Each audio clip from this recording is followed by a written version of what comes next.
Alright. How bad is this audio?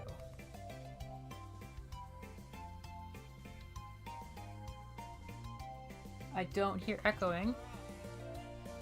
How bad is this?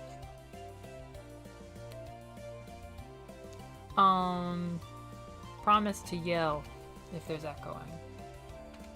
I don't think anybody heard that.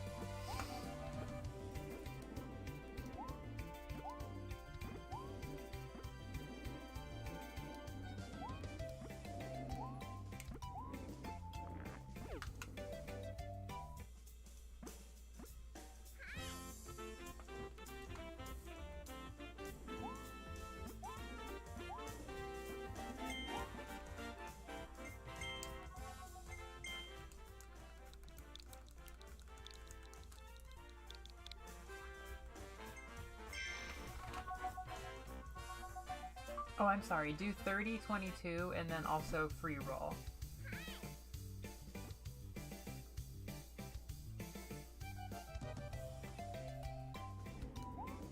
Gotta have free roll. Hi, you're in the comments. Now I don't have to do voice to text.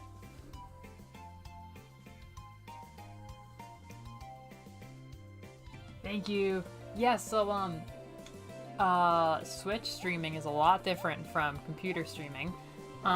Usually it means that I can't have any audio, but today, we're together. Who's here? Hi! Ah! Oh, I haven't done the emotes yet. Oh, you're such a nice little purple color. So fruity. Is that a plum? I feel like it's probably metanite. Metanite. I guess his feet are more purple. Yeah, so I get treated to game audio today. Oh, actually, no, I'm totally mistaken. I do get game audio when I'm playing on my laptop now, but I normally don't get it on Switch, but today I do, because I'm using a TV instead of my monitor. My monitor does not have speakers, because I don't have a PC set up, I just have a monitor from gaming days. Now I'm quietly listening to the game audio on this TV, very quietly. And I'm hoping that the TV isn't playing into the mic too hard. You're the purple berry! So I really like that we have the option to do free roll, just like with friends. We could have just done Grand Prix, but we can just roll.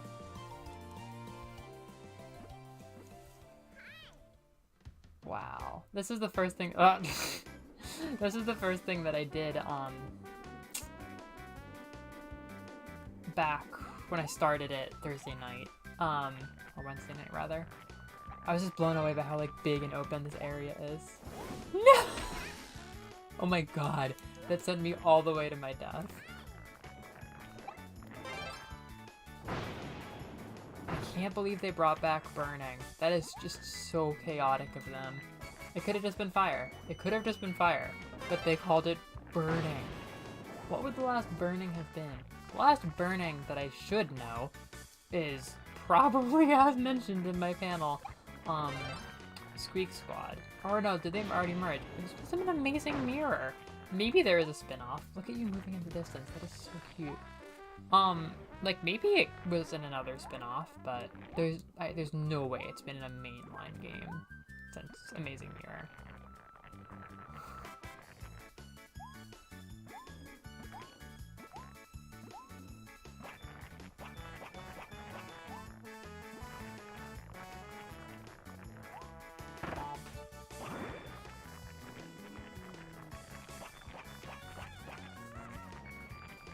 This is great. The best part of Kirby Air Ride was, so it's a racing game, but there's also a mode called City Trial where you explore a city and upgrade your car and then do a mini game. But there's also a mode, Shelby, in which you just explore that city, like no time limit, no objective, just like hanging out.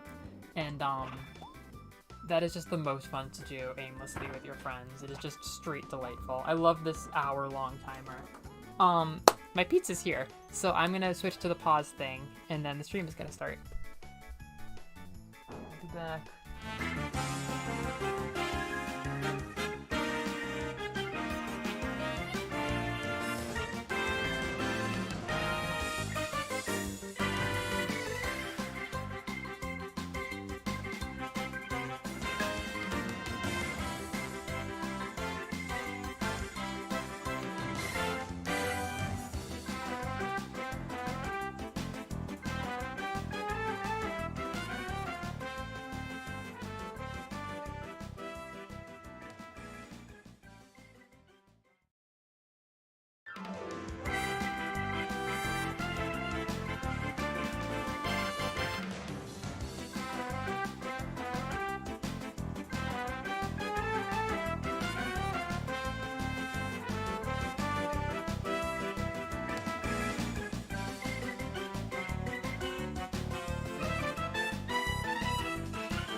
Al Feral sounds like if my Friday nights were turned into a Gen 9 Pokemon.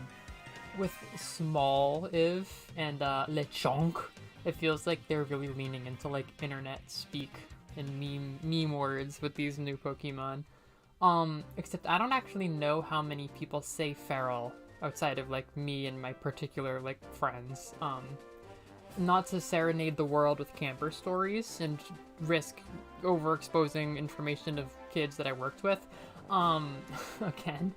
But, one of my cabin kids was in club with one of the other sensei that I'm good friends with, and was like, yeah, my counselor described kids as, feral. Like, she used the word feral. And my friend was like, oh, is it Mellow sensei? And she was like, yeah. There may not have been more than one counselor using the word feral to describe children, and I might want to be more careful with that. One thing I forgot to do because of Switch streaming is I need to do a latency check, but as far as latency checks go, this is probably going to be one of the more fun ones. I'm going to be bumping into ice cream, so there's going to be echo for a second.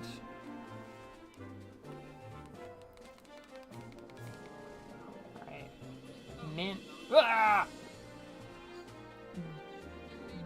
Bomp on the orange. Bomp on the Kirby. Bomb on the strawberry. And mint.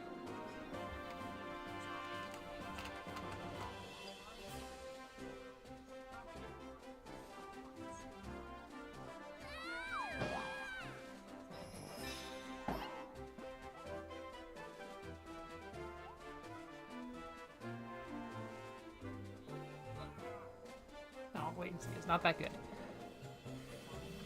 Gotta be boring for a second.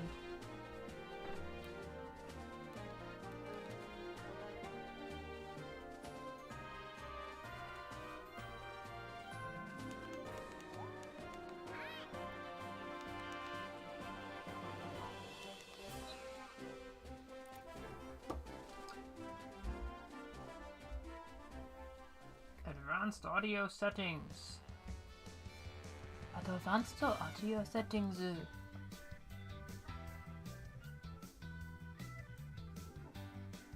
Oh, wait, I don't really need that. Just do 0, baby. Just do normal. Yeah. Okay, try again. Ah! Bomb into the rain. Oh no! Bomb into the bird. Bomb into the bird.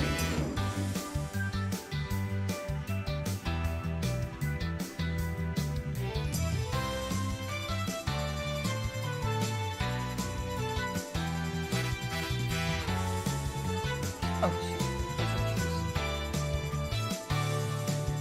Alright, there are issues here. The volume got put back to normal, it's way too loud. And it was still a little bit too fast. Sorry, I should have done this beforehand.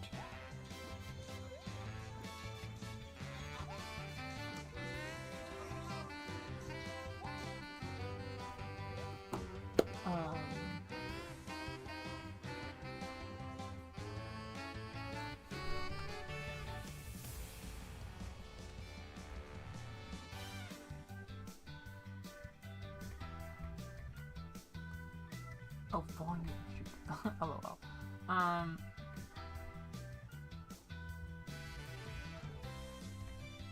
Okay, one more time. Bomp green. Bomp orange. No, bomp mint. Falling off the cone. I hit the ground when I said falling off.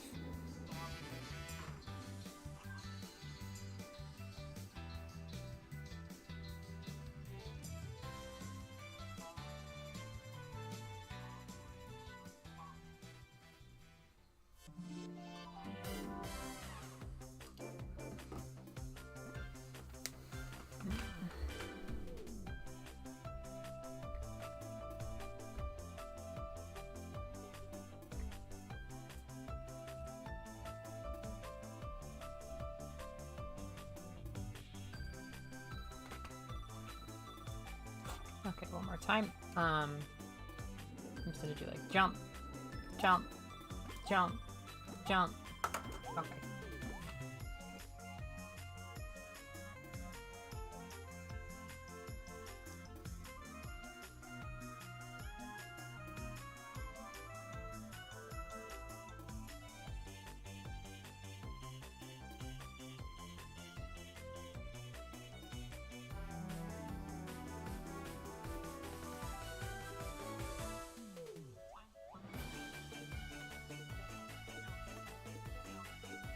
Not getting that much better.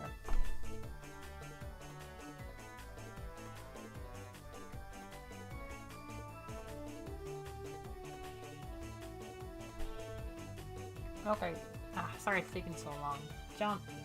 Jump. Jump. Jump.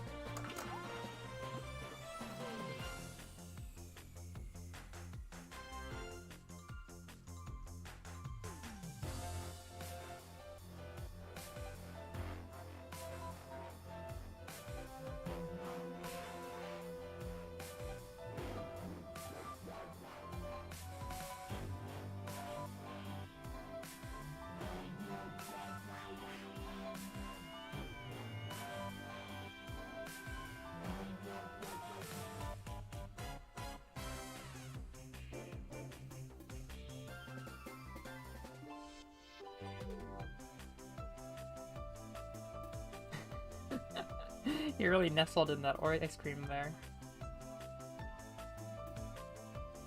It's just not getting that much better.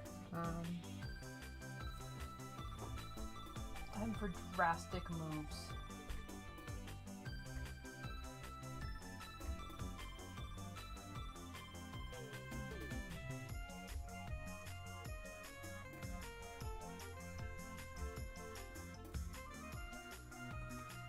Okay.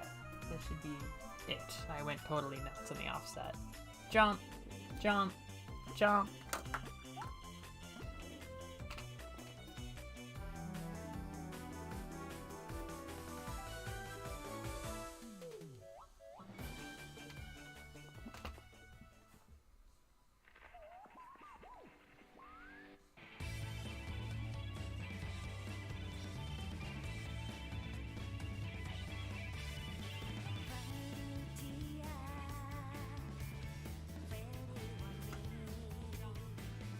Are you joking?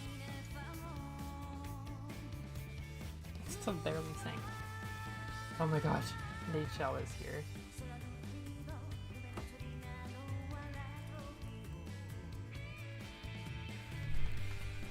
This is like the most legendary audio offset I've ever had to do.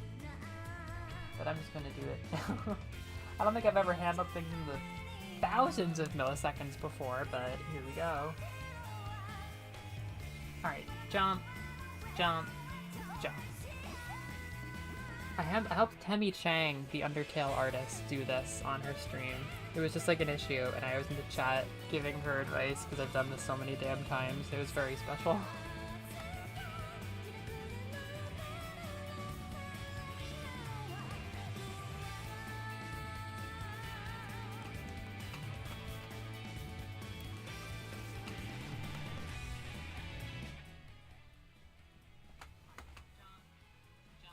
This isnisn't even working.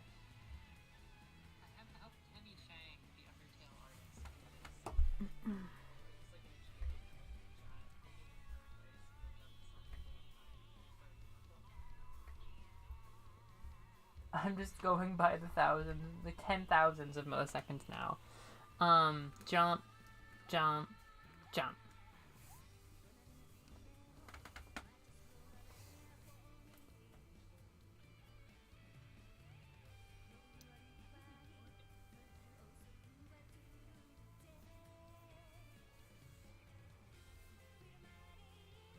I feel like I'm gonna get DMCA'd from...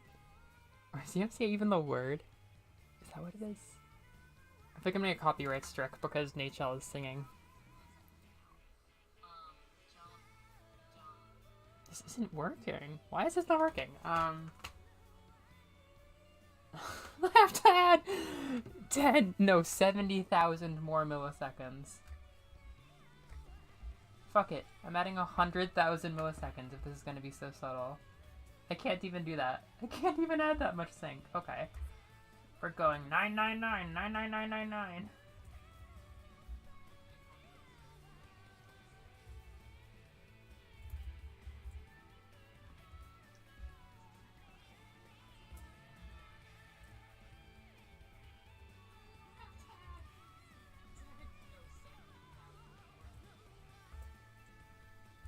I'm adding 100-second milliseconds. Jump! Jump! Jump!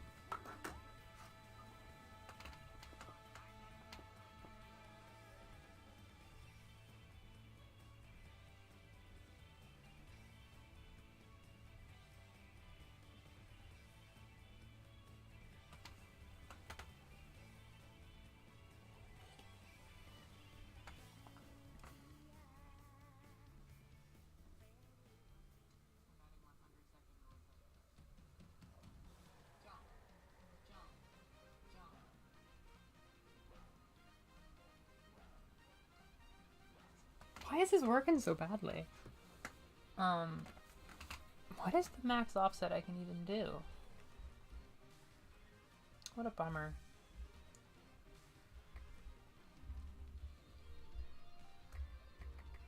Oh, I got to 20,000. Can I get any higher? Can I please go to 3,000? 30? Okay. No, I can't. Well, I don't really want to give in to having the bad offset.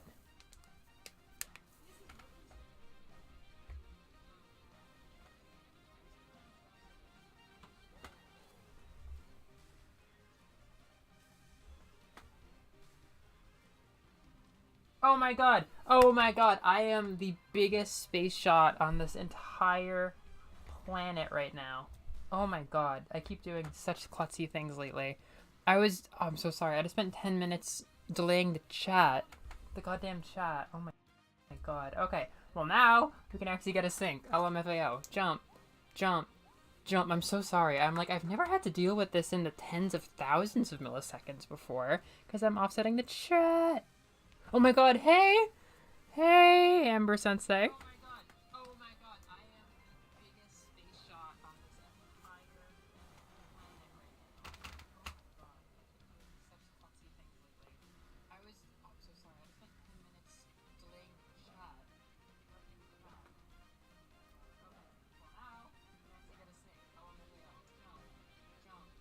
Okay, we're actually making progress now. That's so freaking funny. I was trying to sync the voice and I was making the chat delay.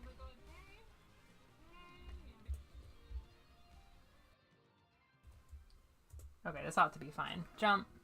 Jump. Jump, goddamn you. 20 minutes late. I'm sorry. That's a huge bummer. Good news is I found my splitter for the USB. It was in plain sight in the drawer that I was looking in, just like camouflaged.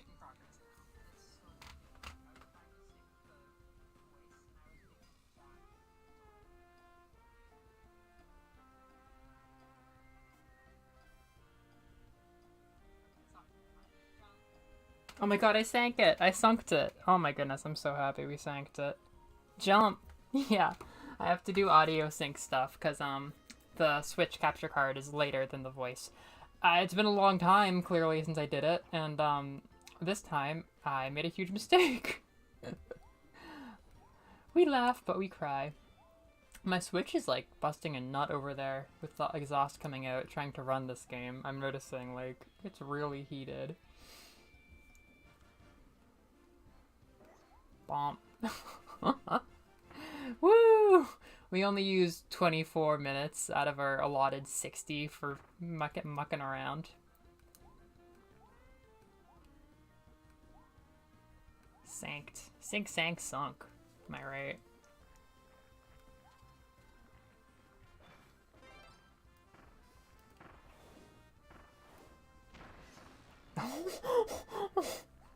Blasted far, far away.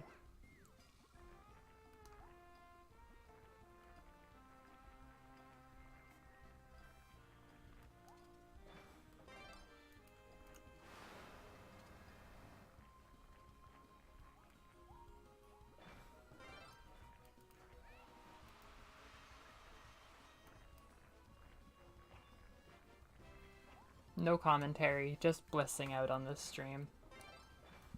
I love drill. I love that drill is here. So soon.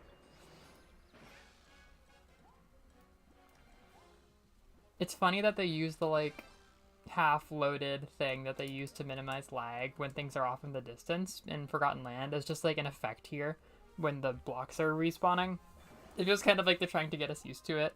Like, we're going to be using this technique to make the game run better for a long time, so let's just pretend that it's part of the visual style.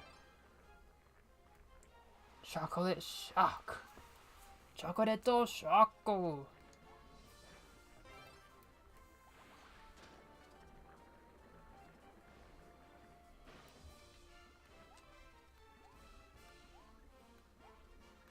I think I haven't noticed that, like, hey, if we're friends, you can game with us. But honestly, I thought that it was done by friends, but it's actually just done via code. So frankly, because it will take no effort, and because it would be fun to play with whoever shows up, whoever the heck wants to show up and play this game with us, who has this game, can just join, because you're going to see me putting in the passcode every single time. If you're fast enough, you can put the passcode in and play with us. LOL. I don't know if we can play with computers, Noreen. I hope we can. We'll see. Otherwise, you might be deathmatching on all of the Grand Prix over and over again. Just the two of us.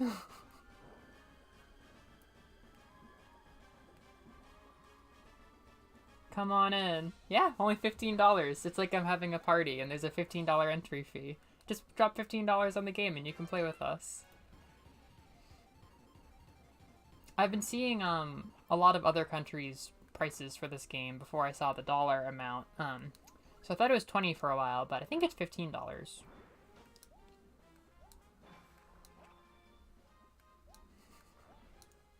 Something about your color looks like a penguin, Noreen. There's like a penguin energy to that color.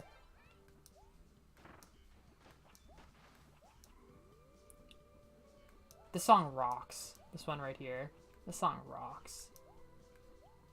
I opened this game up and I was like, oh, whatever. I'm like unpacking and stuff, but I was really excited to get back home to my Switch and play it on release night.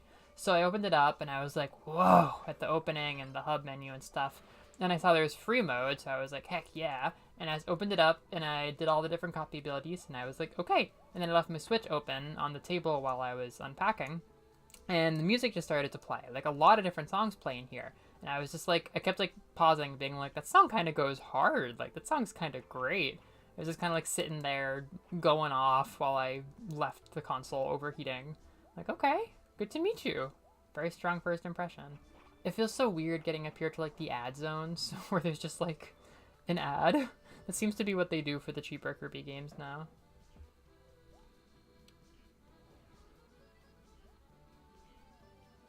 I will eat so much ice cream on your behalf. Good luck doing all of your important things.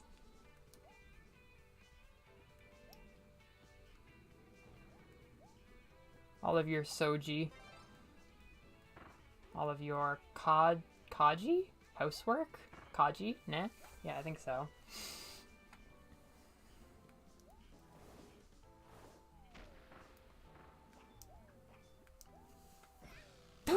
Brutal. Yeah, penguin colored. Noreen has been defeated. Properly defeated. Bullying simulator.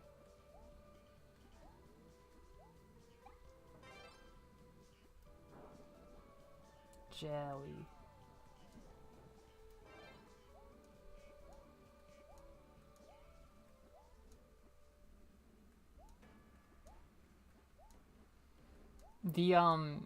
Look at all that jelly residue. I didn't realize we left residue.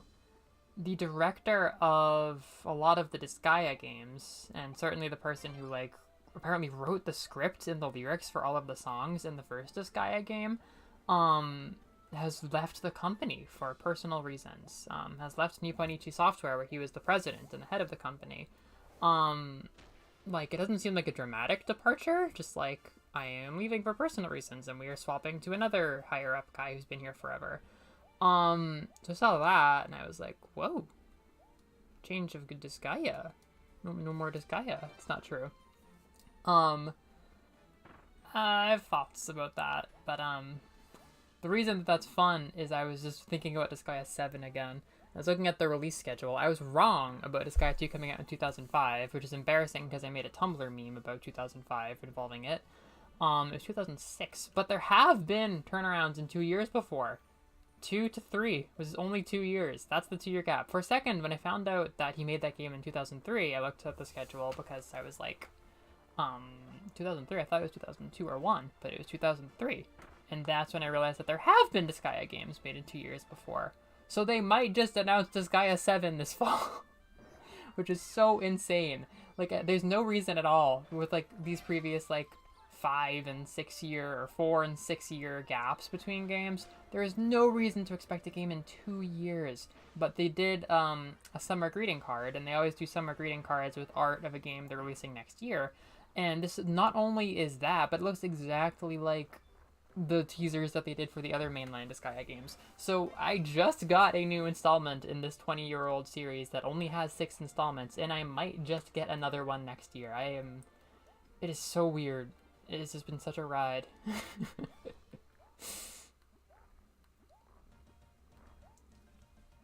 Look at your blue trail. Your blue drill trail. I recognize this song as like a like Time's Running Out song, I think, from the game. So I was like expecting like the mode to change or something when I heard it, but we have 29 minutes till they kick us out.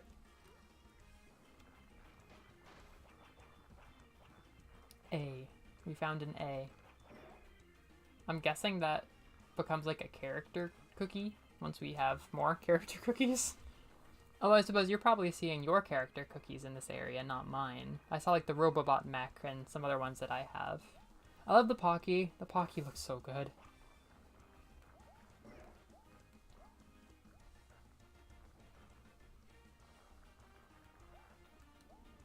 Yeah, you mentioned the Pizza World existing here. I would like the Pizza World to exist here. I'd very much enjoy Pizza World. If this game got DLC, like if we got used to the usual menu and then they did like a free update with a bunch more worlds, I would use it. I'd be like, holy crap, I can't believe we have a taco bar now. I just can't believe that. Or just make a whole paid taco DLC for $3 against the Taco Witch, which actually has intense ramifications for the rest of the Kirby lore.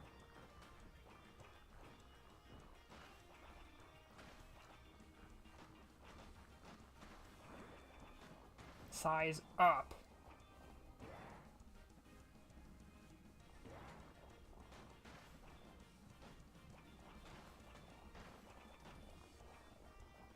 I don't know if you're playing with your Joy-Cons or not, but the vibration, the rumble is just fantastic in this game. Like, there's always a small rumble to make it feel like you're rolling around. And then each time you pick up a strawberry, I think that's my favorite part, you get a little rumble, like a tiny little one, to, like, make that even more tactile. So it's so fun and satisfying. My sister...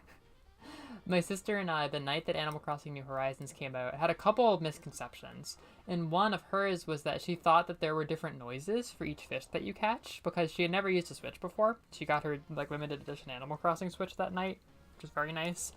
So her first night with New Horizons was also her first night with a Switch. And she was like, yeah, there's some fish where when you catch them, it makes a gear grinding noise. And I was like, wow, there must be so many different kinds of fish catching noises. It's crazy there's a gear grinding noise. But what she was hearing was her whole console vibrating with the Joy-Cons and making like the brrrr sound. She thought that was a sound effect from the game.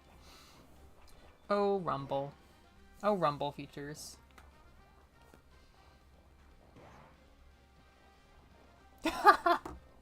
Well, if you make a taco-themed DLC, you're gonna have to have a boss and some baddies to populate it with. Naturally. Not naturally, everyone knows that. And, witch enemies are pretty great in Kirby. There's been a lot of really, really good ones whose lore I could go into. There's a family of paint drawing witches that have been expanded upon over the years. It began with basically they had Kirby Canvas Curse, or like Kirby Magic Paintbrush, I think it was called in Japan, which was obviously centered around a paintbrush.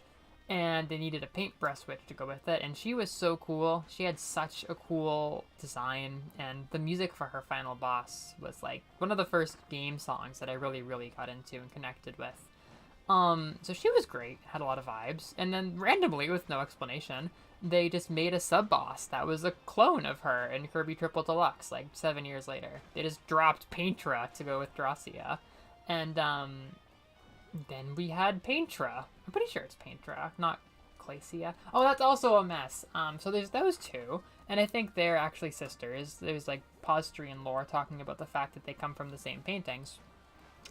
And they're just real in the universe. There's like these evil drawing sisters that come out and wreak havoc sometimes. One being a major boss, one being a sub-boss, or an area boss, a much more minor threat. And then they have the painting ability and the paint buddy in Star Allies, who's adorable. And I think she is related to them too. I don't quite know how, like a little sister, or maybe it's just people theorizing because they're all paint witches, but yeah, there's drawing witches and they're great. But then there's also Glacia, whose game I'm yet to play, and I'm actually seriously looking forward to. I don't know if I'm going to do it this year, because I've already had so many good Kirby games this year that were new to me. Kirby and the Rainbow Curse in the US is kind of a follow-up to Canvas Curse, and there's another Cia, there's Dracia, and now we have Glacia, who is like, from what I've gathered, a kind of like possessed, a possessed friend of the paint fairy buddy who sticks with us the whole game, who we have to go and like defeat / save, who isn't related to the other two. It doesn't really look like them, or even the smaller one, but nonetheless has a Cia name, or a Glacia, Paintra, Dracia, and well, Vividra is like the sub boss for paint in Star Allies, but I don't know if Vividra is the name of your friend for artists in Star Allies. It might be Vividra. It might be. So those are the 4 witches that I know, besides like all of like the fairies and their world in Kirby 64. Like, maybe there's a witch there. I don't really remember. I think they're all fairies, even the princess. But yeah, I could go for a taco witch, the big like taco hat.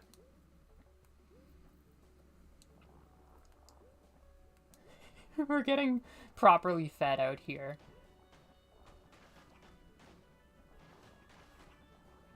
Oh, we kind of smashed the crates even easier now.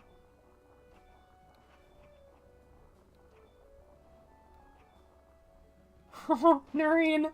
You know how we can get... Oh my god, wait, this song! Oh my god, this song! This is such a good song. You know how we can get more friends to play with? Is we can enter a random code together and crash and like try to find random lobbies to join and see if we can find games to torment people in. I think that'd be a fun way to meet more people.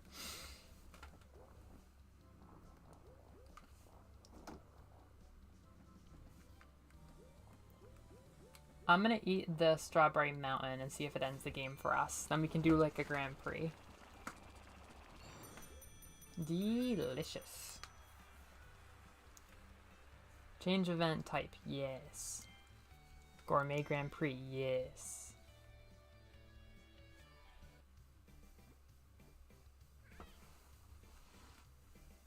Oh wait, what have I done?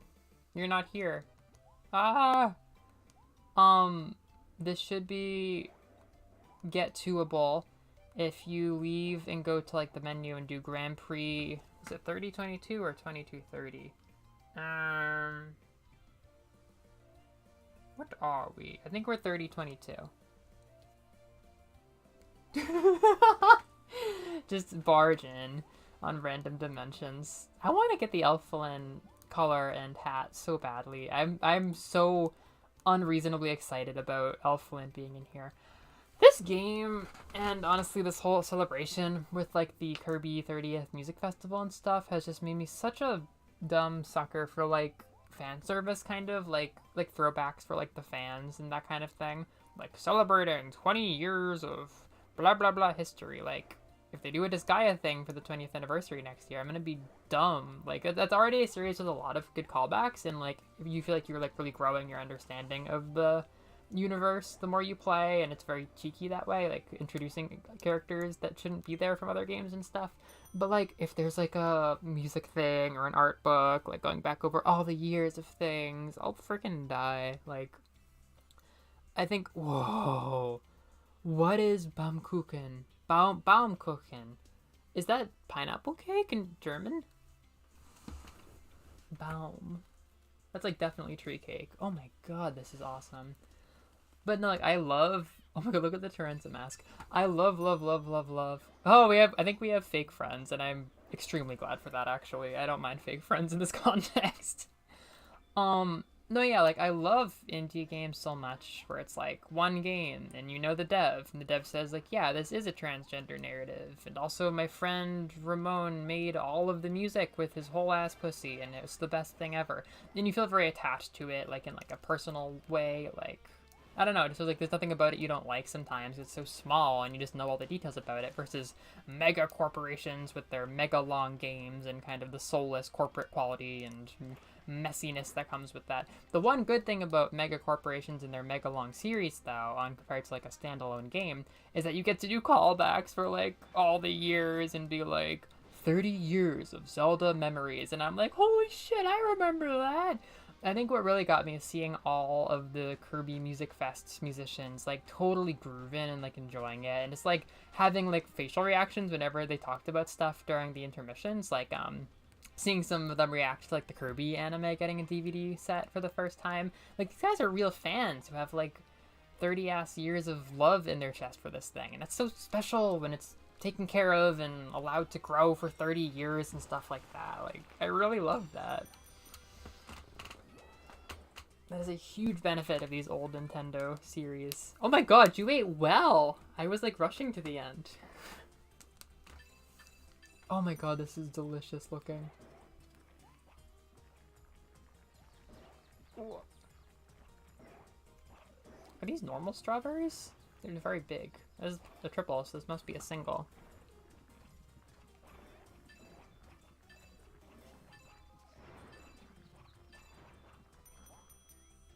I love those Gordos. Oh, we've both got the cream head. That's such a good look. We look good together. 2 shades of blue with the matching cream head. Wallaby. Peach armor and Lolo. Oh, Lolola. I love that.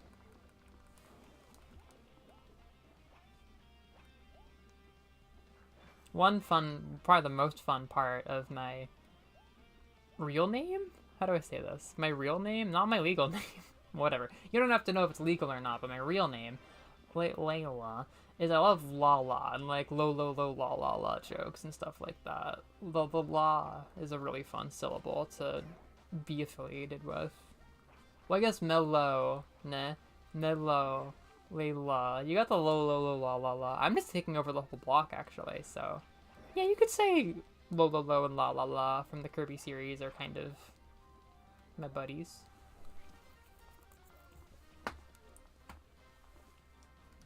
We are getting a bit of lag, but it's like such a innocent, non-obtrusive amount.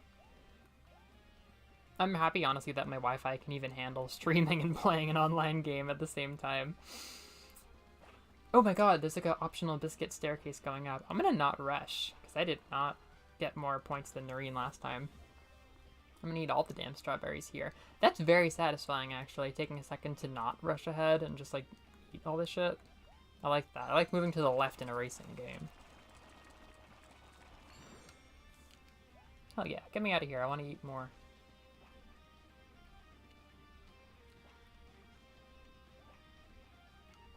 What is this?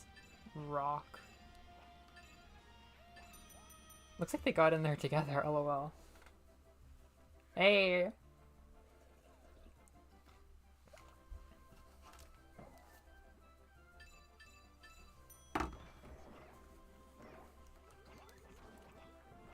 Oh my god, look at you, Jelly.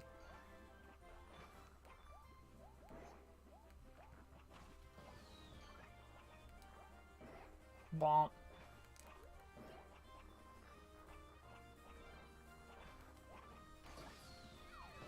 Eat. I'm glad Lolo Lala gets to show us the Elfilin drip a little bit early. Peach armor. Really rocking the peach armor with those spikes.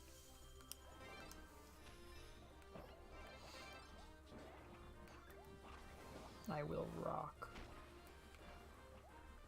It's not very effective.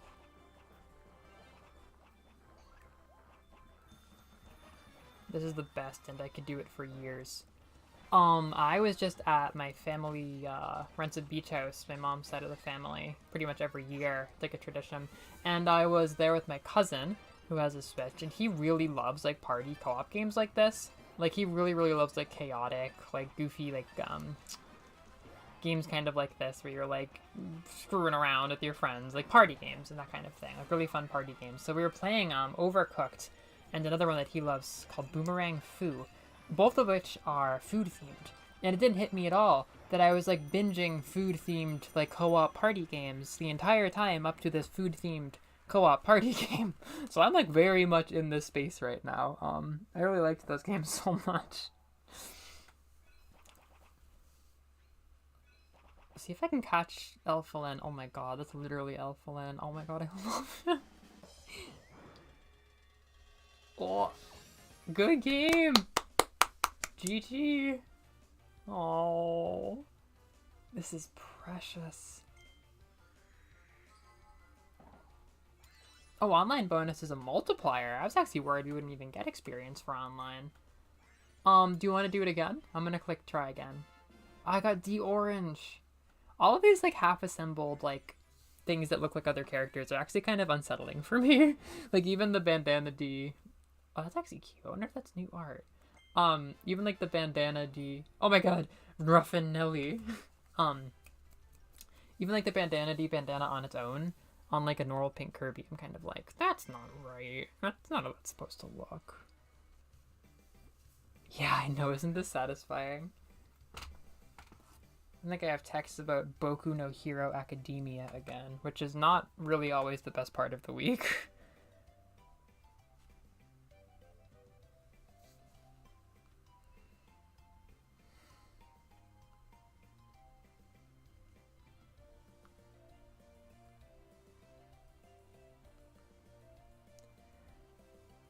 I'm at the point where I think I do unironically really like My Hero Academia, but I really, really dislike the mangaka, like, more than any other mangaka. Like, I can't help but feel like I'm wrestling with him specifically the whole time. And I feel somewhat similarly about the mangaka for Soul Eater, or more just like, I love Soul Eater a lot, and I love its uniqueness and its charm. I love it specifically so much. So I guess that kind of makes me ask, like, do I like the mangaka? But I just feel like I'm more, like, unimpressed with him. Like, he just kind of seems like an average mangaka, generally, and it just feels like a really good idea fell into his hands. But I actively kind of dislike Horikoshi. I really just don't. The more I read into stuff and his own personal influence on this, the more I dislike that. I have a lot of problems with his... Ribbon is here. Ribbon is here, and now it's better. I saw Ribbon in, like, the silhouettes for the unlocks, and I was very excited. It's easy to be on, like, a tangent or, like, a rant and then get completely distracted by this game. What? Oh, ouch! The combos.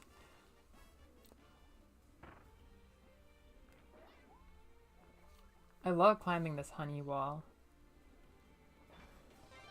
Double burning, eh? Go, go, go.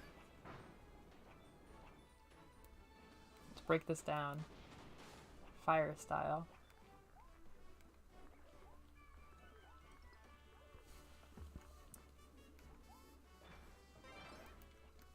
Kind of doing the Mario Kart jackass move where I try to take item blocks from other people. Says the Charger main who goes on Splatoon and camps. Absolute killjoy. Worst to play with. 2022. Sent her back to the single player realm. Whoa, the pancake level. Oh, one thing I love about this is the like surprise bonuses at the end. Like one of the very first ones I saw was like ate the most cherries, and it's like, wow, that is super hard to predict. That's actually one of my favorite parts of Mario Party. Is just like how much more you have to be engaged the whole time because like you don't know what's going to end up benefiting you. I'm like, oh damn, I'm so glad I landed on the most green spaces. Like, what? It keeps you interested till the end, even if it's bullshit. Oh my god, Ribbon looks so good! Oh my god, I didn't realize that they were like alive. I kind of figured they'd just be hats. But they look really good. Whoo! What's this light colored skin? It's kind of pleasant. It's actually very pleasant. It looks like snow from the old flagship game, like spray paints. The old spray paints. But it's like different with those eyes. It's got a real look to it. I like winterly. Winterly with the red and green and the ribbon. It feels like kind of Christmassy.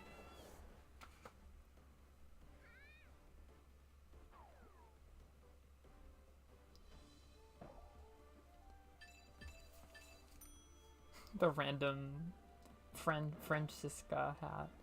Yeah, I really like this color here, this white pink one. It's like kind of strange looking, but I like it a lot.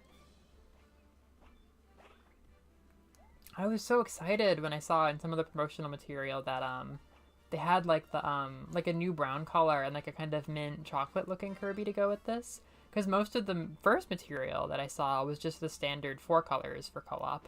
And they just kind of like casually dripped out the new colors. And that was so exciting. I'm trying to think of the last time that I got to know like a big roster of Kirby colors besides like the spray paints from the flagship games.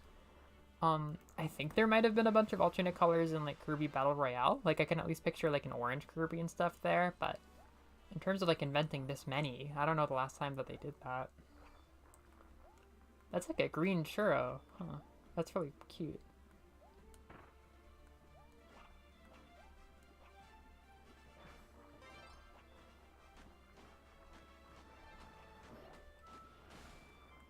Oh, is this a Kirby Air Ride song?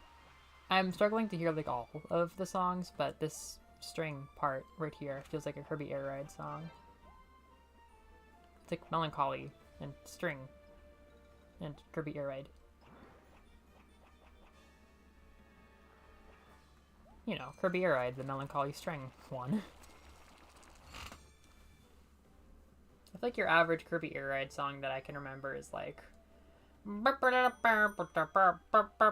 then like there's trumpets there, but then it goes like string part and it makes you feel like you're soaring, and then it goes back to the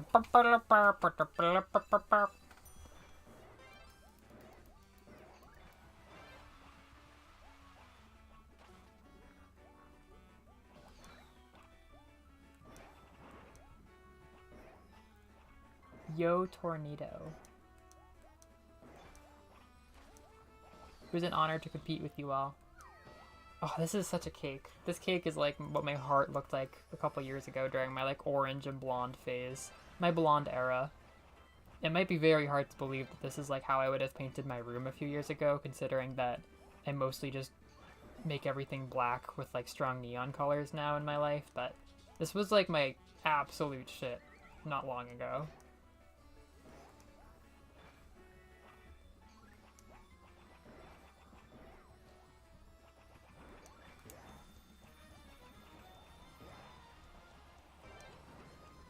This is that Mischief song from the memes.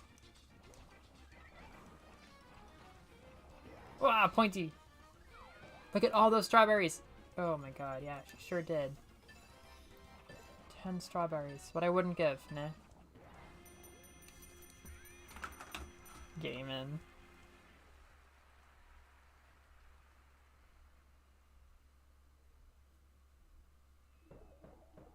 Oh, we're looking even!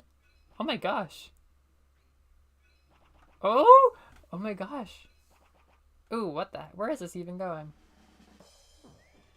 Ooh, wow, they kind of hid that on us. Woo!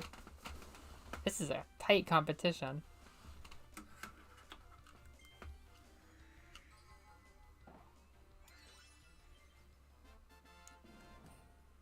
Oh, these like chocolate records look so good.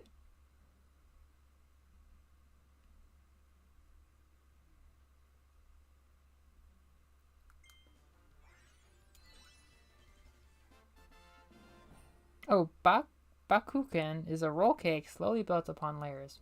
Burger. Burger hat. Oh, peeking enemy. Ribbon. Burger brown. Yeah, this is one of those ones that looks like a little bit like off. Looks like a slightly unwell pink Kirby to me on its own. Maybe I'm adapting to it. It looks nicer now, but when I've seen it before... Oh, Blusterblom. Was that the one that people corrected me on at my panel? I know. We're playing this on Switch. Gobbler. There's a deep cut. Damn. I love that dude. Pretty brazen of them to make a shark torpedo in the year like 2004, right after Pokemon made a shark torpedo. I'm switching to burger. And, mix it up a bit. Burger brown, no. Keep yellow, yeah, I'll do this. Play again. You're playing this on Switch. No gimmicks.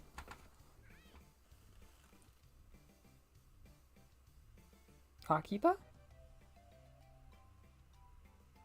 Is Akiba where the Kirby Cafe normally is? When you say real Kirby Cafe, I'm pretty sure you know that the Kirby Cafe is a real thing, but if you don't, I am so excited to tell you about something called the Kirby Cafe, because that is like one of my favorite parts of Kirby. Oh, Kirby's so good. Like, again, like Kirby is one of the few like mega corporate things that I really love, because like their ability to pump money and love and content into it just produces so much incredibly high quality stuff. Just all of the merchandise and the cutesy stuff, and it's so high quality. Kirby Cafe is just this art and style collection book I have is just so beautiful and lovely, and it really kind of opened up my brain to how good they make like merch for Kirby. It's like Sanrio tier probably. It's so good, and Kirby Cafe is like the Disney World levels of quality. I'm so happy. Yeah, they better have the promotion of a lifetime between Kirby Cafe and this.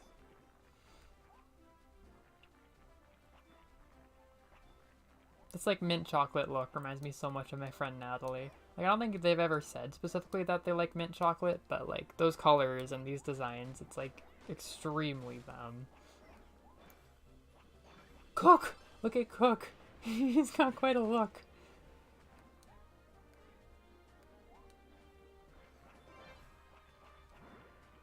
I've started saving my copy ability when I break down the wall instead of like using it for the greater good to like break it down faster. I break it down with everybody and then I use it to like get ahead a bit. I love the copy ability selection for this. It's so... I love that Needle and Tornado are here. They were like my favorite underdogs for the entire last decade. And then they got such good focus when they came back in Forgotten Land. And now they're here again. Like, no sweat. Put them right with fire and stone. You know what it is? This selection of copy abilities feels like an AI-generated, like, Dreamland 5 made in, like, 2000 freaking, well, 22 probably because of Drill. But, oh no! The way that there's just, like, 7 or 8 of them, and, like, they don't have sword, they don't have beam, they don't have, like, cutter or nothing. It feels so much like a Dreamland game. Where they're like, we're gonna have 8 abilities, and no, we don't need sword. Like, we don't need beam. It's so funny how those copy ability rosters look because of, like, not having a lot of the staples. It's like, no, we're gonna have Tornado. Burning, not fire, which actually is, I'm pretty sure, both Dreamland 2 and 3. Needle. Needle's definitely, at least... Yeah, Needle might be in both of them. Both of them. I kind of exclude 64 and actual, like, titled Dreamland 1. Obviously there's a lot of similarities with the Dark Matter trilogy as it is, but they bring back, I think, a decent amount. I mean, there's no sword as it is. I guess 64 is pretty similar to that schema or whatever I laid out, of like 8 abilities lacking beam and sword and other staples. Stone's like a maybe.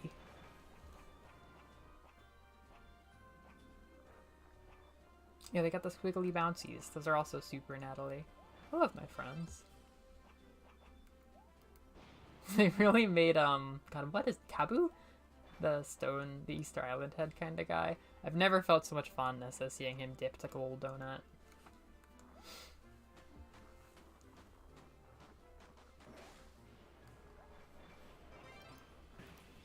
Oof. This is such a beautiful sequence. Man, the colors are beautiful too.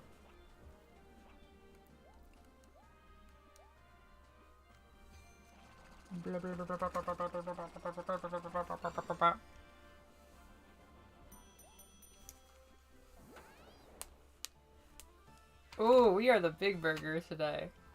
They're really playing up that 40 strawberry difference. Well, here we go. Coming for the big burg. I'm playing defense, which probably won't work for much, but...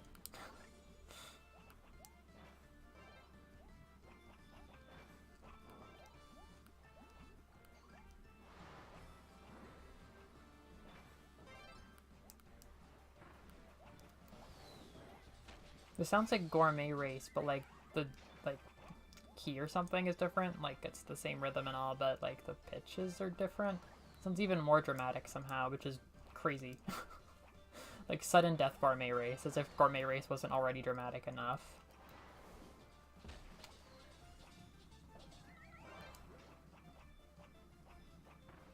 This part sounds even cheerier than normal, so that's a good balance.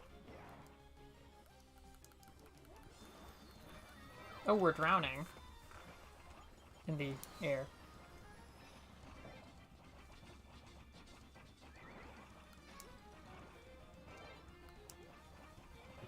Yeah, like, provided you're gonna have to wait a little while to get into the room while we're doing Grand Prix, I think I might just drop the code so people can join us. Like, that'd be just about as fun as playing computers. Look at his little bell! That's a great addition to the Daro chat. Better than, like, Flesh Daro hanging out on your head. Can I pin that? No. Whoops, that's the wrong account.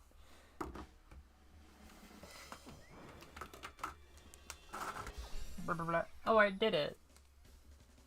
Oh, I ate a lot.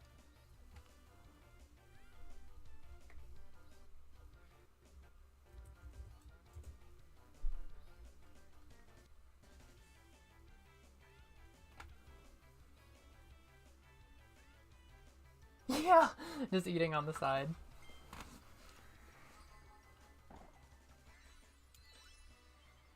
Oh yeah, wow, new minigame course. I don't know how that'll impact the pool for our co-op. Love, love, Alival. They will be playing Alival Mall remixes when I die at the funeral. Oh, somebody's streaming Shadow the Hedgehog, so I guess I have strong competition tonight. I've watched so many Shadow the Hedgehog like meme clips on my official YouTube channel. If you were to like look at the recommendation for actual Mellovania, it's not impressive. Love, love, Alival. They will be playing Alival. Bam.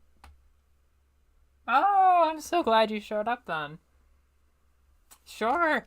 Yeah, I don't know. It's not one of my major focuses, but now I really love doing it because there's that audience of fans. Thank you for showing up.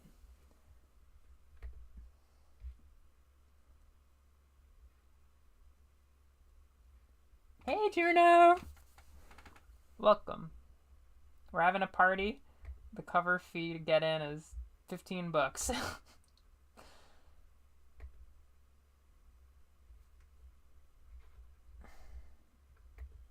Oh, that makes me happy.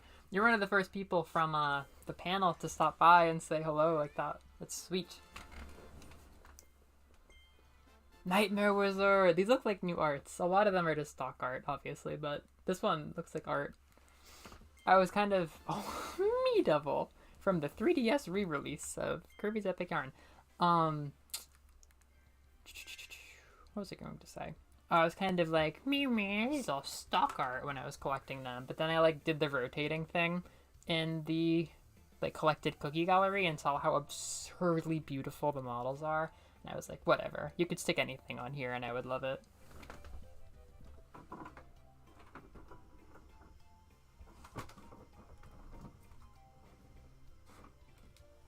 What is this song? Do, do, do, do, do, do, do, do.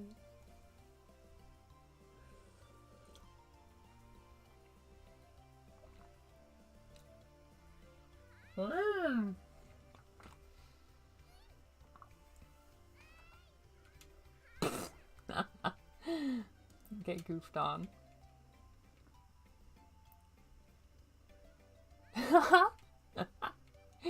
Everybody can hang out, regardless of participation status. Noreen's like my co-host tonight. Not that you're not always my co-host, with how wonderfully you always entertain me during my streams. I love doing stuff at a weird angle. Like, doing the emotes at a weird angle is really silly to me. Just like leaving him half rotated.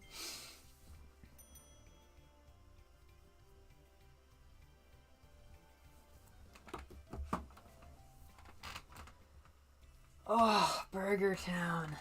I haven't seen many non-sweets environments besides Burger Town, which is kind of funny because it's like all sweet things that you could eat in the morning or as dessert, and then like burgers specifically, implying there's some flavor correlation here, which there is not. It's not even much of an aesthetic correlation, but they're correct. Maybe it's just because burgers have enough parts you can fill a whole place with it, because like asparagus and eggs, like maybe it is just not as common where I'm from with burgers, but you're kind of reaching into the burger vault for that. Like, for example, you couldn't really have like a hot dog environment because you've got like bun, dog, ketchup, mustard, relish, okay, woo. Maybe like chili zone, chili dog, everyone loves chili dogs, but like you're stretching.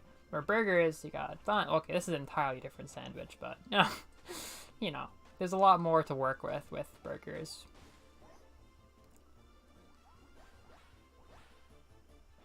Eye-belly. Eye-belly, huh? What is that a reference to? It feels like a final boss's final form. With an eye on their belly. But I'm also kind of getting my games mixed up here. Like...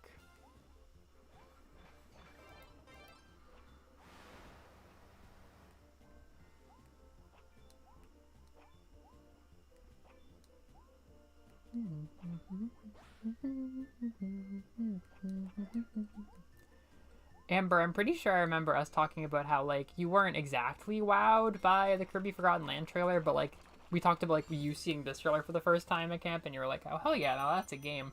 My friend Liz was exactly the same way. We were just talking about that. She was like, yeah, I wasn't really that moved by the Forgotten Land trailer, even though, like, most people were, but boy, this is a game. Kirby Dream Buffet. Here comes the boy. Hello, boy. Speaking of the devil, I think he's gonna join us. Hello, boy.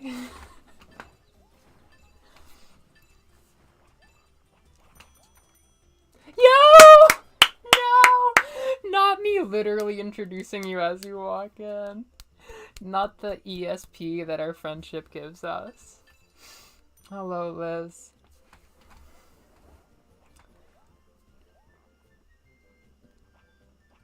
Every time I get to a new area in this game, I'm like, now this is inspired. Let me write 3 paragraphs about it.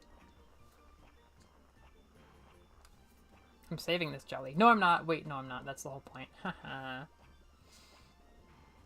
Jelly also feels very similar to cleaning, which was, I think, probably the only new ability added during the Dreamland games where they had about 8 abilities and Sword and Beam were not there. Just because it's so weird and like gimmicky, and it probably will take another 10 years for it to make it into a game. So again, I think this actually reminds me most of Dreamland 3, which is super funny playing it with Noreen.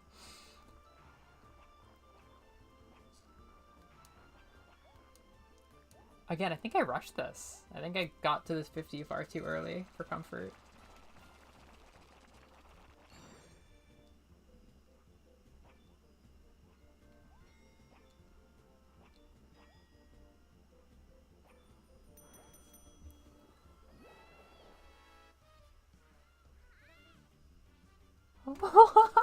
It's alright to cry. I can't believe how, like, much... Oh, pudding! I can't believe how much I felt when I opened this game. I was just like, oh, we're not screwing around. Like, I was told there'd be cake, but, like, there is cake. There is cake everywhere. Yeah, I know what you mean with, like, the color scheme of Forgotten Land. It is, like, very different. It feels like Kingdom Hearts 4 Lost in New York. It is exactly the same in my brain as Kingdom Hearts 4 Lost in New York's like trailer. Which is again weirdly a thing I can talk about with both of you in like exactly the same way. It is just like, it's like, you're kidding, right? Like this is different, right? Like this isn't normal? I don't know, like we really will see what the next game looks like. Because even though like it goes different places, it's not all Abandoned City, it really never loses that color palette, right? It always looks very kind of realistic. Even when it's wonky, it feels like wonky realism in a little way. Like the crazy arcade area is crazy, not because like, oh, I've never seen a dimly lit room before, but because it's like this massive, like dark, vaguely lit room in like a place that feels kind of real. I don't think they can keep that up, or at least I don't think they have an interest in keeping up like crazy, like funky realism for Kirby. But we'll see. I think for me, I mean, I love Forgotten Land, actually. Both the new games to me this year, well, the new major ones, 64 I played new for myself, and Forgotten Land, they both debuted just beneath my favorites. They're in, like, the high tier, just not, like, the god tier. Like, I feel you, Forgotten Land, but I feel like another game with more, like, specific focus will be more, like, kind of my shit. I don't like the empty eyes. Oh my god, you have Elflin! I didn't even notice that. I love how the strawberries transmute into that. Oh, I want car cake. Oh, what am I gonna pair it with? Driving Sky. Yeah, this unsettles me. Except it looks like maybe the eyes are frosting, which I can fuck with, but I don't know about that. Oh my gosh, Kirby Star Stacker. I was just playing that. I haven't played much of it. Pixel Shocked dedede. There's a really good Kirby YouTuber named Valfree who used to have this as their icon. I hope that's the right pronoun for Valfree. Probably, all things considered.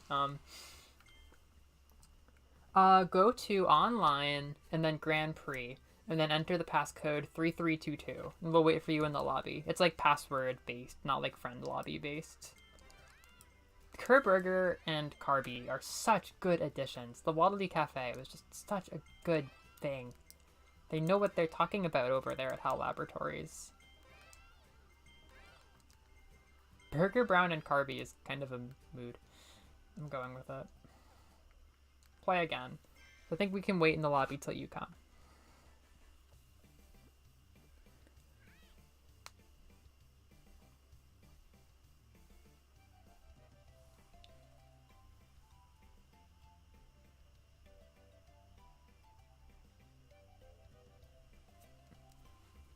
It's weird that I was thinking that we might not be unlocking stuff at all when we're playing together, but it's like no, like there's like two kinds of online. There's like online isn't real, which Juno explained to me multiverses is for your like getting EXP with your friends, and then there's like Nintendo where it's like please play with your friends, we'll give you literal in-game multipliers to do it. And I forgot which it was.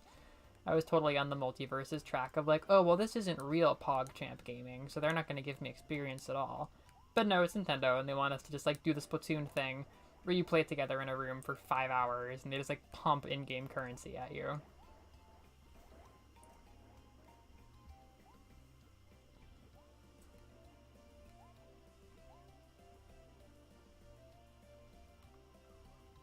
Aww.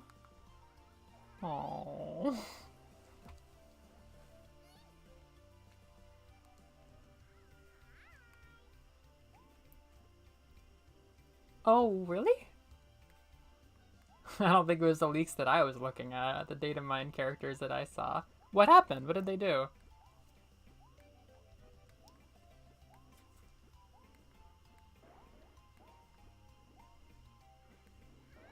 Did they nerf Jerry? Did they take away the cartoon shotgun from his kit?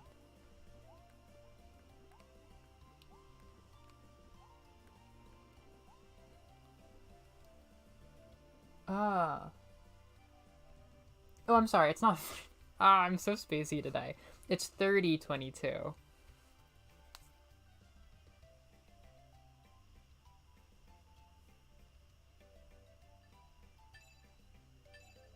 Yeah, that battle pass is no longer paying for itself. We got sent off to war without you. I'm sorry, I keep dropping details. I have been a bit space shot this month.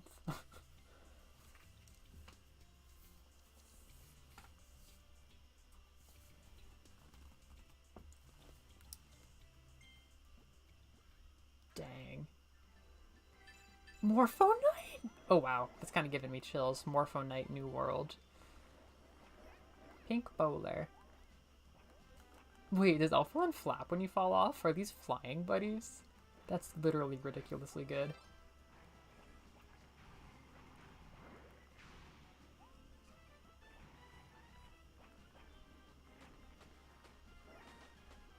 Elflin breaking down the cookie wall with his damn hands.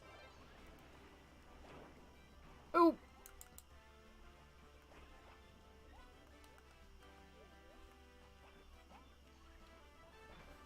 We are burning.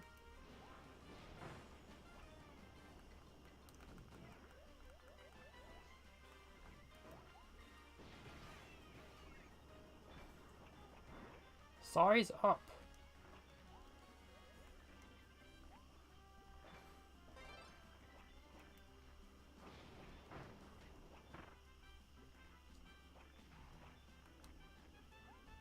I don't think 22 is enough. Even if this gives me 50? Question mark? Okay, that really does balance it out, though.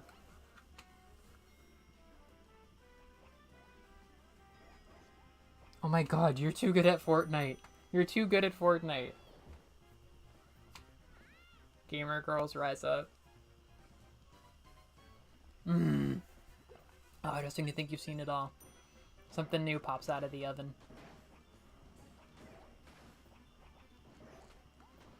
I want to unlock like a grill world with kebabs and veggies and steak. Like real good steak and a lot of like grills. Fire. You know how it is. Maybe that's the final boss world.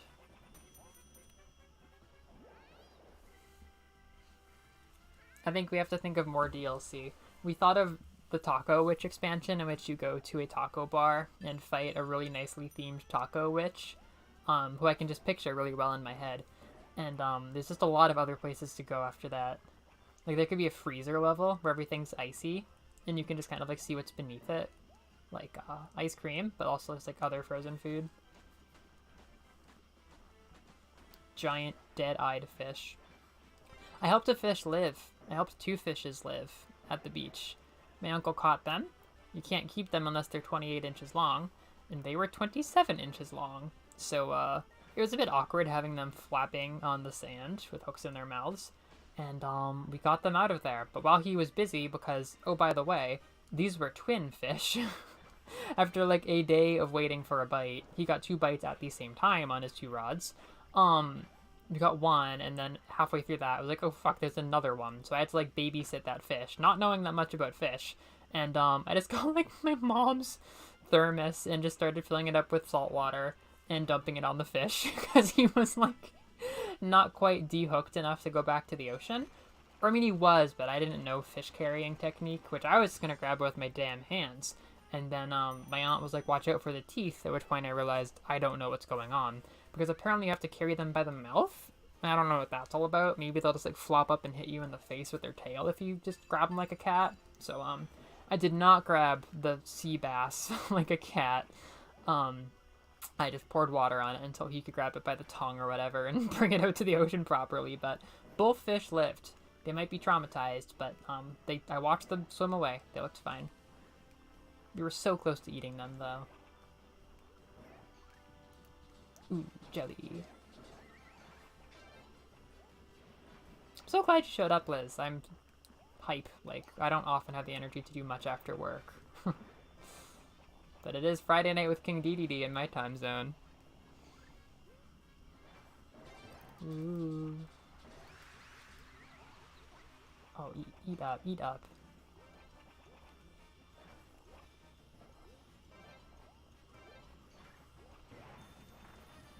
New world.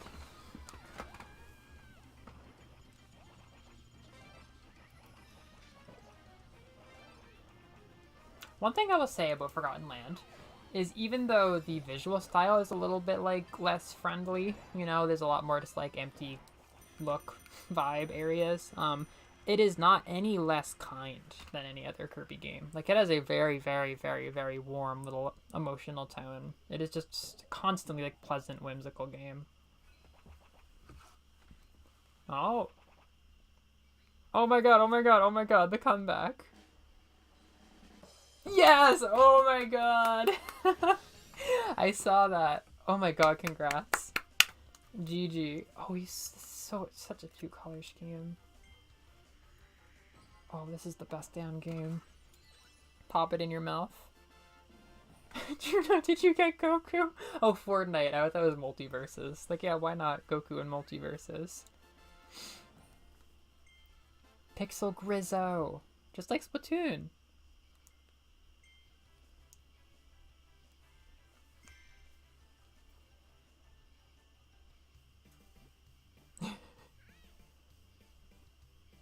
Oh, I want curry. Oh, I have to roast myself because we're talking about food. I messed up my dinner. Like, worse than I've maybe not worse, but more comedically than I've ever messed it up last night. So, I was going to just make my usual rice with frozen chicken and sauce. And then I realized I don't have frozen chicken. And I was like, oh, damn. And then I saw that I had a kind of curry in the box in the cabinet that I hadn't used before. So I looked at it. And it seemed very different from the curry I was used to. Where, like, hello. Where, like, it needed a lot of ingredients to get going, like yogurt. And I was like, oh, whatever. I'm just going to skip the yogurt and do water and see if it's more of a sauce or a curry. So I got that going. I just did, like, the water and curry mix amount. Hi! Oh, you dipped.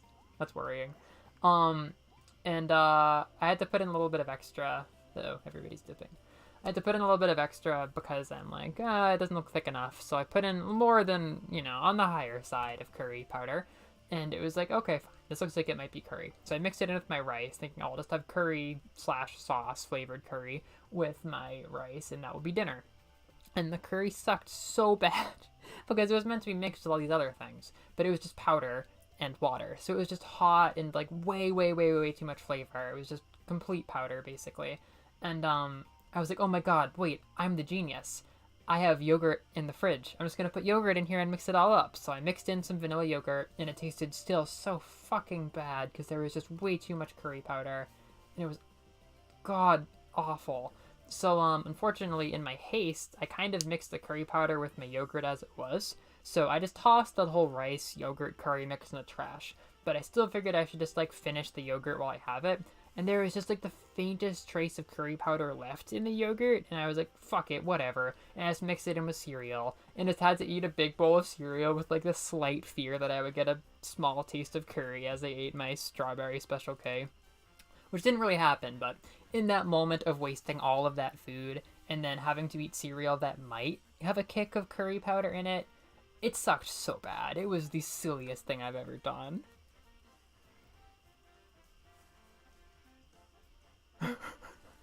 Yeah, you were there, but then everybody left, so I'm gonna make the lobby again.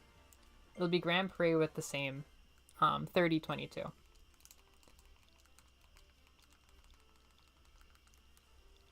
God, dumping the rice curry yogurt mix in the trash that just looked so tasty and tasted so shit was awful. It was so disappointing. Did we come back and disconnect you?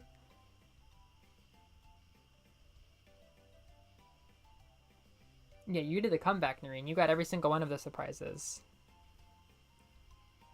Yeah, curry cereal isn't a word combo that you go into your life expecting.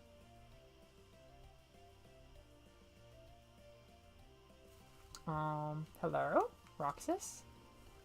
Bonk. Hello, Noreen?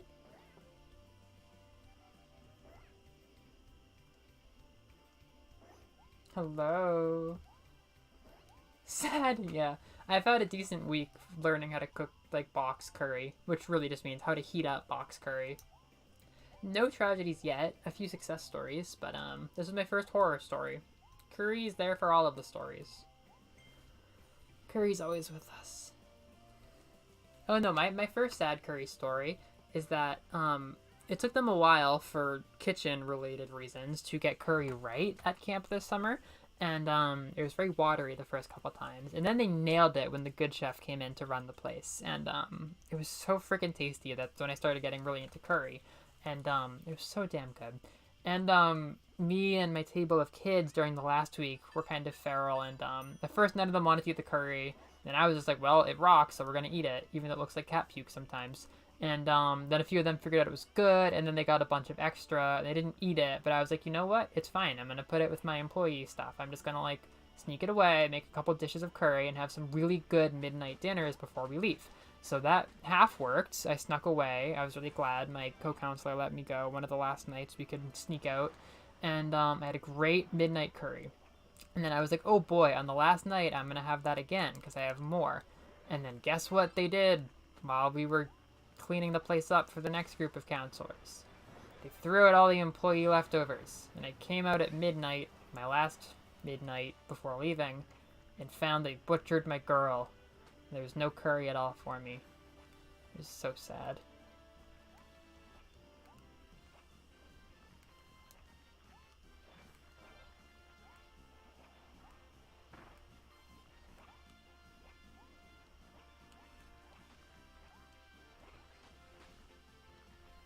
I won't be stopped. Glimmer! Oh, Glimmer the blue Francisco with no hair.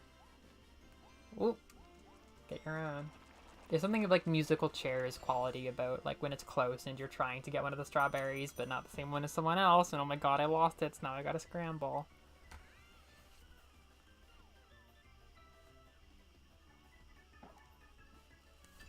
Oh shit, oh god, oh fuck! Is this key lime pie? Ooh. The idea of key lime pie sounds great. I don't think I've properly tried it yet.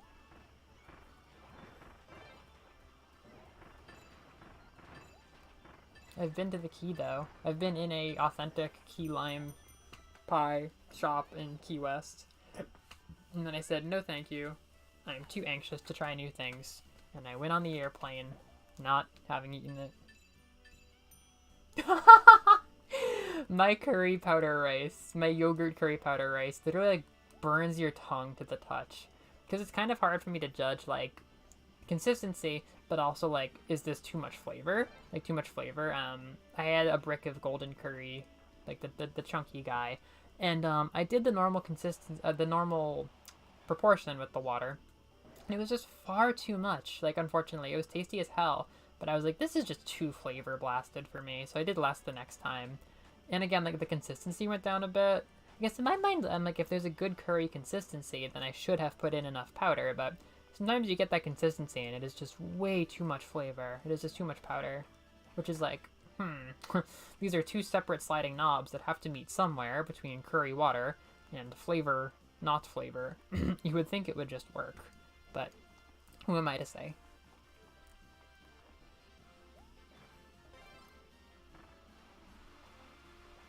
This is all Disgaea 5's fault, by the way. That game could honestly be called Disgaea 5 Curry of Vengeance, and it would not be a bad subtitle at all. It's like a somewhat serious, but like goofy tone space opera kind of thing about these wacky Disgaea folks like swearing revenge against Darth Evil and his evil reign of violence over the galaxy. So that's kind of the vibe. But curry is so damn relevant. The protagonist, Kilia, this is one of my favorite games, by the way, so don't stop me. The protagonist, Kilia, is like not only the quiet, like edgy strongman type who wanders around with his backstory and not opening up his heart to people, but he's also a gourmet and will just kind of sit down and pop out food and eat it sometimes, and he's always making really good curries. A separate character who joins the party named Usalia is a rabbit girl from the rabbit planet, and a terrible curse is put upon her. Actually, a lot of trauma is put upon her by one of the evil generals of the army, who's a necromancer, who, like, puts her through, like, a month or so of torture, like, under, like, being pretty much like a hostage situation, where, like, her parents' lives are on the line, and in the end, like, she fucking kills them in front of her, and gives her a curse that turns her into, like, a were-bunny with, like, an evil monster form, and she has to eat curry, which is her least favorite food, to suppress the curse. So you meet her, and she's a traumatized little rabbit child, and in order to keep her from turning into her were-bunny form, you have to feed her lots of curry, which Kilia lovingly does as a girl dad. And he makes her really, really good curry to help her like curry so she can manage the curse. And everyone else loves the curry that he makes. And Usalia's prinnies make curry for the whole gang. They're the yellow curry prinnies. And a lot of curry is eaten. Some fights are had over the curry. Everybody loves the curry in that game. So flash forward a year, and I'm just like, why do I have such strong emotions about this meal? And now I'm just in curry fever after like never really eating it growing up. Yeah, send me all the curry recipes. I'm going to the store tomorrow. Glimmer, the new Splatoon idol. What are your pronouns? Glimmer! You can't just steal the game from us. We invited you here on a whim. I hope you're not a real person. If you're a real person, you can have it, but I saw 3 people. Oh, Burger Kirby.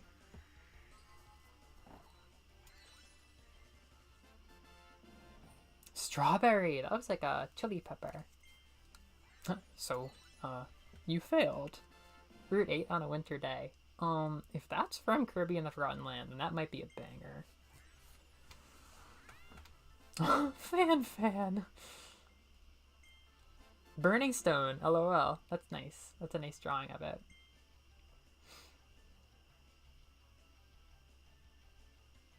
Oh, barbecue and... sounds like we should go there. I would like barbecue and key lime pie. And Maine, honestly.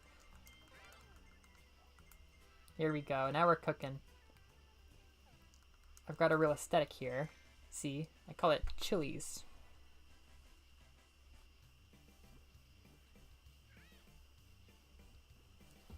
Mellowvania curry recipe commune. I mean, community. But we could also make a commune.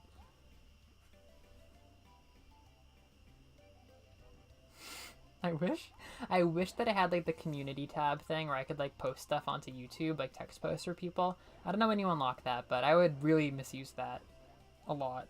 I'd probably use it to share the vegan curry recipe.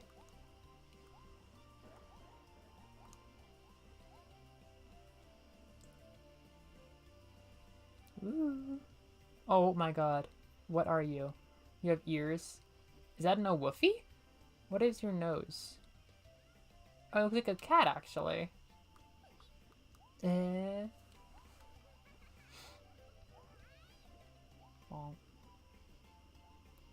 I call this outfit Chili by Chili's.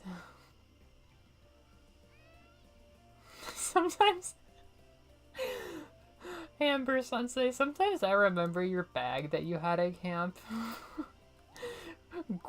Akechi by Goro Akechi in partnership with Akechi Goro as put on display by Akechi Goro Industries.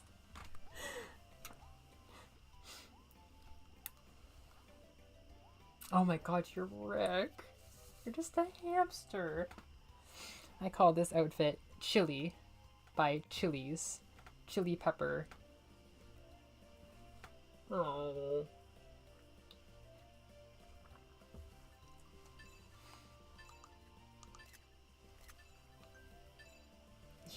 Yes. Vegan curry. I will do this thing. Baumkuchen. Meta Knight. PonCon.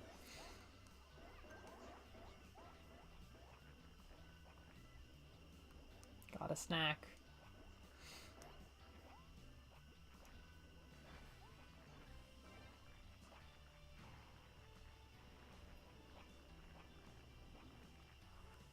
Oh, he's big.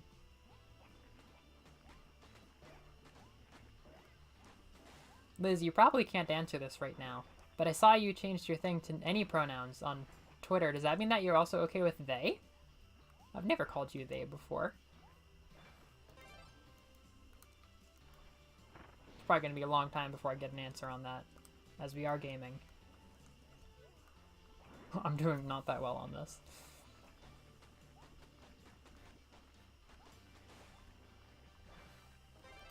Punk.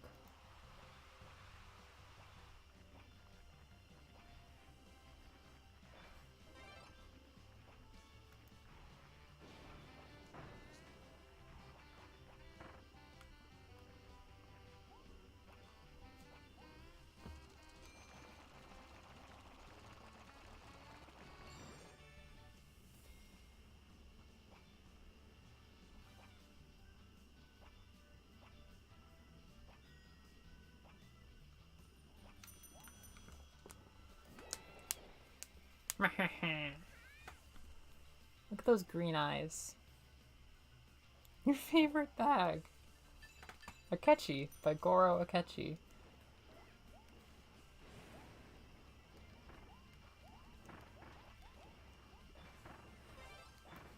Chili by Chili's.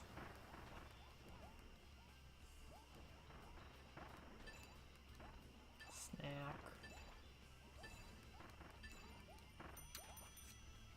I want like an aggressive baked goods section with like breads, like a lot of breads and cakes and croissants and stuff.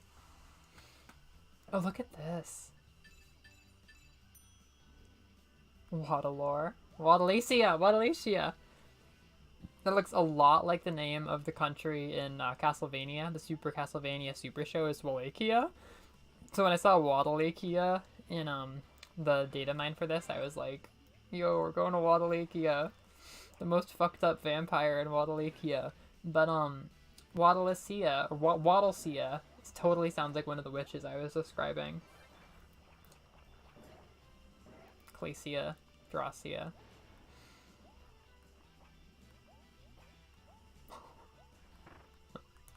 Rolling on my side is so goofy.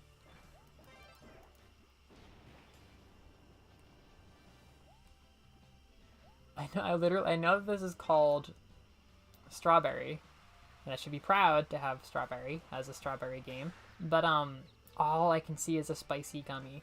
Like, it was presented to me, and I said, it told me, strawberry, and my brain said, okay, thank you. Spicy gummy.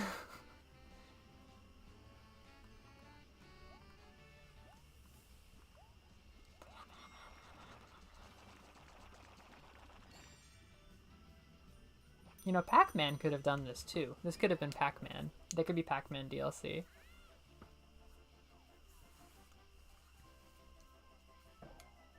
Objective. Survive. Oh.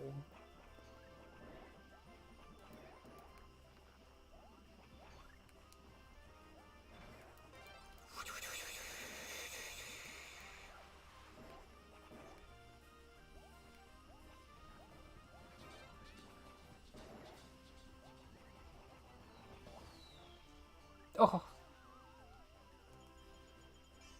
It is really funny when Smash comes back to influence Kirby. Like, Kirby always has the right to steal from Smash because of, like, the mixed bloodlines.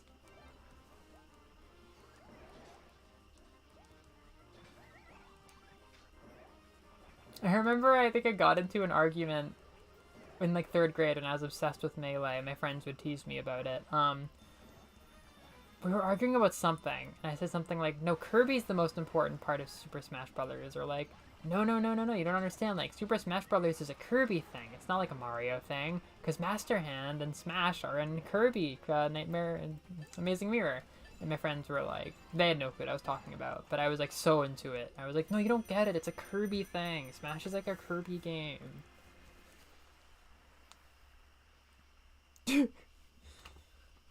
Fork, knife, and spoon Splatfest. I don't think I've thought of any good trio Splatfests yet. Hear no evil, speak no evil, do no evil. Yeah! Bow down.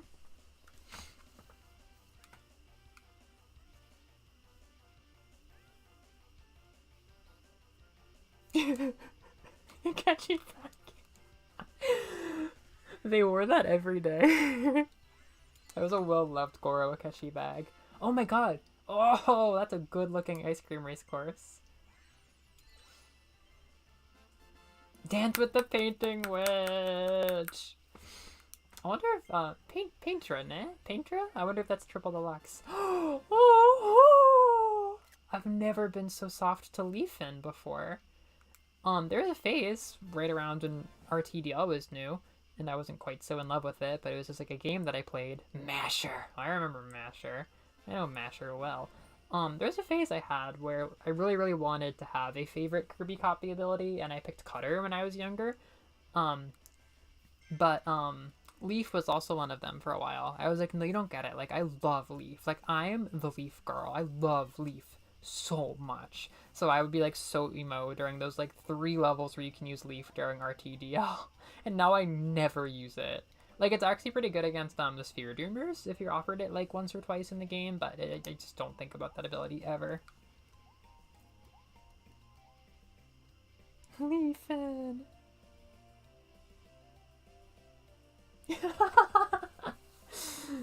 Akechi by Goro Akechi. Wait, what's your color, Noreen? Did you get the one that I was praising earlier? It looks like you did. Where are your eyes? Show me your eyes. Are they light blue? It has like the kind of starry eyes. Oh no, it looks different actually. They look like normal eyes in this one. So it looks like the snow ability from the spray paints.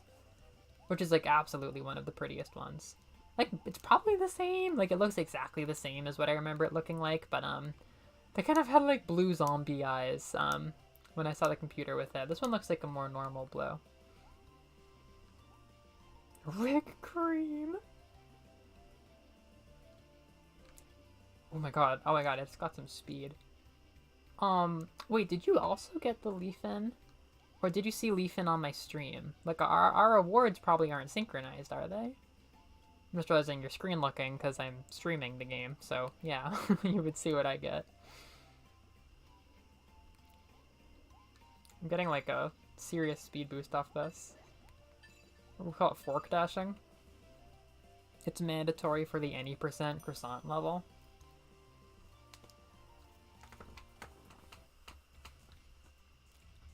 Oh, I love the Baumkuchen. Der Baumkuchen. Oh my god, look how good Marx looks. I seriously don't know the gender of cake. Das Baumkuchen. Gossiki das. Ich gefällt der Baumkuchen. Label.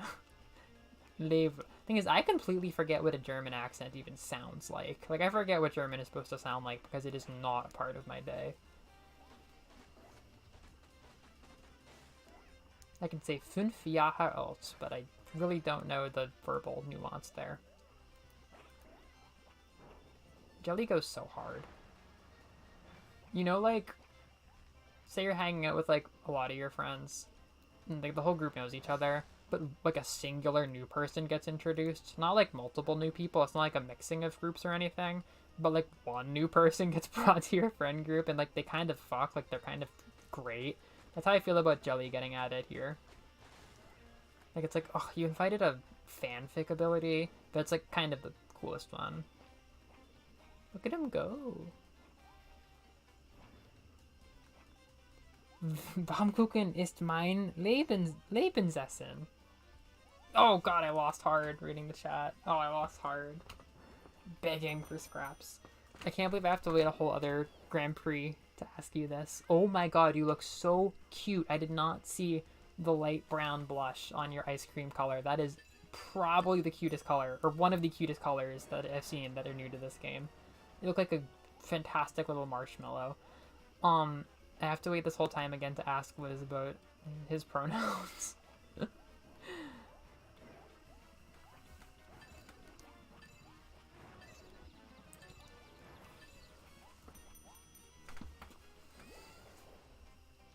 You're so freaking cute, Noreen. Oh my god. The Rick. Ambiguously hamster cat. Yeah, I was reading German. Holy fuck, these donuts look good. Those donuts we had a couple, like a month ago when I got back from camp were really good, Juno, in downtown. Those, like, artisan donuts. Oh, they were so fluffy inside. It was like a whole different animal. I really do want, like, a bread and pretzel level. See, I guess I do have a connection to Germany. I like pretzels. I like pretzels. I like that they're somewhat comparable in Japanese pop culture consumption to my Goshushin. I like the nature. Oh, fuck yeah, I love the nature, yeah.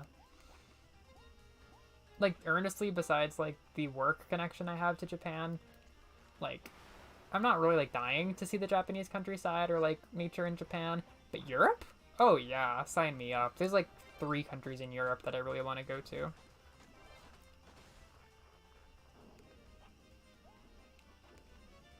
I got so mad the other day because I realized how fucking likely it is that we get an Italy. This is super negative, but it's so likely that we get an Italy Pokemon generation sometime, and that makes me so frustrated.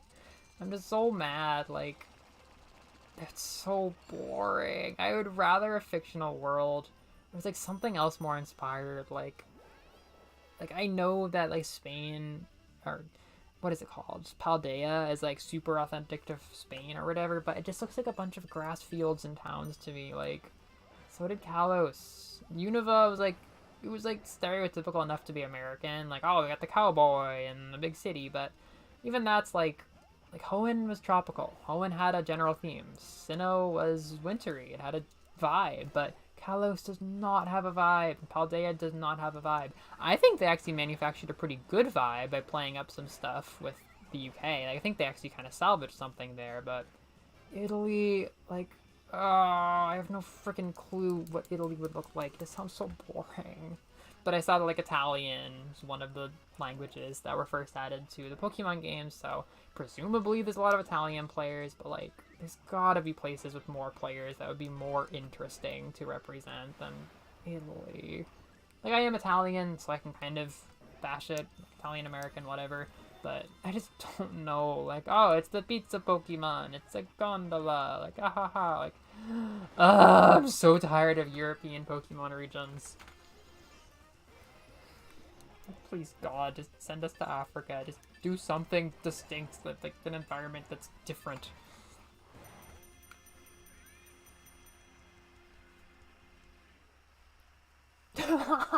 You show very good restraint then.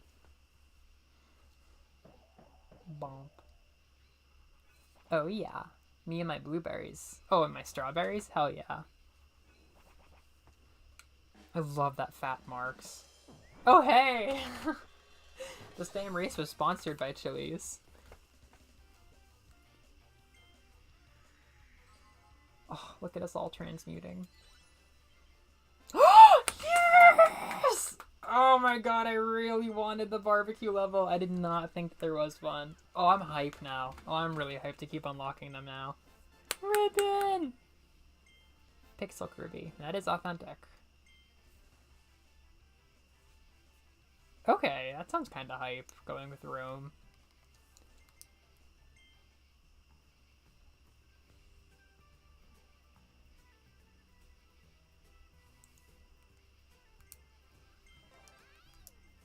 Driving Sky makes me uncomfortable, and for that reason I'm going to adopt it. I'm going to be slightly Haunted Cream. I look like Milcery, I guess. Milcery goes hard. I know they would never do this, but I actually want to, like, Milcery Alchemy crossover with this game.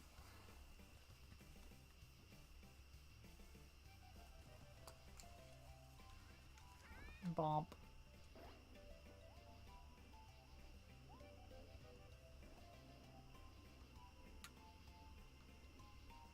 Liz, you're here. Can you hear me? You're gone. Yes! Oh my gosh. Speed run to any pronouns. Or that feels like there's an even better joke. Pokemon Ruby, Liz's life, any pronouns run. That's hype. That's really hype. Pizza. It kicked me. It kicked me at, like, the football. I think I would like a pizza Pokemon. I think it's one of those things where they would know that they have something fantastic on their hands and they would, like, be very intentional with it. I guess this is because now I kind of like food Pokemon because of Alchemy. Oh, okay, you know what? Maybe I can be sold if it's, like, heavily food focused. Yeah. Yeah, Gelato Vanillite sounds really good. Vanillite's really good. Can you get back in? Can you return? Oh my god, how has it already been 2 hours? I guess we started late, so that happens. I think right now I probably have the energy to go till 10. We'll see what happens, though. I was only expecting, like, 2 hours. I'm like, how long can you play this game? Turns out, forever. Oh my god, cheese Alchemy. That would be fun because you could do a lot of different kinds of cheese, I imagine. They see me rolling. They commentating. I'm gonna bail. Oh wait, I hope you don't get sent alone, Noreen. Also, I was 1 second too late to bail. No. I don't know if I can cancel it for all of us, or if I'm gonna like ditch you playing alone. I want to get Liz back, and I want to take a sec to eat my pizza. Oh, but the barbecue is there. Oh, what do you mean main course? I thought this was like a big racetrack, not just like a final battle area. I will put away my barbecue worries. I really want to do the barbecue level. I'm sorry, Liz. But after this, we'll do like a 5-minute pause so I can eat pizza. 'Cause that pizza fucks. Like, big surprise, Newman's Own didn't pull through. Expensive place downtown didn't pull through. My favorite greasy spot right next to... Oh, I guess I could dox myself if I say that, but... my favorite greasy pizza spot, great Alfredo pizza. Oh yeah, we were just talking about Fair Alfredo, the me on a Friday night Pokemon. I guess we kind of have to go to Italy now. I'm sorry, Italy. Sorry for starting off like this.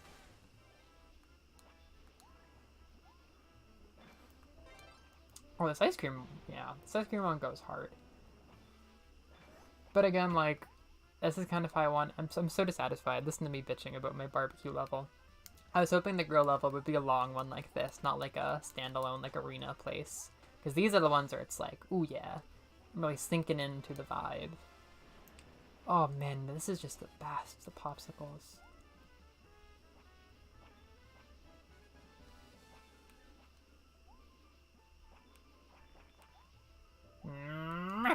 Oh, I lost. And I was so ashamed that I just took the 10. It feels like, I sent this art in our server, it's basically a group chat now, huh?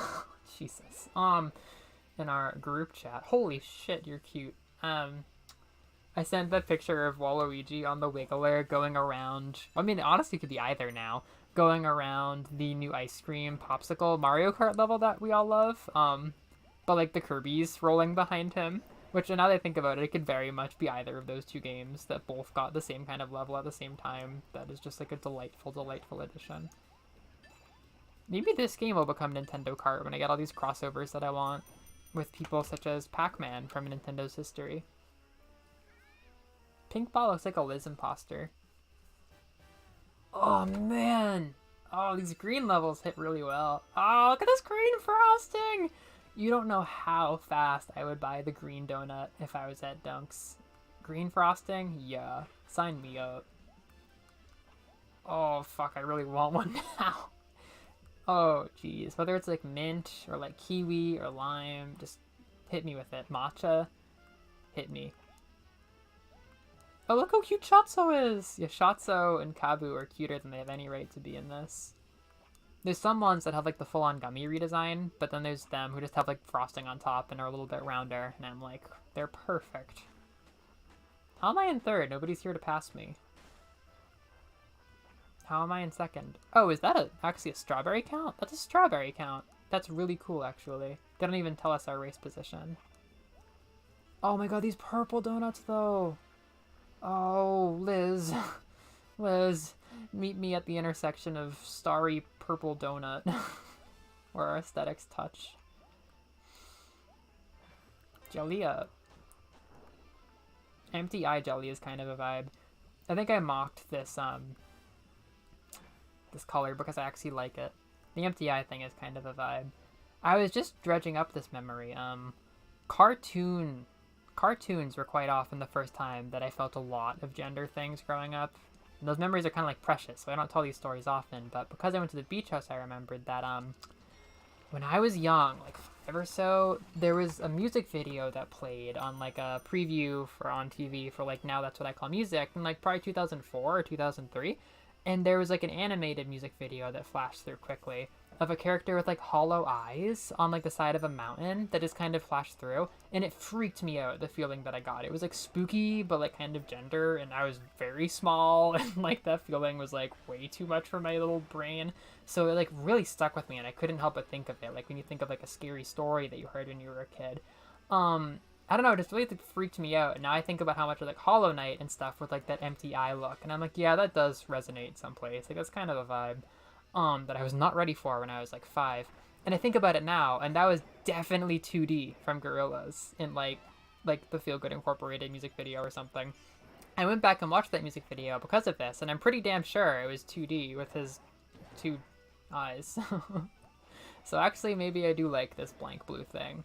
It just scares me, so I mock it. It's I guess like you can add 2D to the list of cartoon weird gender awakenings that ended up making me non-binary.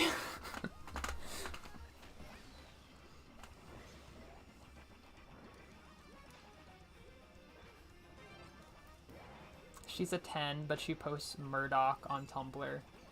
I have that mutual.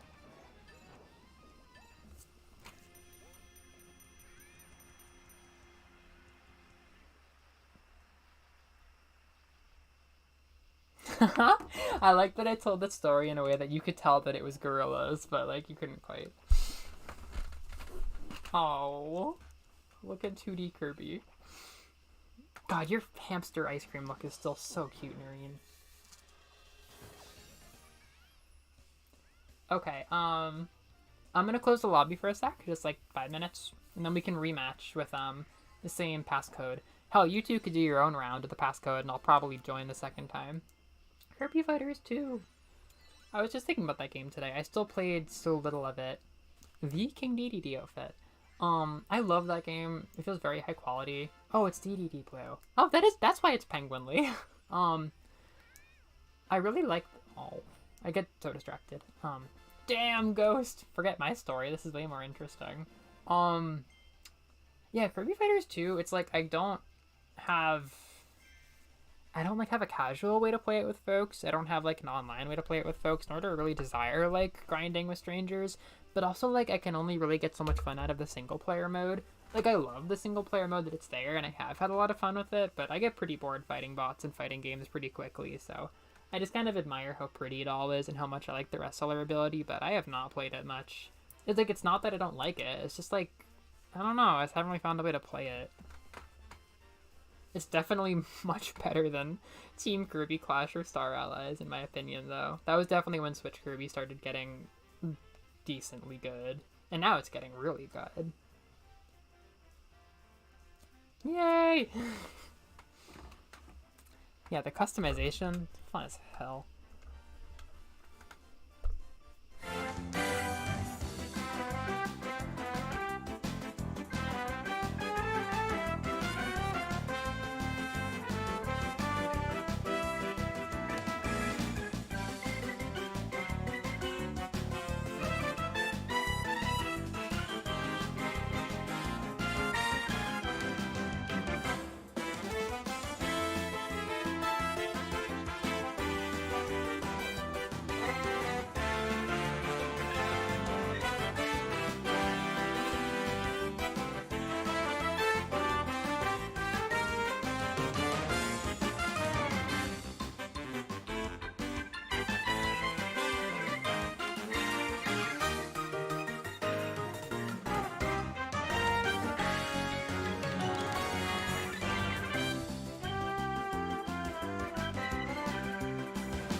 Mellow.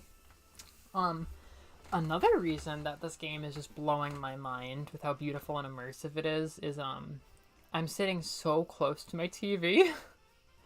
I haven't streamed with the TV before. So, this is my first time setting up my apartment this way in my room. And I'm right up on this TV. Like, this is not good for my eyes, but it is great for the VR factor.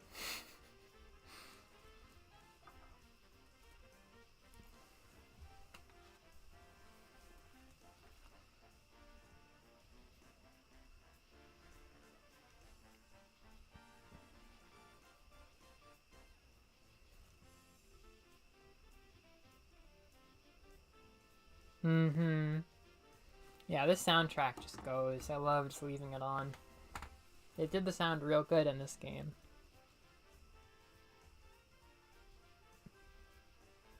That's another thing, like, yeah, Kirby's had so many sequels, some of them just feel kind of like popped out, you know?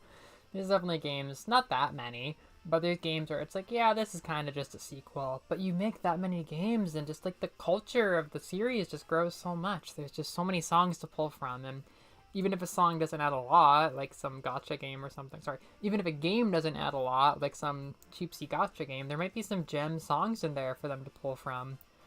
And, it's so awesome. Kirby, just the self-referential stuff, the throwbacks and the fan service, it's just such good food. Like, all these songs and their melodies are from older games. It's so cool.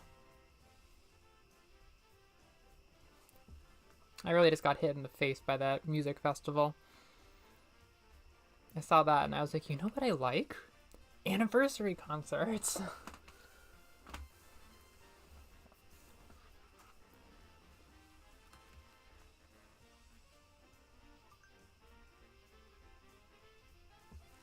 Alright, I'm gonna, maybe I should wait a second before I get the lobby going again.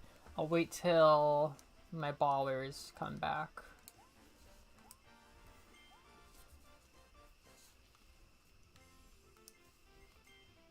Ah, oh, cute. Looking at the cookie candies. Yeah, these white chocolates, the freaking Ghirardellis, they're so cute. Bluster Bomb, that's so cute. The green Poppy Bro Bluster Bomb. I already looked at the neck. Leafin! Oh, the snowball. The snowball. We love this game. This is one of my absolute favorite video games. Yeah, to the panel fan who came in and said like, Kirby content. Well, I know they're not here anymore, but I've been thinking. I don't really have any. I only have a couple small set things in mind. There might be a surprise sometime in the late summer, early fall. That doesn't change anything for the video schedule. I'm still gonna make the Axiom Verge video. That'll be up by the end of the month, and I'm planning out my September video. I'm really liking the monthly video plan. Plus streams will be. We'll play it by ear. I'd love to do something next week. I think I have time. I'm starting to have a fun weekend, though. We got the Splat Test, and there's a new Muse album. So I might go and see my sister and, like, our friend and listen to the Muse album for a bit. I might go have a Muse party on Friday night. But I still have some decent time in August for streaming, so, I've been loving this. So we might bring Alucard back or something. Or Axiom Verge. I might finish Alucard on my own now. What was I saying? Yeah, I have, like, the vague desire to branch out the channel a bit, and I won't say anything specific because I don't have many specifics, but I think I however I kind of let it grow, I think there's gonna be Kirby surprises here and there. Like, not a lot, but if you like really heartfelt Kirby stuff now and then, I don't think you're gonna be let down. Like, there's not many ways I see myself mixing stuff up that don't involve, like, sporadic Kirby stuff when the inspiration strikes me. This is one of the very best ones. I've never seen this art before. I like these two though, Nelly and Ruff and Masher. It's a brutal game. It's a brutal game.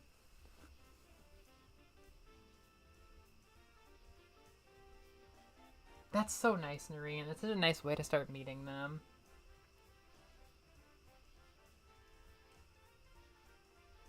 Thanks. Thanks is gonna keep you watching this banging stream. Okay, I'm gonna join password. Wait, my victory count is still growing? How does that work? Are these like my lifetime victories? I'm joining 3320 Grand Prix. I don't know if you guys are already there.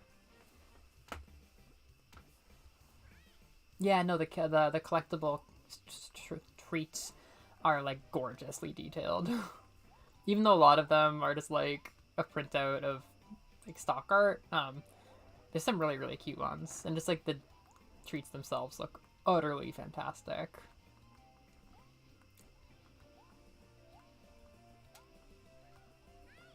Hello. Oh, cute! Evolving the hamster look. So that brown, I think, was one of the ones that I saw in the promo art that was making me go like, holy crap, colors! Because I don't think I've really seen that art. I mean, probably it was called like chocolate and tucked into the spray paints, but what I associate with it is Kirby Air Ride. It was one of the few colors that was like, ooh, burger, pie. I don't think I can picture pie. Kirby Air Ride is like a lot of kind of normal colors, like, oh, purple, white, black, but there were some really cool ones. I guess purple was kind of cool. I think gray was one of the cooler ones, but brown is actually one of the coolest ones in Air Ride that I remember. Oh, ribbon on the ground there. Perkers. Yeah, the barbecue stage was just kind of an arena at the end, wasn't it? I was kind of disappointed by that.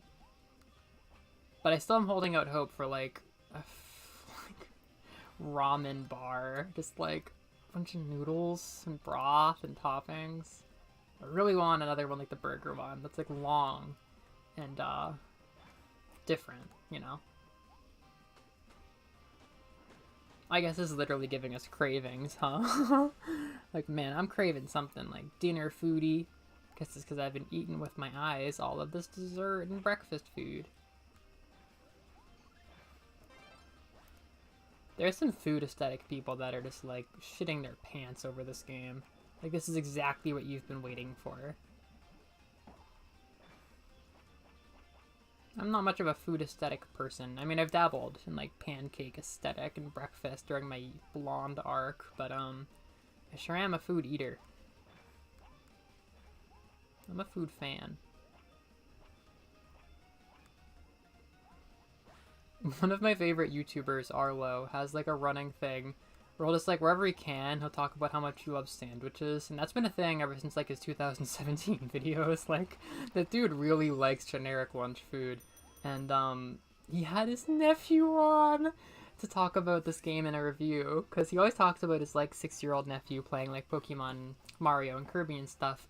And he actually just straight up brought his nephew into the recording studio, and his nephew brought up sandwiches, and I'm like, oh, you know your uncle so well. He was like, let's go get sandwiches, Uncle Arlo. And I'm like, dude, my heart is glowing.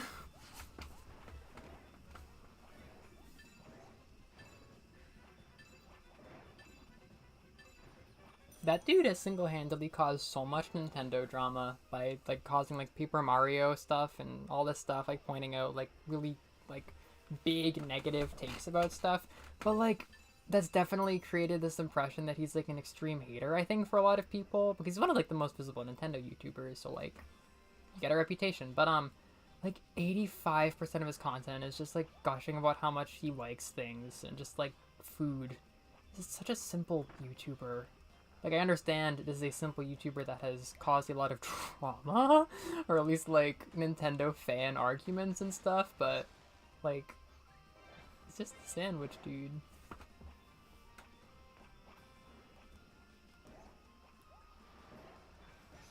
I get tired of sandwiches very quickly. Like, I think every school year I would start off eating cold cut sandwiches for lunch every day, and then just get completely sick of them to the point that I feel like I'm eating cardboard. I actually had a good cold cut sandwich at the beach house this week. There is some good ham.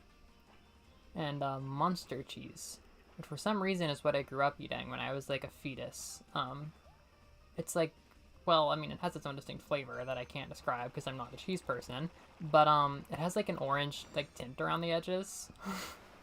they won't contain my donut rule. It's like kind of like, it's like an orange fringe, I guess, on the side. And I think child me was like, this has got a design. This is one of my safe foods. Because I've always been a picky-ass eater. But my parents were like, oh, she likes Munster cheese, so we're going to feed her Munster cheese. And for whatever reason, Munster cheese was like a huge thing that I ate when I was like a fetus. And I didn't have any consciousness yet. I was like 4. And even as a 24-year-old, I still like some Munster cheese. It's still good cheese. I don't buy it much, but it sure brings me back to my roots.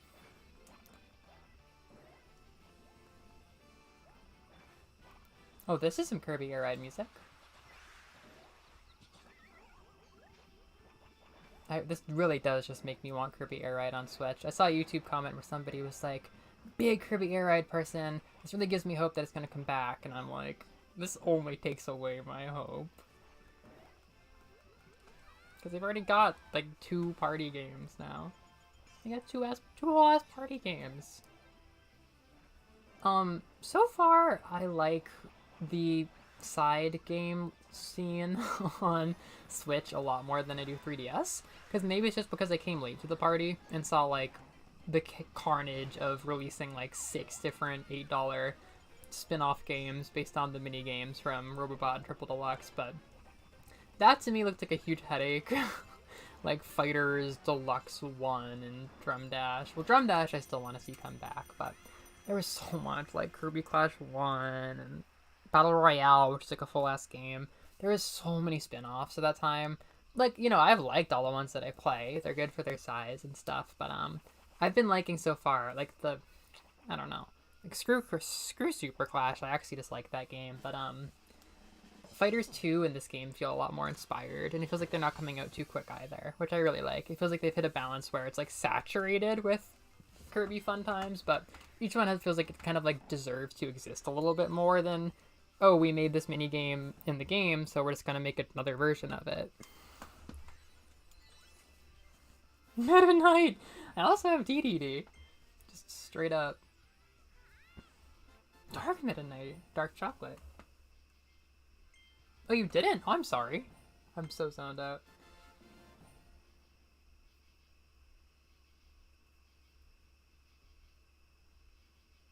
Oh! LMFAO! I pinned the wrong goddamn password. Ah! Thank you for saying something. Ah, I pinned 33. Ah, I'm such a space cadet today. We're hitting levels of depression that shouldn't even be possible.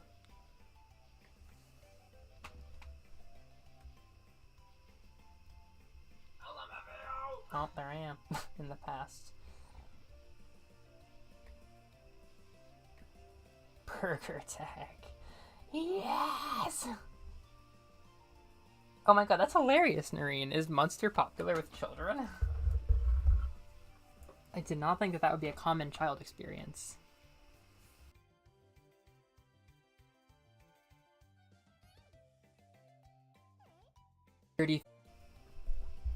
Oh my god, what's happening? Everything is beeping. Everything is beeping. I didn't think that I moved the USBs or anything, but everything freaked out and made noises as if it was disconnecting and reconnecting. So I may have killed like the mic and the Wi-Fi and the input at the same time, but it doesn't look like I did. It just sounded like I did. We're just gonna do 3320 from now on.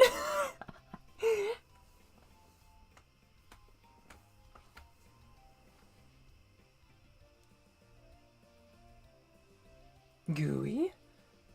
Oh god, gooey.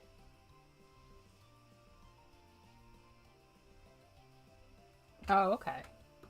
Yeah, I didn't think that I, like, nuzzled the important plugs, but, I may have disconnected everything for a hot second. I guess Munster cheese isn't... Well, I didn't think it was very common. Whole cakes. Like, I can't even picture the cupcakes level. Maybe it's one of, like, the top-down ones, but I cannot picture a cupcakes level right now.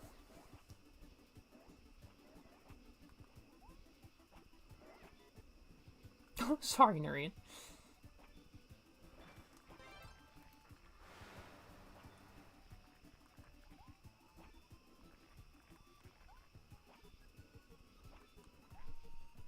Listening to green greens. Green radios.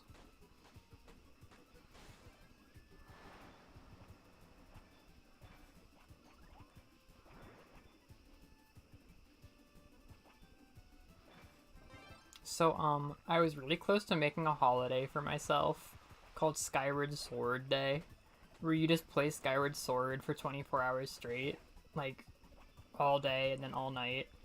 And, I was so close. I'm like, dude, I have no plans this weekend. I don't want to use the weekend working. I am going to play Skyward Sword all day after I return the books to the library and get my curry ingredients, and then stay up fucking late and then play Skyward Sword all day Sunday. And then I said, wait, there's more to life than Skyward Sword. Like, I do love generally living such a life that doesn't go to such extremes, that I can throw an extreme out there and it's, like, funny and, like, I appreciate it, but, I think that I'm going to tap out of playing Skyward Sword for 48 hours straight. It's not that I wouldn't. In fact, I think the game gets a lot more fun the more you play it, because you get more used to, like, the weirdness with the controls, and you get really immersed. But I don't think I'm willing to breathe that demonic holiday into existence, in which I play Skyward Sword for an entire weekend every August or something. I just don't think I should do that. I could do that in an alternate reality. I don't think that I should. Streaming. That now... that's funny. Streaming sounds funny. That almost sounds like a charity thing. Come watch me waggle my controller for 24 hours to give to children in need. That would just be iconic. I'm already kind of doing that. I want to stream the entirety of Metroid Dread on Metroid Dread's anniversary, which I think I can do. Like, an 8-hour stream isn't that hard for me. Especially midday. Like...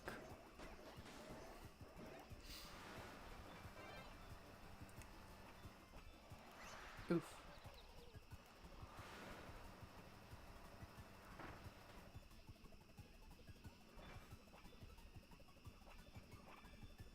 You are listening to Green Greens Radio. Whoa! Oh my god, I absolutely love this spinny tunnel.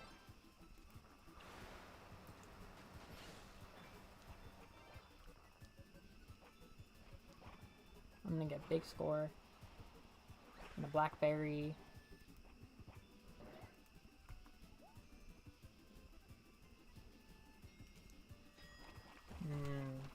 Purple. What was the name of that level? I don't even know what its name was. You know, it might be kind of like Pug Cheese. Oh, it's the Natalie Klutzy level. Ow.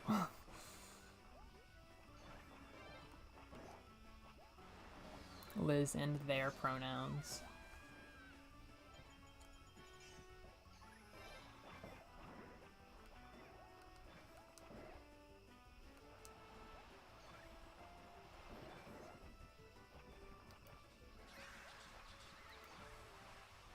Ha! Liz and their tongs.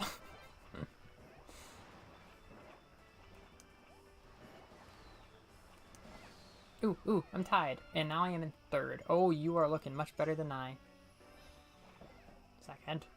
I can't believe you can actually follow that. Oh, I want this. I sure want this. I might be in fourth. Oh, here we go. Wheel, let's do it. Let's do it.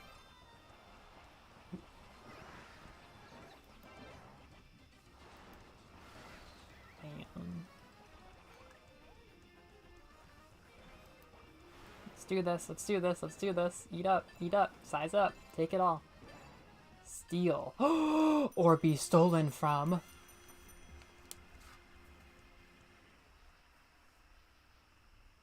You know, just because of the flavor, I could picture it going with, like, mustard or something. On, like, a sub in a pub. Oh, yes. Oh, you know me. Cookie will crumble there. Always. Let's do it. Yes. Wah.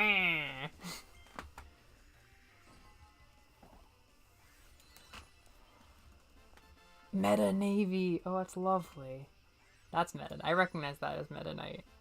Even though we don't know. Red to steel wings. We don't know why he looks that way still, but we sure know he looks that way. Well, that's a nice one. Ice Dragon. My guy. Whip Kirby. I had Whip in D tier, and then I played Castlevania, and then I went back and replayed Return to Dreamland, and I really like Whip now. Sounds fake, but that actually happened. This does look like Meta Knight. This actually does look like Meta Knight. They did it.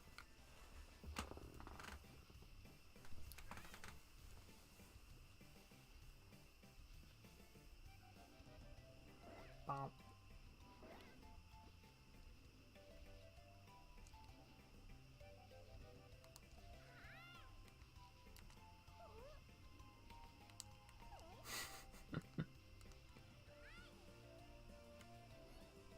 Oh, your Coup fit is so good, Noreen. That's actually adorable. That looks like a cute little chibi Coup. Salt. Every girl's best friend. Salt and pepper.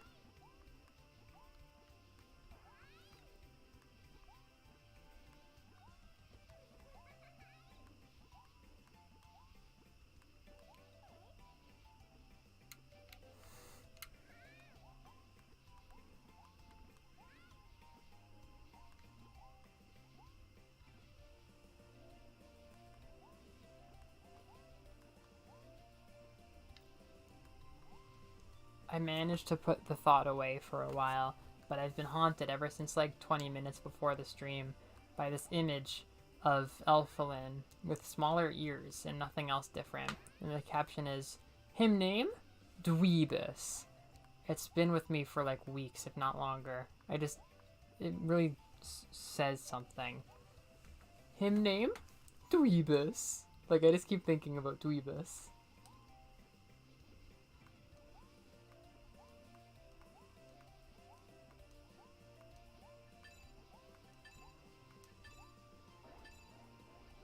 Oh, him name? Dweebus. I saw your Kirby ball stop and I'm like, oh, I got him. Oh, the donut levels. Good waffle. Fuck yeah. Oh, this looks so good. This looks so good. Oh, this menu is looking so tasty. Although, hold up. This looks really similar to the green donut level that, like, stole my heart. Are there, like, palette options for these levels? Maybe not. I don't know if there's a cookie in the green one, but, like, I don't know what that green one was called, but the green one just mesmerized me. Oh my god, this is so freaking white frosting and the dark sprinkles. Oh my god, this is just lovely. This is just painfully lovely. That food tag I have on my Tumblr is about to be a whole lot more than actual meals. I'm gonna be looking up drawings of food now. I've entered the food fandom. I was a fan, I liked it before, but now I'm like a stan of eating. Him name? Dweebus. Maggie, that's such a normal name. If, like, possibly a Magalore reference. Oh my god! Gooey Jelly Meta Knight. That's so cute. That's a real spirit. That's a real mood. Him name? Dweebus. That's...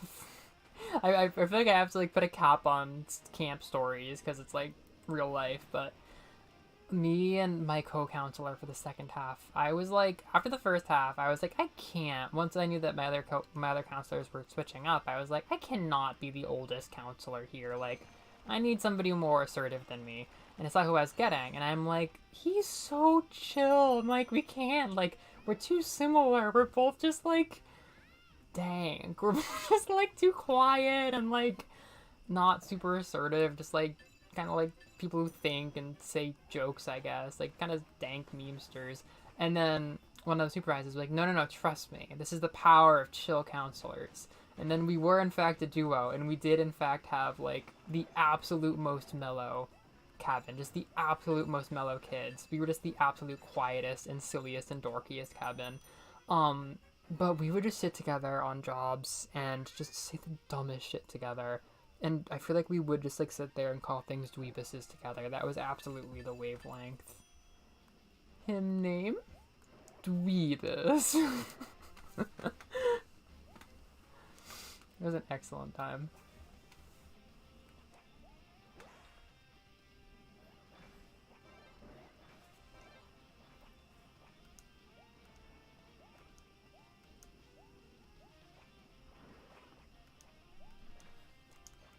Look at the backgrounds, though. That's kind of the underspoken hero. Like this? I would bathe in this.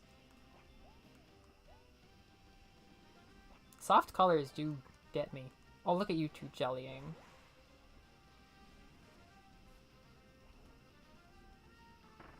Roxas in the goop puddle. Him name? Dweebus. Oh, you're both so tactical, huh? You're just so tactical.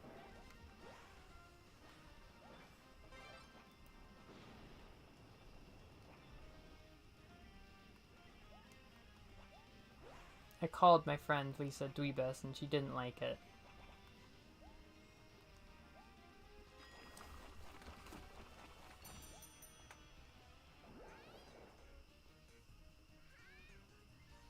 It really was the Mellow cabin.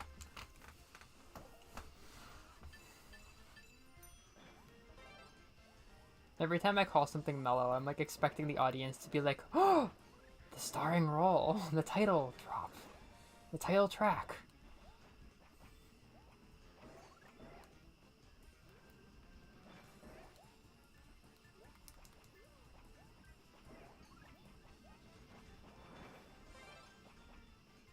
The disparity between like streaming myself fighting Emmys and winning for 8 hours and like sweating it out in like the fuck labs in Metroid Dread, compared to just like rolling around on a bunch of pickles and a cutting board with my friends and being like, him name? Dweebus. Like, this channel's got range. Maggie.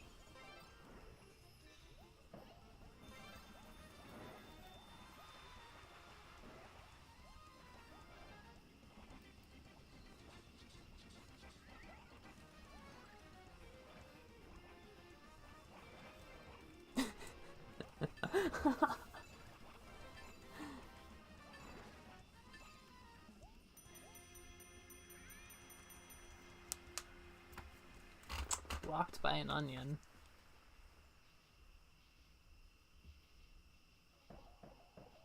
That is a bird. That is a bird and a half. I love Darwich's bell. I don't even remember him having a bell. It's like a necklace proper.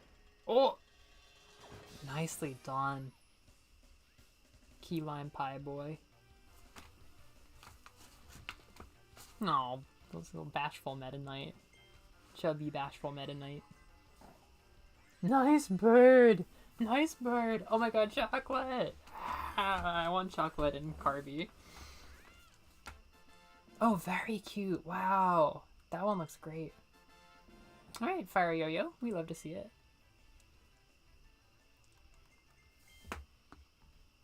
Nice bird. I like chocolate King dedede is nice. I like the hammer, but not now. I want the... yeah. Or maybe... ooh. Yeah, I want this.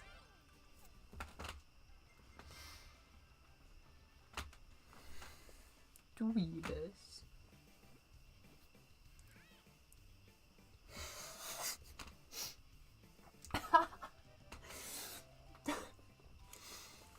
I'm having fun. Now I have like untapped like dweeby memories from that second half cabin.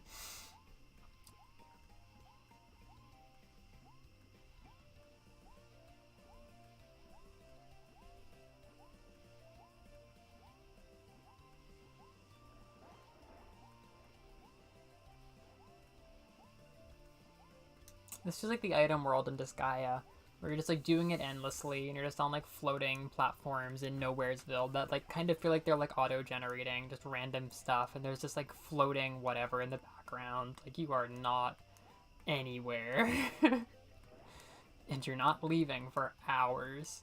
I mean, I am blown away. Like I get tired of playing Kirby Fighters 2 single player against bots on my own like after like 20 minutes. Like 20 intense minutes, but not long. But I have not thought twice about goofing together and playing computers. I genuinely was wondering how long we would have fun. But, like, I am just lost in the sauce right now. They really balanced this great. I saw a few reviews of it, and, one person pointed out, like, there's no loading time between levels. Like, you just seamlessly move from level to level. It's not like they don't take time to, like, do the ending with, like, oh, you got some payoff for racing. You got your big strawberry, and oh, on to the next thing. I think it's kind of like going from Splatoon level to Splatoon level, which is about to get, or match, you know, in matchmaking, without, like, any... I mean, obviously there's a pretty big delay sometimes between matches in that waiting room, but, when there's not much, you can just really fluidly go through them, because they don't take that long, you're not exhausted afterwards, and it's pretty snappy, it gets you back, so... Yeah, this just keeps you really hooked. Dreambus. Burgers, Kirby cake, pancakes, and sheet cake. I can't super picture the Kirby cake level. Isn't that Carby? I guess it's not Carby. That's car cake.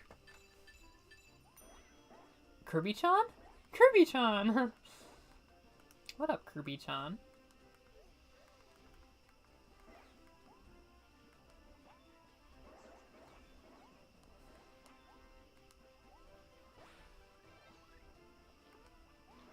Roxas got that cupcake.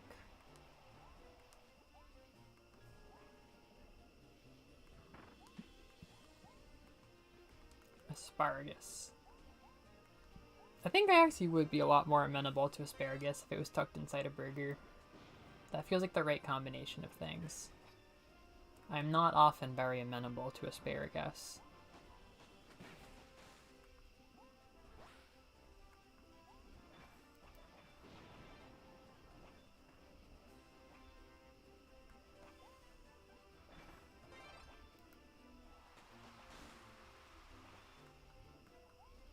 Avocado! Now that is something you put on your burger. Avocado is one of my best friends. #1 ally in the vegan cafe wars. Oh, it's not giving me like a first, second, third count for strawberries yet. That is Omoshiroi.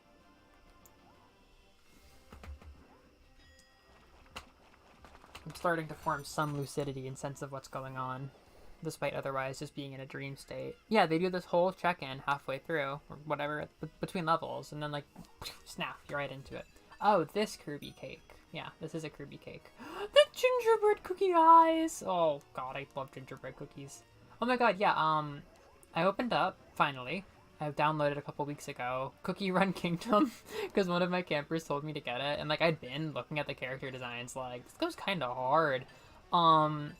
I deleted a bunch of my gacha that I wasn't playing. I kept Regalia on there because I noticed that they're rerunning old events, which actually, like, I'm fairly, like, I just have realized, especially in that night when I was actually opening up my unplayed gacha games, I just don't like mobile games. And it's not for some, like, oh, they're manipulative reason. It's more just, like, managing tapping through the menus and getting pop-ups really sucks, but like Cookie Run Kingdom lost me immediately with like the town building thing. Like I think because I had to learn it. I'm sure if I knew what I was doing I would be going through it and stuff, but I think Dragalia's town building system was kind of clunky and awkward and not really that fun, but I loved the game enough that there were times that I was invested. And like sure, I enjoyed like tapping everything and upgrading it then, but like the whole interface of like tapping stuff to upgrade it and you know, managing the resources. I'm just not really interested in that kind of gameplay. And it's usually I push through the gameplay for the sake of the gacha and like getting stuff and just being lost in the, you know, the atmosphere. I think kind of the atmosphere is what made it into Galia. And to some degree, maybe not atmosphere, but the, oh my God. Oh, this is a good section. You know, just the Love Liveness of Love Live kept me interested in Love Live, but like the actual like tap to upgrade, use your level tickets to level your dimbos, like I just don't. But tapping through the cutscenes and stuff was pretty fun in Cookie Run Kingdom. And you know, I lead with that negative just to say like I don't really have many of my mobile games on my phone anymore. But you know, even despite like not being interested in the like running down the hallway, tapping your attacks on a cooldown gameplay, and not being interested in the town builder, which is pretty damning, that game's awesome. Just like the visuals are so good, everything sounds so good, and like Brave Cookie or whatever. Cookie Brave? Cookie Heart, the protagonist? He's definitely got Finn's voice actor, right? Like, all of his lines sound like Finn lines from Adventure Time. I can't believe it. Like, I only played, like, the very, very first, like, level, but, I couldn't believe how beautiful the intro cinematic was. Cinematic, like, cutscene, tutorial, with, like, the god cookies. Like, that was just straight up gorgeous, but, I just couldn't believe how, like, nice the voice lines were, and, just how pretty everything was. Like, I was not enjoying the gameplay. And again, like, I might enjoy it more if I play it more, which is why I made it, like, kind of my only gacha. And, yeah, like, I'm sure if it wasn't so new, I'd be a little bit more into it. But just, like, looking at it raw, like, no familiarity, I'm like, I don't really enjoy mobile games. I actually, for, like, the 7th time, re-downloaded Pocket Camp. It's like getting back with an ex. I re-downloaded Pocket Camp, talking to them again. That actually kind of hit, because you just, like, walk around and do things that I normally do in video games, like picking up items, and, you know, you just kind of tap and do Animal Crossing things and then get rewarded for it, and then you get that Animal Crossing payoff of, like, I've got items now that I like, so I'm gonna play a bit more of that. It's not, I don't know why, there was only one night where I was like, I need a phone game. There's really not many days of my year that I think I need a phone game, but I did actually enjoy Pocket Camp for a bit, but, like, I love the idea of playing some more Dragalia now that it's dead, because, like, they're rerunning all these events I've never touched, because I stopped playing it years ago. But the idea of actually tapping through the battle sections to read more story, like, I don't want to skip the story, I just want to skip the battle sections. Look at your little ribbon, that's beautiful. Oh, God, Burger Herbie. Yeah, I really would love to read through all the story sections, even getting, like, nothing for it, because I don't even have free gacha anymore. But, I just don't care to tap through the action segments anymore. They're just not really fun. Oh my god, Elflin Cake. Kirby and the Roller Someone! No. I only know Binks so much. I know that Binks is kind of a dweebus. Like, I hear you. I will add you to Cookie Run now that I finally have gone from having it downloaded but not opened for 3 weeks and then actually opening it. Do not add me in Cookie Run. No! Why? Is there, like, a firm reason you don't want my friendship, or do you just, like, not want... I don't know. I'll certainly add you next time I open it in, like, 4 days. Yeah, Jeremy Shada. Damn, yeah, Ginger Brave is so funny. Oh, yeah. I think I've been mostly okay with the actual daily addiction of gacha stuff. I mean, no, that's not true. Because the only games that I put a significant amount of time into, well, you know, Bandery, Pocket Camp, those are significant. Sifas was significant, but, like, a legendary amount of time was pretty much just the original SIF and Dragalia. I didn't always play Dragalia daily. It was, like, pretty easy to get into a burst where I play it for, like, 7 days straight and really get into an event. But those events were so good in that I'm gonna start crying because of this damn game. They were so good in that they, like, lasted really long, that you didn't have the pressure to play every day. Like, you could just have, like, a week where you were a Dragalia player and then go back to normal. But I know plenty of people, or I knew plenty of people who, like, grinded the raids all day, every day. You know, there's always that way to play an MMO-style game, but SAF was actually the worst now. Like, they guilted you so bad if you didn't log in every single day. There was just a giant calendar, and if you missed a single stamp, the girl would, like, cry at you if you didn't have every single stamp for March. Which is, like, step 1, max 100% guilt tripping. No, it's like... No, I don't not... How do I say this? I don't not want to play it. I'm just not overly interested in playing it. But I am slightly interested in playing it. Like, there's nothing going against it. I'm just not very... How do I articulate this?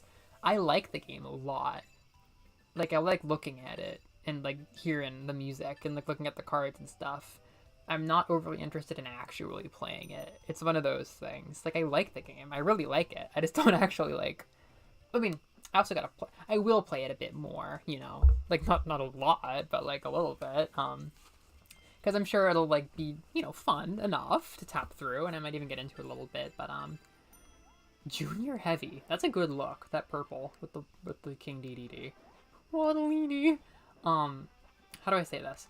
I am not the kind of person who's been like hurt by gacha enough to be like, this game will steal my life. Like Dragalia was the last major game that I played, and at no point was I like, this game's bullying me. Like, it never got me with like the gacha hooks.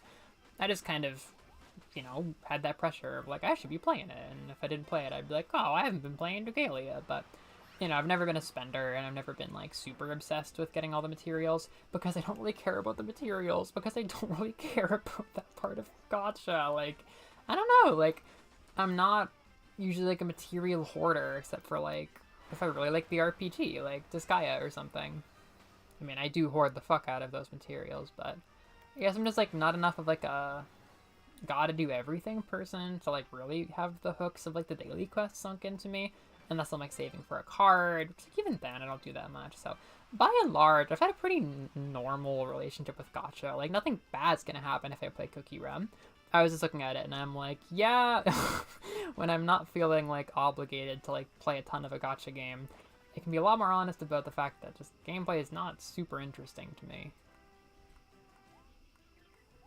It's like the lag kind of turned up on that level. Oh, it did. Uh-oh. Uh-oh. Don't hurt yourself. Yes. It's lagging pretty bad, though. Maybe it'll just be a spike? Maybe it's because there's a scary mosquito on my window.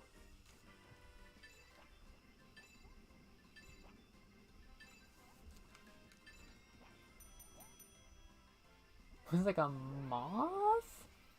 It's like a... Oh, you're so cute! There's like a moth and a big ol' mosquito. They're making a lot of clanging. Yeah, I got really bad lag too. Yeah, it's not stream lag. My game was also doing it. Shout out to the stream. Junior Heavy must have a shit connection. No, like I really was thinking like, are we really gonna have enough fun with like a computer? But like, it's so non-competitive.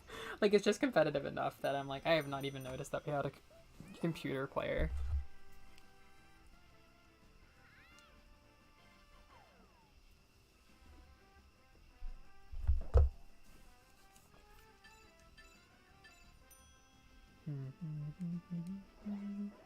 Oh, this is a good green level. But it's not the donut level. It's like a beautiful Swiss roll green level. Hot fudge puddle? Yeah.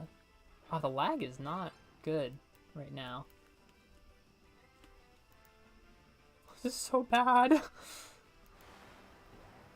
we gonna make it?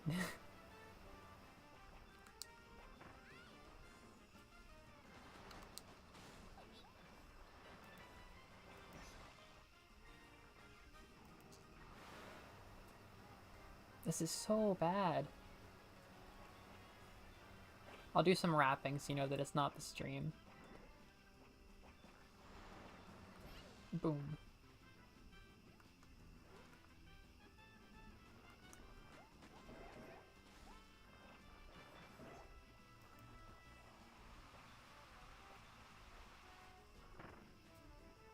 Look at that little kitty fork.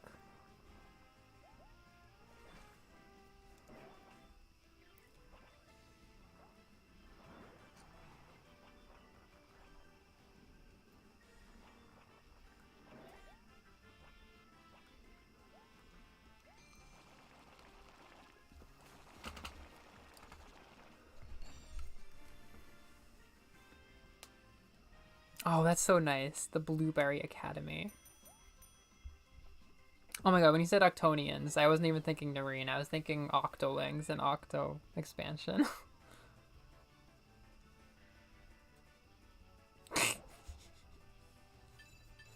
I'll make some real nasty Cookie Run opinions. Oh, we are lagging on the pudding level. The moose.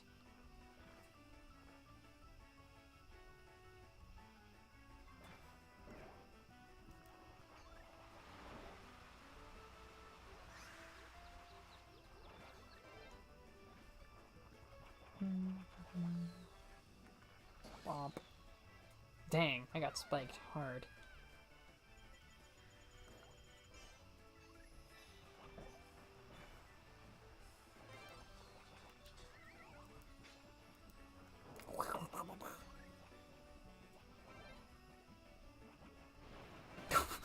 Brutal.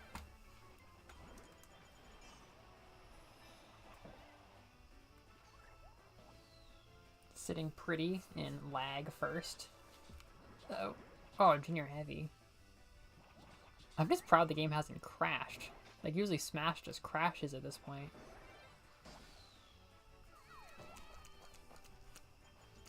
The lag was literally so bad in Super Kirby Class. The game sucked. I really don't like that game. There's just something about it that is such a miss for me. Like, I really tried to get into it, because there were only 2 Kirby games on Switch for a long time, but, like, genuinely, I tried so much to get into those first 2 games. Star Allies, even. Like, it's one of the only Kirby games that I'll, like, toss negative opinions at, because, like, I can't believe I just got to the point where I have the same amount of hours in Forgotten Land and Star Allies, which is, like, think about that. I've been playing Star Allies for 4 years.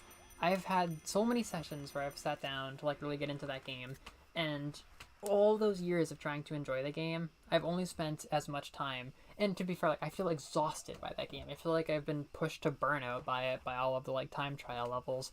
And I've already got to that point in Forgotten Land, a game which I feel like I've barely scratched the surface of. Like, I'm, like, 2 worlds into my first replay, and, just, like, it feels like a fraction of the emotional energy I've dumped into Star Allies.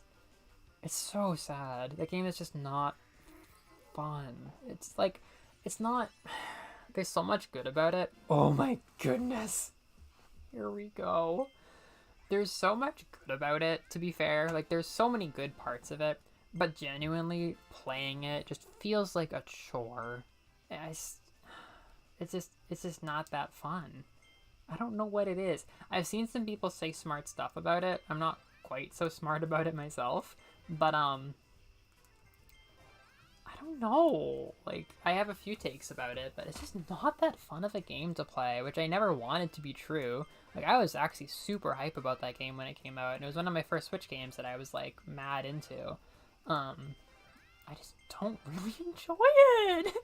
Like, I'll play it, and I'll, like, oogle and ogle. It's, like, I'll, like, devour with my eyes the graphics. It's a beautiful game, and all of the character models are so cool and so plentiful, and like having Star Ally buddies is so good. Like, last time I played it, I actually enjoyed it a little bit, actually. Doing like a self-imposed thing where I only keep 2 helpers instead of 4, because that's just like less of a headache on screen for me. But I have not picked up that replay. Like, it was kind of fun, but you know, 2 hours into it, and I feel like gears are grinding in my head. It's not really how Kirby games ever feel, which is so strange. Oh my god, look how cute you are. That is the frickin' look. That is the frickin' look right there. I think it's kind of insidious, like Skyward Sword, where like Skyward Sword reviewed fine in 2011. Like, people picked it up and they were like, a good game. It slipped by, but then like years go by and people are like, this game was actually extremely frustrating. For a lot of very quantifiable reasons. And I think it's happening with Star Allies, where people look back and they're like, yeah, this sure felt like a normal Kirby game at first, but it's really boring, which is just, it casts such a bad light on the rest of Kirby, because so many people have been like, 2D Kirby got stale, Kirby's so brain dead, blah, blah, blah, blah, blah. But like, I play all the Kirby games. I do not enjoy that one nearly as much as the other ones, which again is not something I take any joy in saying. Like, I really don't want to dislike that game. I want to like that game for a lot of reasons, but when you look at it, it's like, wow, that's kind of a chore. Oh, that makes me so happy, because that feeling of just something off is so strong, and I never was really able to put a word to it. Oh my god, Elfline is here!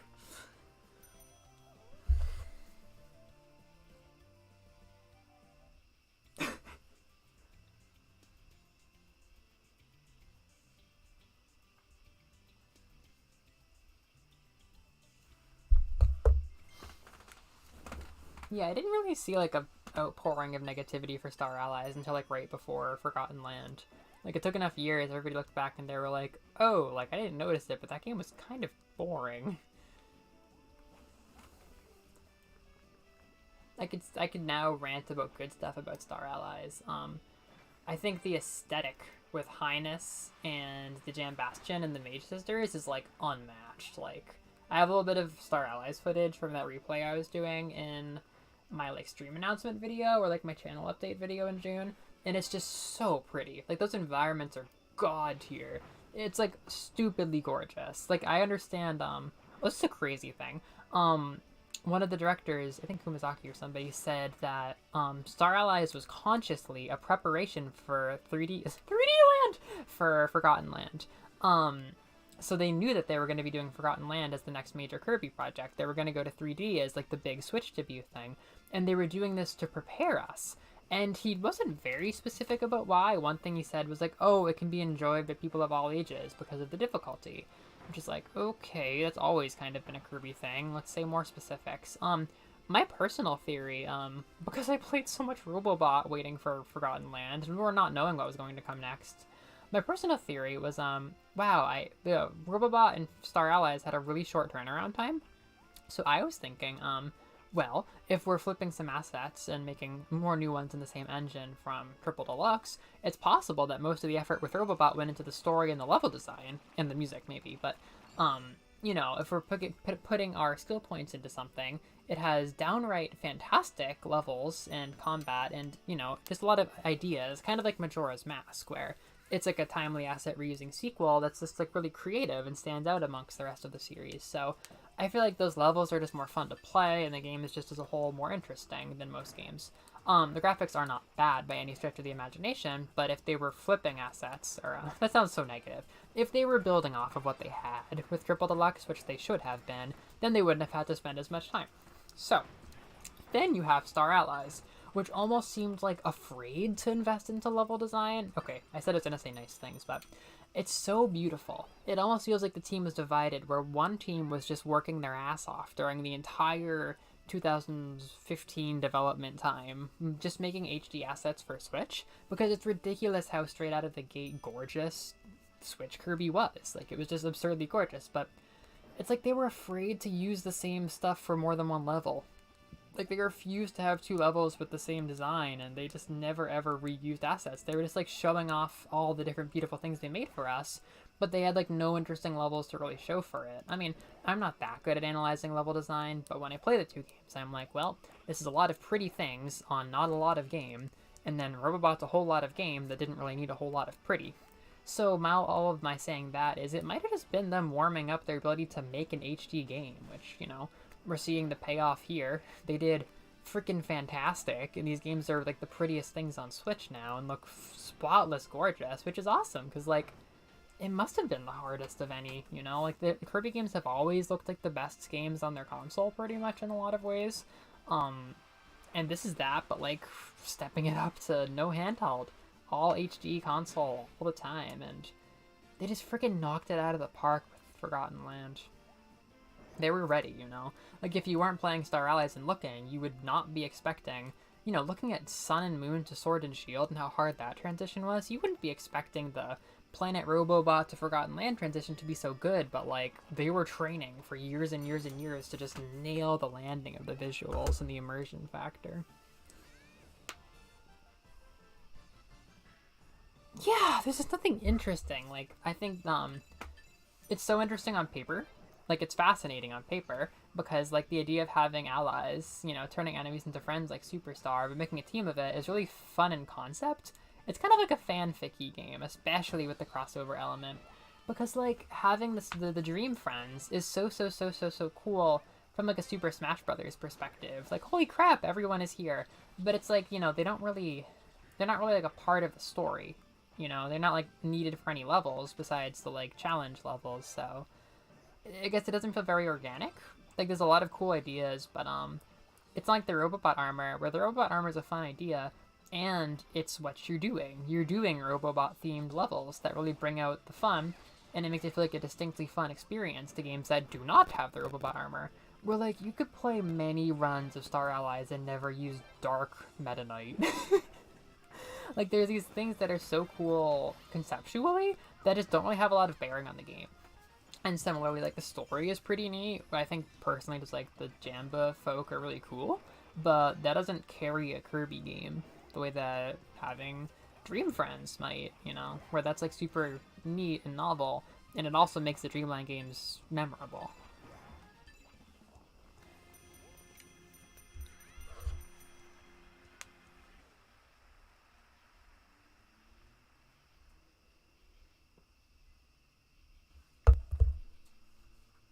lag wasn't quite so bad that time, but it exists. I think we're starting to hit the limit. Is Noreen gonna do it? Oh. Come on, Elfalin. Yes! They did Elfalin and probably Riven in a way that I like so much. Like, I wasn't super here for, like, the cameo hats, but look, that's literally Elfalin. This is so good. This is so satisfying. Elfalin Peacock's actually a really nice color. Prismatic Pinball. Pinball is super good in Mass Attack. That's just, like, one of the best minigames. Wow, that's beautiful.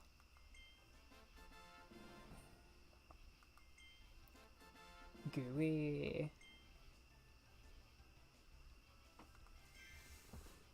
I hope the lag's better. Oh my god. Him name. Dweebus. Oh, you're mint. You're mint.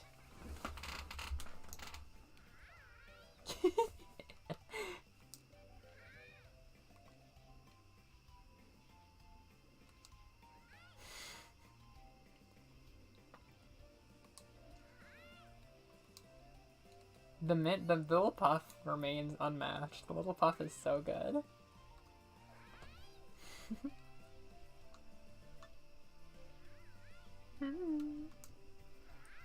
I was debating firing straight off with a Kirby themed video and just like delaying Axiom Verge randomizer video, doing like a deep dive, like how will Jelly become a copy ability? But then I was like, I could also not do that. And just like think on my own about Jelly. Jelly does spark my curiosity. It just feels like it's real. Wrestler is like, well, currently the fighter abilities are in a hiatus, but Jelly? Like, yeah, I would never have seen it coming, but that feels like it belongs now. It's like Wheel or Stone, like you can design Guiji puzzles around it. Jelly. So cool. You have like a slime enemy. There's like the slimy enemy that drops from the ceiling in 64 and RTDL that I imagined you could get slime from maybe, but I would just take a new slime enemy, honestly.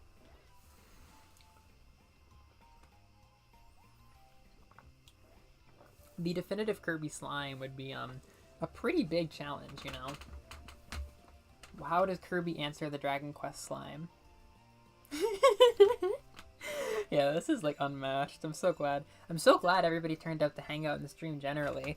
And then bonus high five to everybody who came to play. I'm so damn happy. We've all got lives. We shall be playing D&D right now, but here we are. Who would have thought? The 5 of us. Who would have thought? Not me.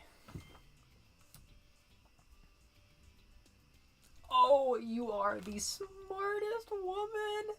Smartest woman in STEM 2022. There can be jellyfishes that give you jelly. So I'm very soft about jellyfishes, so to speak. There are some gorgeous, derpy little low poly jellyfishes and sea angels, I think, in 64. There's not many underwater sections, but they just have the best low poly fish, and then underneath ice, like underneath frozen ice, if you swim underneath it on Shiver Star, there's these beautiful little like jelly blobs that pulsate, and they're like some of the Kirby enemies that make me the absolute softest. And if we could get more, like, oh my god, a Kirby Dragon Quest slime and a Kirby jellyfish, I absolutely need jelly to be an ability now. It's so cool, like, you don't even have to make a complicated moveset for it, which is kind of perfect for 3D. If they're going back to simplistic copy abilities, you could literally just turn into a goop puddle and be invincible for a moment and move slightly faster. I can just like feel it. It would just have like a tactile feeling just like it does in this game. And it would be like Wheel or something. It's so fun. Probably one of the most simplistic new abilities since like Metal. Except like it'll actually feel good to use because we've all played this and it feels awesome to use. Oh, jellyfish and a slime. Just covered in frosting. Oh, this is a pie. This is a pie level.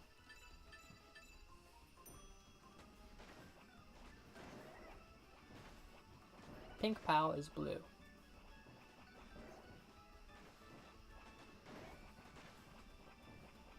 I think it would be easy to rush and be like, the Mage Sisters are boring designs because they're all the same, and now we have 3 of the same hat in every Kirby game. Roar. But like, I actually kind of like that. Like, there's not really any other Kirby characters that are like a matched set, and they have such good story.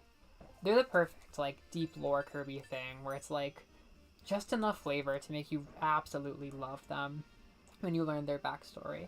Oh, what is the name of this level? This is like my girlfriend that I like passed a hot glance. We shared a passionate moment together at the bar, but then didn't talk anymore, and I don't even know her name.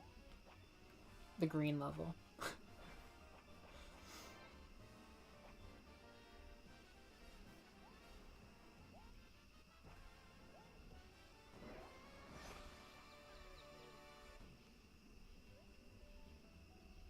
Thinking about dweebus enemies and the jelly ability.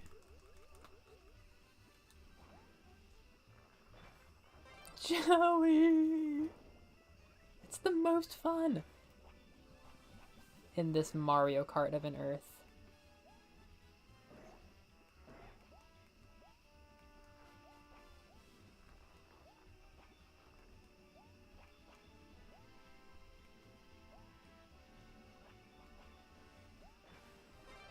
Seriously though, Kirby Fighters 2, you know, has a really similar unlock system where, like, you know, you level up and you get a fun new thing, which I find super engaging, even though, as I said, like, I enjoy that game, but when I stop and think about it, like, I am not really one to play for more than like 15 minutes of beating up the bots, but I still love the unlock system. Like, I really love all the single player content in that game. I just think it's really lovely, like this game. They're very similar quality.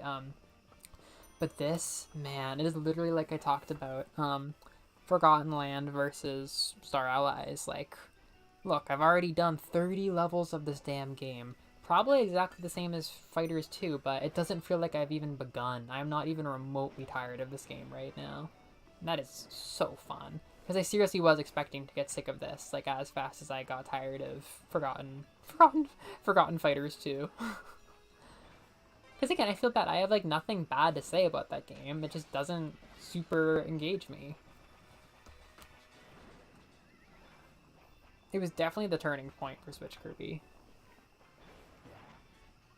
With selective memory, if I can put that, this, and Forgotten Land together, Switch Kirby's pretty solid.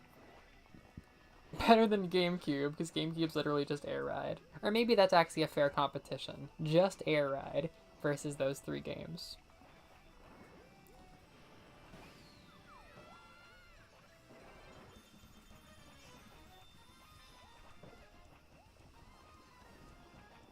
I'm probably gonna have, like, post-Kirby 30 depression once this is over. All the projects have just been so full of love this year. I was like, are they gonna, like, deliver? Is this gonna be as exciting as a Kirby anniversary could be? And it was. It's been so fun. I'm gonna be sad when the calendar changes, but then it'll be Disgaea 20. And will that satisfy me? Well, probably absolutely not. But if it gives me anything, like even one thing, that'll be more than enough. It'll be an absurdly good promise. Deliverance. It's like, well, I expect nothing, but I could get Disgaea 7.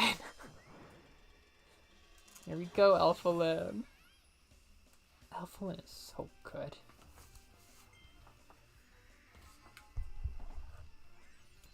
Oh, I don't know if it's still up. Ooh, hello. I don't know if it's still up, but everybody check the My Nintendo store to see if you can get the Kirby tote bag. If it's still up, then it's only barely still up. It was free. I just had to pay for shipping. It's a little Kirby and Alpha Land Forgotten Land tote bag, and it fucks. I brought it to the Anime Boston Artist Alley to put stuff in, and I just felt like $1 million. I've got it right here. It's the nicest little tote bag I've got.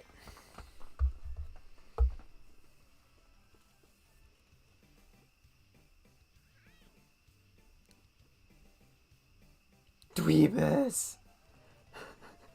I was gonna ask you to send a picture of Banks being a dweebus. What is this? Goth jock prep nerd. See, I really like Orca whales as goth jocks. Like, that speaks very deeply to me. Yeah, Great White is a jock prep. Prep nerd dolphin. Goth nerd swordfish. There's no lie in that meme.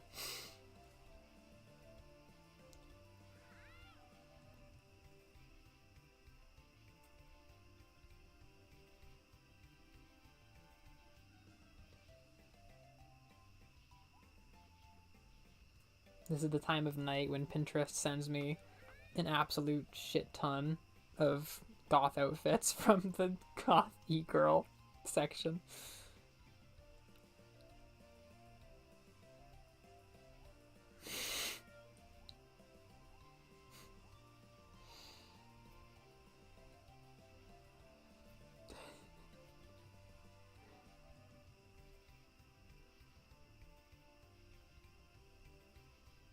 Not one person voted in my Dweebus poll on Twitter.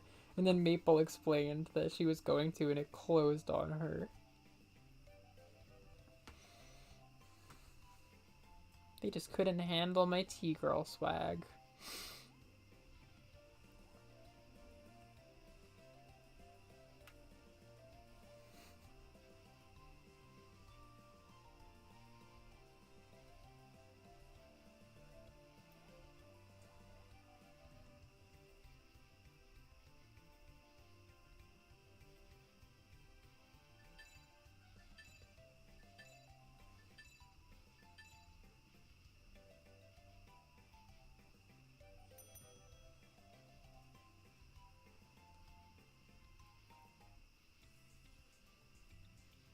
Tumblr knows how to draw Meta Knight. There's a lot of good art of Meta Knight and the other Meta Knights. Man, what a... Jeez. Ugh. I was just explaining to Juno how crazy the Galactonite, Morphonite, Meta Knight lore was, and then they just came straight out, like... They didn't make the game... Spoilers for Forgotten Land. They didn't make the game about Morphonite, like the way they thought it would, but Morphonite was like, fuck it, I'm here! I'm like, oh god, jeez, you're here now, oh god! Rip Galactonite? I don't even know, like, nothing's that concrete, but it seems pretty, like, subtext concrete, like... Galactonite's fucking dead. Galactonite, like, never got to actually exist in the canon, and then got kidnapped from the fan fiction, and then got dragged to the canon. It's kind of a lot. Like, Morphonite gives me chills. Morphonite was kind of like a cryptid in Star Allies. Like, I didn't find out about it till years later. And then I was like, what the fuck? But Morphonite came right out and, like, appeared on everybody's dashboard playing Forgotten Land. Like, they really did that well. And it's just still weird. Like, it's still super weird. He's cool. I mean, I missed Galactonite. I had, like, closure on that, but, That's one of those things I spent so much time thinking about that it's, like, impossible for the reality to be as cool as my fantasies were. Like, I had this mental image of, like, Morphonite was the combined form. Because of some, like, translation stuff and, like, weird nuance with, like, the two words we knew about these characters, it seemed like maybe... Oh, that's, like, the ideal Dar outfit. It seems like maybe the Butterfly and Galactonite were friends from, like, an old timeline. And, like, the Butterfly was just, like, a form that, like, this Kirby-like friend was taking on. And then they reunited into, like, their super final ultimate form when the Butterfly Warrior came and, like, found Galactonite going kind of nuts. And I honestly thought that they might be, like, a Kirby and a Meta Knight from, like, a far, far, far time before, which I don't think I was reading quite right anymore because they went and pretty much said that dedede and Meta Knight used to be, like, partners, which is totally out of the blue. But, Meta Knight and dedede, it's like Kirby Fighters 2 in terms of what it adds to the world. It's just like the Meta Knight and dedede, it's the Meta dedede game, basically. It's just, like, all them all the time. Like, it seriously is like, no, like, these two were, like, bros in the past. So, I genuinely don't view, like, Meta Knight and Kirby as having a connection besides, like, the same species or whatever. But I thought that maybe we would be getting a game that explains Meta Knight being a Kirby by going back to, like, the Kirby and Meta Knight from before Kirby and Meta Knight. But nope, I think that Butterfly killed that dude. I don't think they knew each other. I don't think he's coming back.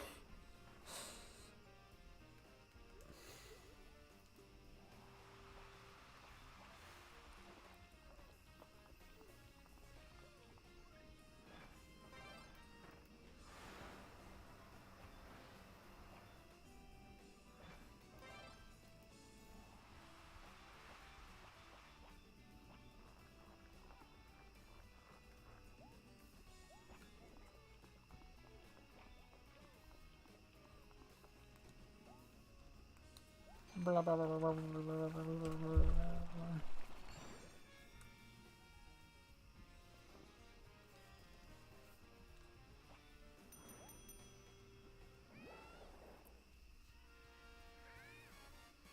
Oh my god, Neoscum Jelly?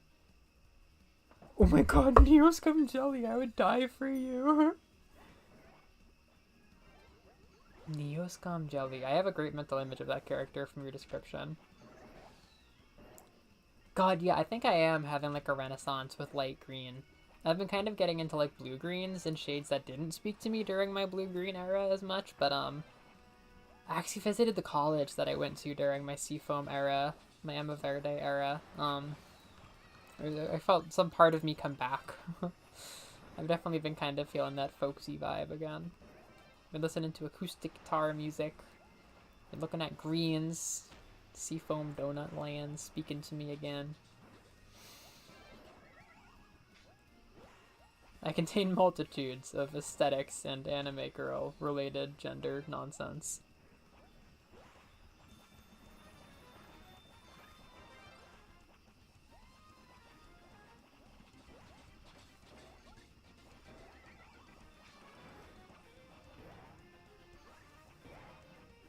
I can't believe you got on that Pokemon Tumblr thing, Juno.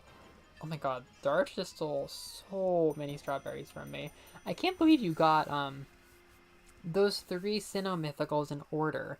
Those dudes, like, ran my elementary school life, because, like, I loved Manaphy with, like, the Temple of the Sea stuff, the Liz movie and everything. I was super into that. I was just at a very goopy time and very receptive to it.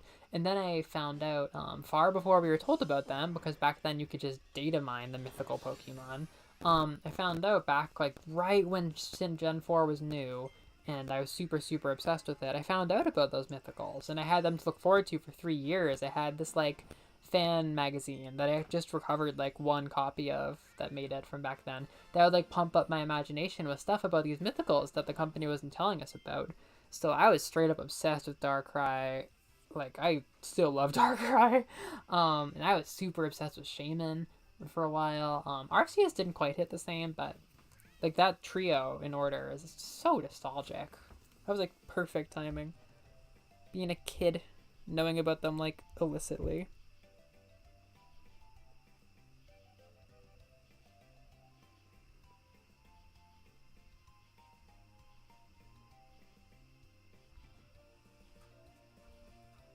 Oh good, I will call you Dweebus. You pay for $1,000, right with the Goro Akechi Goro bag. Water! Shit! We're fine. Carpets are absorbent.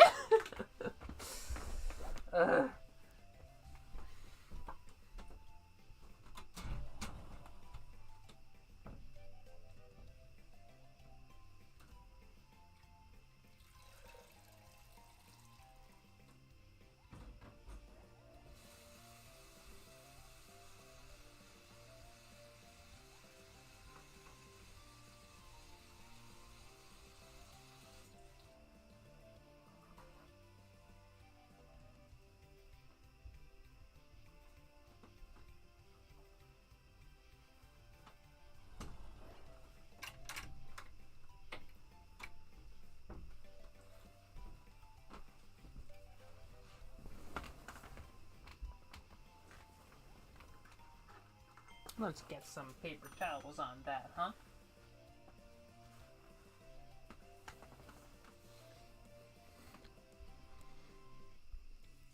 Yeah, the Squeak Squad Rat Man.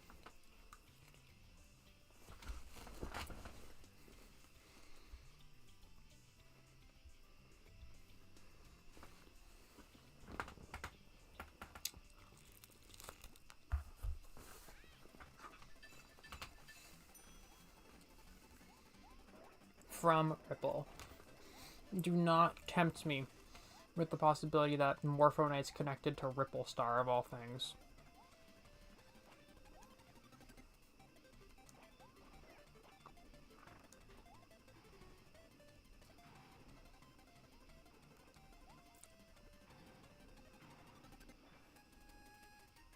I think I want a food aesthetic girlfriend.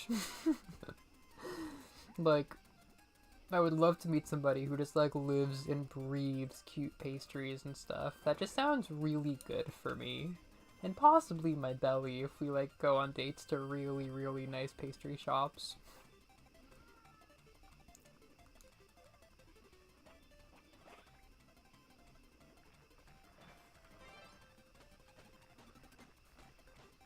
This is not the optimal use of jelly. Okay, that was totally cost sunk fallacy.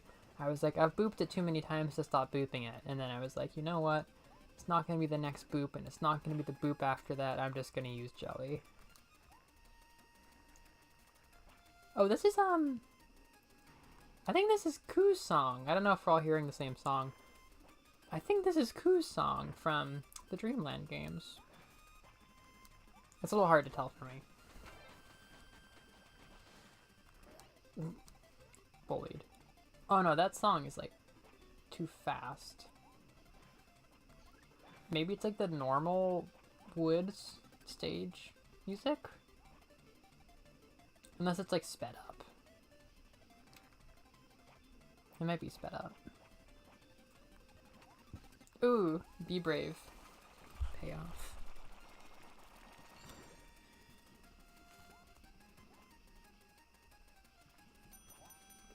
No, they were jackasses about Morpho Night. They put the butterfly in the very first, like, opening movie trailer for this game. They literally just showed it get sucked up with us. Every fan knew. Oh my fucking god.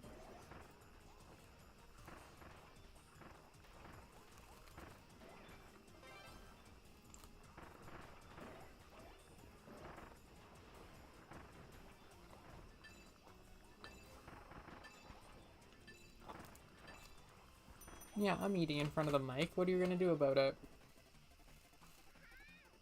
In my country, we call that ASMR.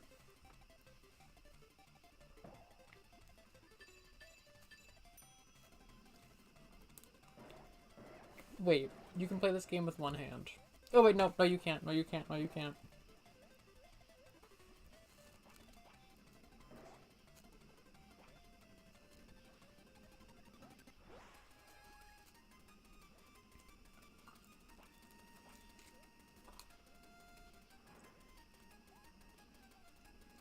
Oh, having the music change every time is probably really helping this from getting stale as a game.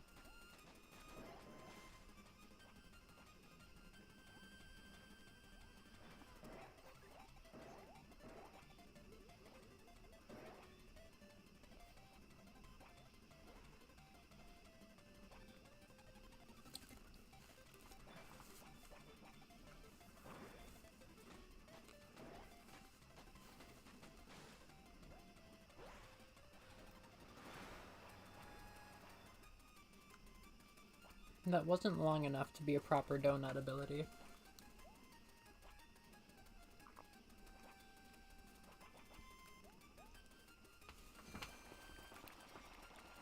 Literally so heart-shaped.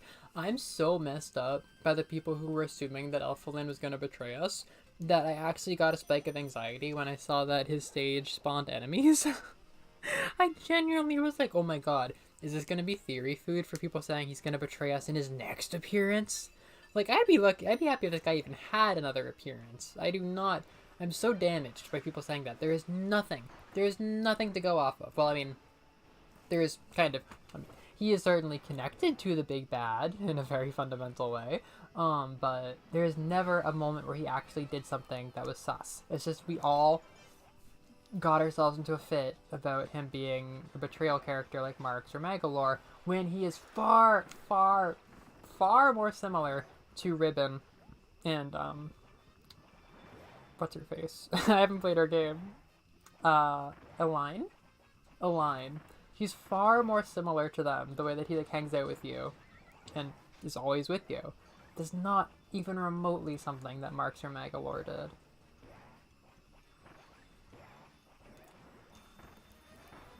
Are we really fighting this guy? Oh, no, we're getting food. This is fun.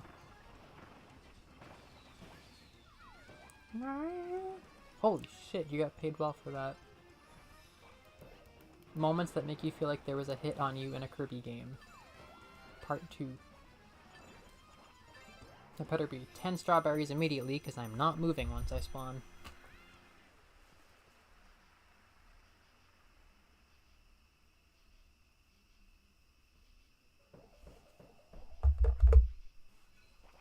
Blah, blah, blah, blah. Blah, blah, blah. Oh. From Ripple is kind of scary. Congrats.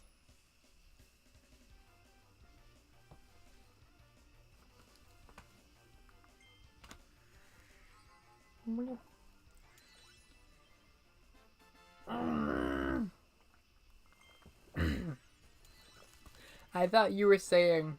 Oh my god, that was horrifying.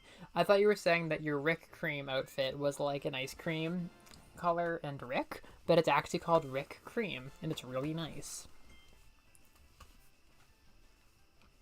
Is this the one I was looking at? Because it doesn't have like the... Why is Rick Cream that early? I don't think this is the one I was looking at earlier, but the stream will tell me. Oh, that's so weird. It's like the weirdest thing I've made so far. That's really goddamn weird, actually. It's like dark matter. Ooh, this feels kind of sharp.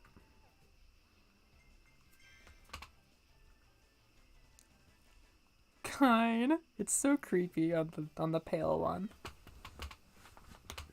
I feel like a dedede baby bird.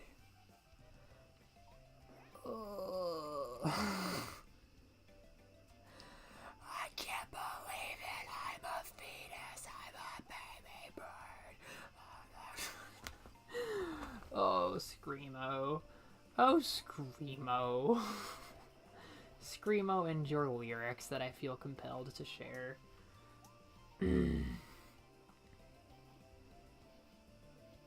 Oh, you're so smart, Liz. That's a missed opportunity.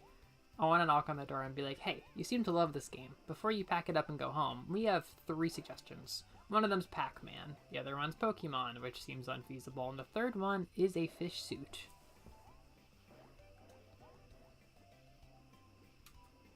Yeah, no, I feel pretty crisp in this Rick Cream dedede. King Rick.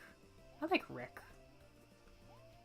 He feels like a leader among the animals. I tend not to be quite so attached to him as I am the other ones, but what did he do to get that much protagonist energy? Is there another narrative? At camp, we had a copy... we actually had a couple copies of Koro Koro from, like, I don't know, the late 90s peak Pokemon craze. Like, literally, like, 1998, 1999, I think. So, me and Amber Sensei had a couple days where we were just, like, taking the kids to the library for class after teaching Taiko class, and, I would just, like, sit around reading the Koro Koro magazine, and, there was Pokemon stuff that was, like, funny, and a lot of ads for, like, Digimon and stuff that was big then. But there was also a Kirby manga that was, like, set in the Dreamland 3 timeline. It was really goofy, and, like, the Kirby manga always seems to be kind of, like, kind of like cruder humor, like kind of like more like little boy humor than most of the other Kirby stuff, and this is totally that. But it was really fun reading like a manga that had like Rick and Kine and Ku and Kirby and King Dedede, like actual Dreamland 3 era manga. It was like really special to just happen upon.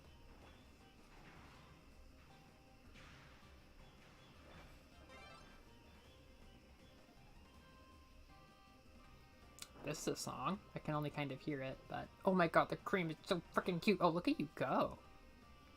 This is very beautiful.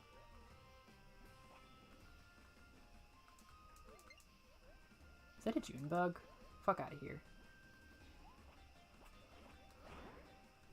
I think I finally taped up my screen enough to not get bugs while I'm streaming, but good timing, because those bugs are scary. Oh, I freaking love this stage. Both these stages kill me. These kind of similar donut-y ones.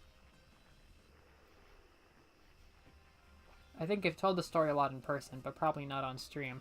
I can't believe what being the adults can give you for power. Like, if you're in charge of kids, you can just get superpowers. Like, if you need to do something for, like, a kid's safety, you can just do it sometimes. Like, the human brain is nuts. It was not that high stakes, but I was in the bathroom. It was kind of chaos. I was pretty stressed. The kids doing their kid stuff. And one kid really needed like something. Like they stopped me to go to the nurse. They were like, "Hey, like, can I talk to you?" And I was like, "Oh yeah, of course."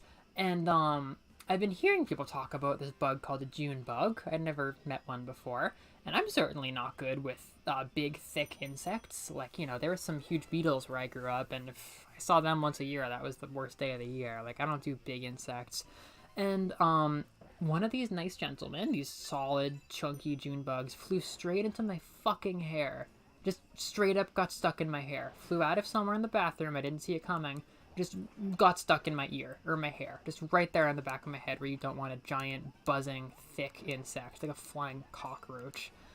So I obviously needed to scream and run and jump, but I was able to somehow suppress that response, continue talking to the kid like nothing was wrong, calmly turn, and just whip the thing out of my hair. I just tapped into this superhuman power to make it not look like I was freaking out, get that thing the fuck out of my hair, and continue on with my day. It was like the most powerful 5 seconds I've ever had, because there is no response stronger than the desire to get a June bug, which you don't even know what it is, out of your hair behind your ear while you are like talking to a person. Like, it was such a suppressed response. Like, I could not believe how my brain was working. Like, wow, I really care about this kid not freaking out right now.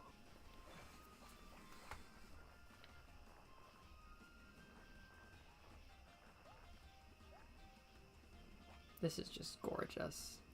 This is such a pretty level. Oh my god, ice cream and pies and popsicles, but it's all like yellow and brown. Haha, get fucked, Roxas. Size up. We're finishing strong. Yeah, that's delightful. That is such a delightful one.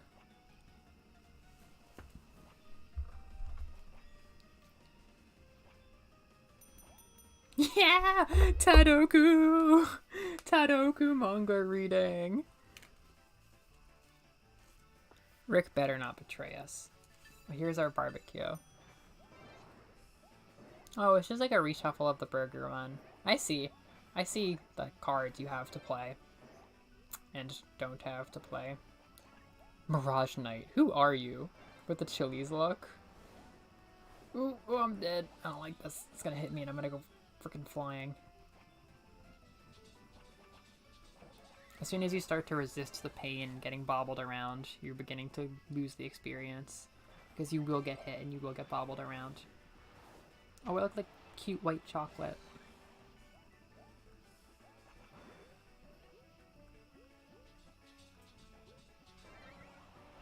Ooh. Good. Thank you! Mamimi Sensei needed to be so strong in that moment. Oh my god. I tell that story so often. That is like the exact moment when I realized what it meant to be an adult. Like, that was like a superpower that I tapped into. June bugs are so big. I always heard the name, like, June bug. It's like a cute name. You could call Juno June bug, but the real thing is chunky.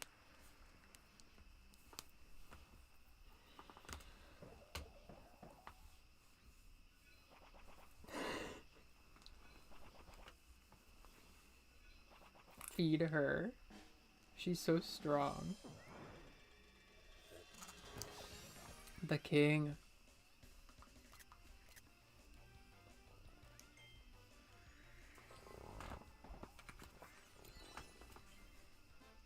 Oh, Kind Aqua is really cute. We're gonna get Coop? Oh, bring it on. It's a bit dorky. Coop Purple might be good, though. Okay. I think, wow, look at the Fire Lion. I think I'll do like 1 or 2 more Grand Prix.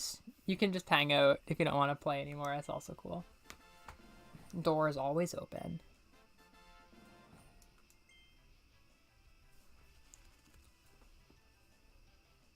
Kine! I'll show you Kine. because it's going to take some time for you to get it. Although I didn't change in time. Oh well. I'll just harass you. Yeah. Yeah. This is nice. I feel like I streamed for 1,000,000 hours, but it was just like normal.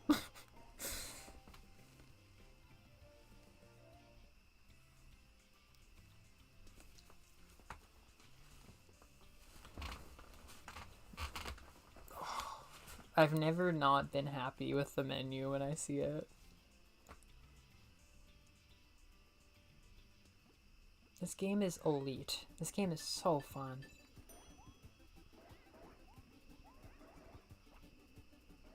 Oh, Overcooked is also fun as shit, too. I played that for a bit with my cousin, and it was really, really fun.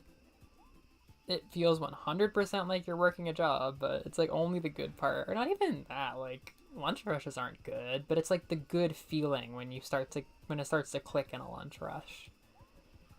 It's not something I expected to want to have tickled again, but yeah, I'd feel pretty baller when my friends and I were handling lunch rushes at the vegan cafe.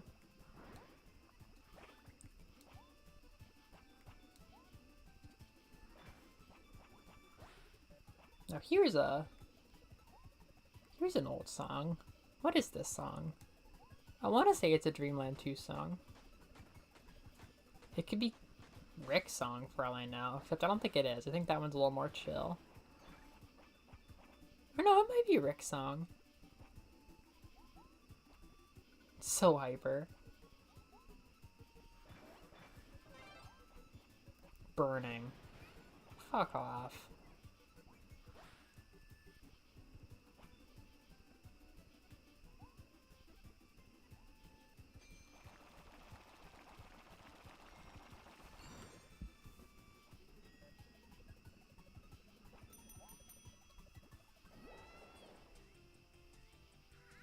Oh my god, you're completely accurate. Yes, the Kirby minigame also taps into something very essential. Oh my god. Yeah, no, I worked food service. I worked food service. I worked the end of high school, and then I worked throughout many years of college, moving around, summers and stuff. I worked 3 summers proper. Yeah. I worked 3 summers proper, and then a handful of other seasons here and there. But those summers put spine in my spine. Those summers were so tough.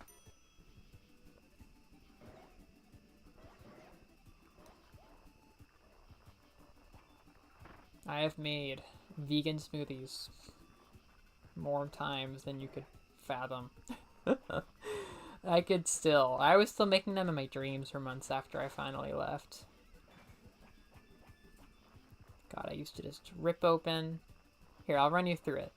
Standing at the register, right? It's quiet. It's a vegan cafe. It's pretty niche, not that busy. And some lady walks in, and she's like, "How are you?" And I'm like, "Hey." And she's like, "Okay, I'll do the orange pineapple banana 16 ounces." And I'll be like, "Okay, sweet. I love that one. All right, that'll be $8.50. It's fucked that I remember that. Like, that'll be $8.50. Are you on the rewards program? She's like, "No." I'm like, "Okay, don't worry, no worries, no worries." All right, I'll take your order. And then I'm like, "OPB, I'll do it." And then I go behind the floating menu that we use as our wall between the customers and the blender area. I open up the freezer underneath the blenders. I go to the left side where the OPB kits are. I grab a 16-ounce one. I rip it. It goes. I rip the frozen plastic cup open, and I squeeze it a bit. It cracks a bit, and I'm like, "Oh, whatever." So I have to throw the empty plastic in the trash after. A chunk of frozen banana, frozen pineapple falls into the blender. I grab a steel, like cup, one cup measuring cup of water. I grab a big, somewhat chilled, somewhat lukewarm white jug of water.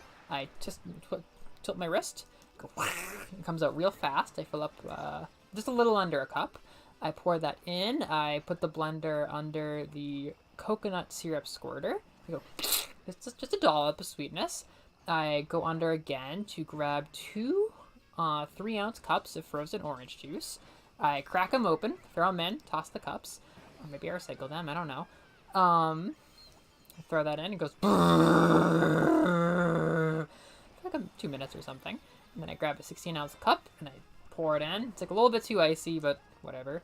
Doesn't quite come up high enough, so I put it in the blender and I add more water and I slush it around because our boss condoned watering them down to make them look better. She wasn't a great boss.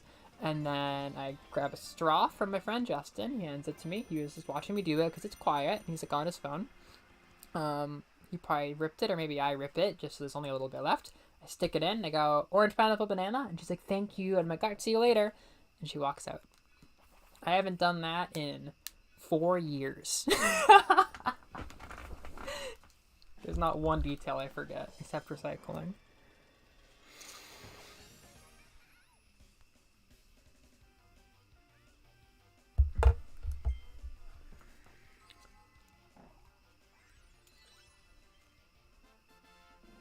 Cool purple. That's rockin'.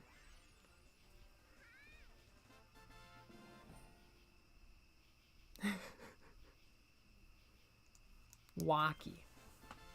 Kirby and King Dedede. Ugh! He carries you around and fights through hard areas with you in 64. 64 is like the warmest emotional game until like Forgotten Land. Forgotten Land is so emotionally warm. It's such a good feeling of friendship. It's weird that Chocolate and Elfilin keep getting pushed back by the Dreamland gang. This is weird. I feel like I made a mutant. Thanks, Liz. This is fun. I haven't worn Kirby yet. I'm gonna try it. Oh, I kind of want to doll up a cream. Yeah, I kind of just want to doll up a cream. It's how it goes.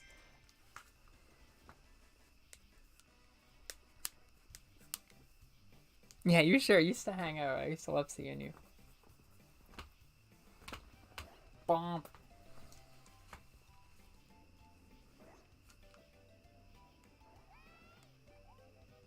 We're goofing. Let's make this the last one. This is like a Waluigi color. Sorry to any Koo fans in the room. I love the original trio, but I would probably go nuts if later on I saw like a Pitch... What's his name? Pitch, Nago, and Choo Choo set. Those three would be really, really something if I saw them. We're probably like a quarter of the way. I think we're a quarter of the way through the unlockables, or maybe a little bit less. These I've mostly already seen. There's still a handful that I have seen that I don't have here.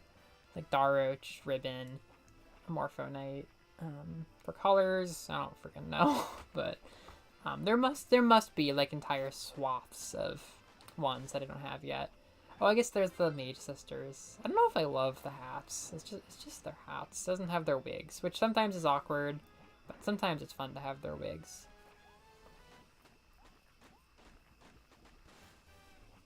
Squishy. Oh my god, I adore Squishy. Yeah, I struggle to actually picture it, but I have said before that I want there to be a squid ability. Even if that's like what underwater transport is tied to in 3D Kirby now. I'm fine with that. Crafty egg! Boys be ambitious! Magalore.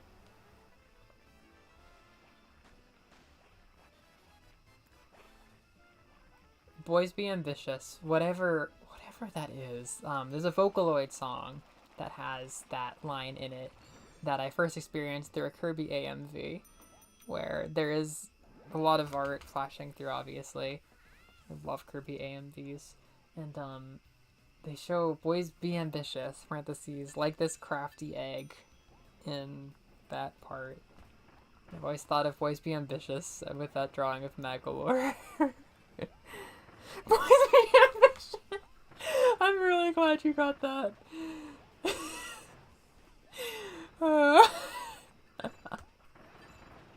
Yeah, so the entire time at camp, that was an inside joke with all of the Gokusei. I always was just thinking of Kirby. Oh my god, why do we have 2 people with yellow eyes? That's a lot, honestly. I was always just thinking of Magalore and Kirby and Vocaloid.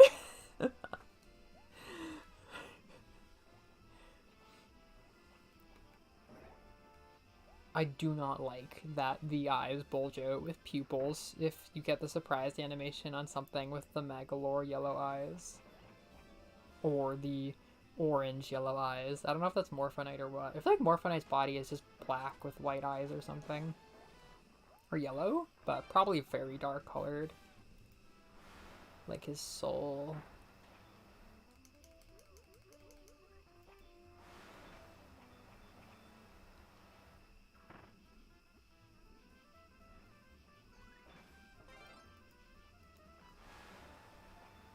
I'll break this down, Liz. Don't even worry. Whoa! Oh my god, we're really in it now. This is gorgeous. I'll make a compilation of every time that I called that gorgeous. Oh, look at that frill. Woof! Pretty. This is really only second to, like, Splatoon in terms of detail and just straight up fucking gorgeousness. I mean, Luigi's Mansion 3 is also really detailed, but I am so mad. I've been holding back from tweeting this, but I don't even know who would care, but, people just, when it's time to argue about graphics, people are always like, well, objectively speaking, graphics don't even matter. But then you play a game like this, and it's like, man, why can I just play this for hours on end? Why do I feel like I'm living in Kirby's world? Because the graphics are gorgeous. Like, I think, honestly, like, Xbox, PlayStation gamers, like, shitting on Nintendo, just spend, like, such a long time just bashing stuff based on computer power that, like, graphics will always be kind of a cursed topic, but look at these graphics. Look at them. Look at how they make you feel. Look at how much more alive they make the game. It's just, when Kirby is the face of good graphics, like, is it really so evil? Are you really so unhappy? And, like, also, is it really objectively arbitrary? Because I do not think it is. Frankly, it's like saying music doesn't have to be good in a game. It's just like eliminating another way to engage with the game. And like, oh no, games are objectively about putting scores on a board or whatever the fuck. Like, they're a great showcase for art because it's visual graphic art that you can just go in there and touch. Like, it's the most that you can ever, like, touch and hold somebody's digital art. And for music, I've just been thinking to myself lately, I think video game music is what got me into instrumental music, not jazz band in high school, not concert band in high school. It's game music, because this is just a thought, it might not be true. I feel like it's the pop music of instrumental music, because a lot of stuff like jazz and classical music, it can be very long and have many parts and be like kind of hard to like get the full meaning without listening to the multiple sections in order. But game music has to give you a feeling, and sometimes a very nuanced feeling, in a very small amount of time. Like, final boss music has to make you feel the complex emotions of the final boss immediately. And it's why I think Toby Fox music probably got me into game music, because you have to know how it feels to be fighting Undyne in the genocide route in under, like, 20 seconds in order for something like Battle Against a True Hero to work. And I think that's the ultimate pop music, because to me, pop music just gives you a feeling as fast and as quickly and effectively as possible. That's how it resonates with the most people possible. It's quick. It's very effective that way. And I think video game music and its ability to just, like, convey that feeling as fast as possible is what made me connect with instrumental music faster. Ugh.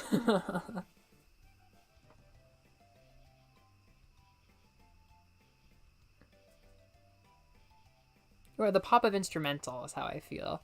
Liz, I'm going to free run with our code if you want to hang out longer. I'm just gonna roll around here for like 10 minutes.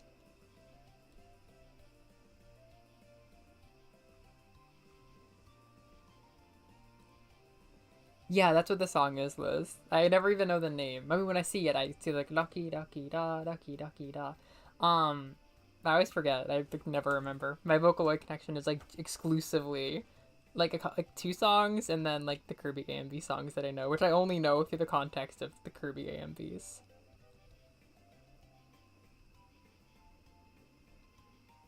Ooh, free rolls, free roll up, rolling on me. So I think generally, yes. I think we've spent, like, not a decade, but probably many decades for people being like, oh, we need photorealism. And I agree very strongly. Like, I've talked with probably most, if not all of you in the chat, about, like, Wind Waker versus Twilight Princess. Twilight Princess was chasing realism. doesn't look quite so good compared to stylized. But look at this. Like, this has elements that are super photorealistic, like the cake textures. The texturing is bang on.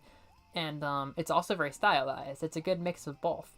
And objectively, this game has good graphics. It has the ability to have really solid textures, and it also has a strength in colors and a lot of other stuff. Oh my god, the gang's all here, and I think we all have cream. No, Roxas is expressing himself. Oh my god. Yeah, it's like...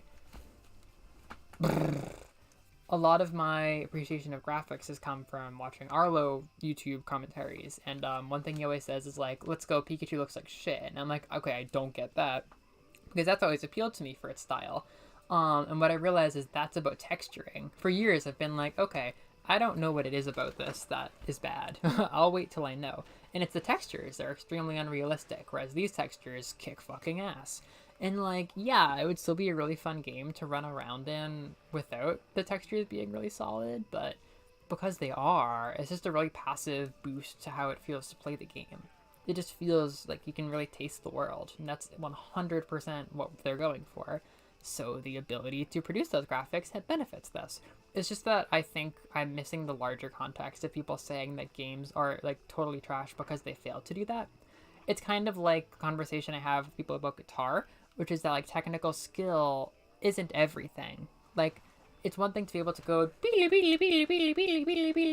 but then, like, to take that, like, fast tempo and make somebody feel something with it. That's the point. Because, like, I remember in jazz, I was playing with a really good guitarist and my friends who were really good trombonists. And as a joke, you know, after listening to the trombonist solo, the guitarist was like, I could just feel at that point in the solo, you were like, fuck, I wish I wasn't playing a trombone right now, because a faster tempo would have really made that moment and that idea like soar. Like, it would have been great if he could play faster, but he was playing pretty much as fast as you can play a trombone. So the guitarist was like, yeah, I know how you feel. Like, guitar, you can go fast, so in a moment like that, you would go even faster, but you can't in a trombone.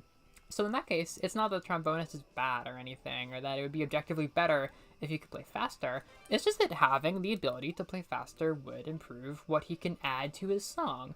So I think people often mess up in kind of like a lot of walks of life and art, like technical fidelity and like ability to do things with like what they're adding. Because like, yeah, Hal being able to make pancakes look this good is really awesome when you want pancakes to look this good. But not every game needs photorealistic pancakes. But if you want to make a game that makes it feel like you're living in a dessert world, having the ability to make these solid graphics is really good. So, how do I say this? Like, it's not like you need to have good graphic. It's just that I think people need to stop demonizing graphics because, like, I think a lot of people, like myself, haven't even experienced, like, the reason that people originally were talking about graphics and stuff being good versus, like, an objective metric for the quality of a game. Because it's not that. It's just if you can do that, it expands what you can convey. Even if it's stylized. If you have a situation that calls for great detail, then having the ability to do it gives you that ability to do that, if the moment demands it. This has been me talking out of my ass. On record. A great combo. Anti-Marine Boundary! The most heartless of attacks. Super Jelly Sunrise!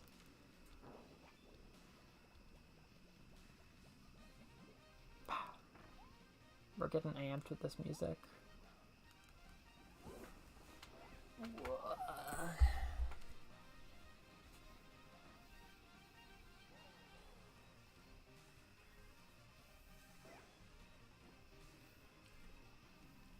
Oh. No, I think you're right. I think when I say photorealistic, it's like it's the detail. Yeah, you're actually. I think you're speaking it a lot better than I am. Like to me, this looks pretty realistic compared to like just like a blob with like, you know, splotches of color. Because they have the detail, it brings it closer to like realism, which isn't something that all Nintendo games can really do, because texturing isn't always that detailed in a lot of games, because it's not a priority. So obviously this isn't what cake looks like in real life, but the texturing, which is, a part of the discussion of how realistic something is very good, which is not always a guarantee looking at, like, Pokemon games, basically. People be like, these textures are so flat, it doesn't look like anything. And people are like, I don't need textures for my Pokemon. And other people are like, I kind of do. And, yeah. It's just the people who say that they kind of do want that ability to have more detail. Not necessarily photorealism, because photorealism's like a style, right? That's like a choice. You're aiming to emulate real life. There's probably no Nintendo games that are truly doing that, but detail and like fidelity and ability to pull off detail is something that people are like, oh, you're whining about that, and it's like, well, have you ever eaten a really good game that had really good graphical detail? It's nice. It's not necessary, but it's nice.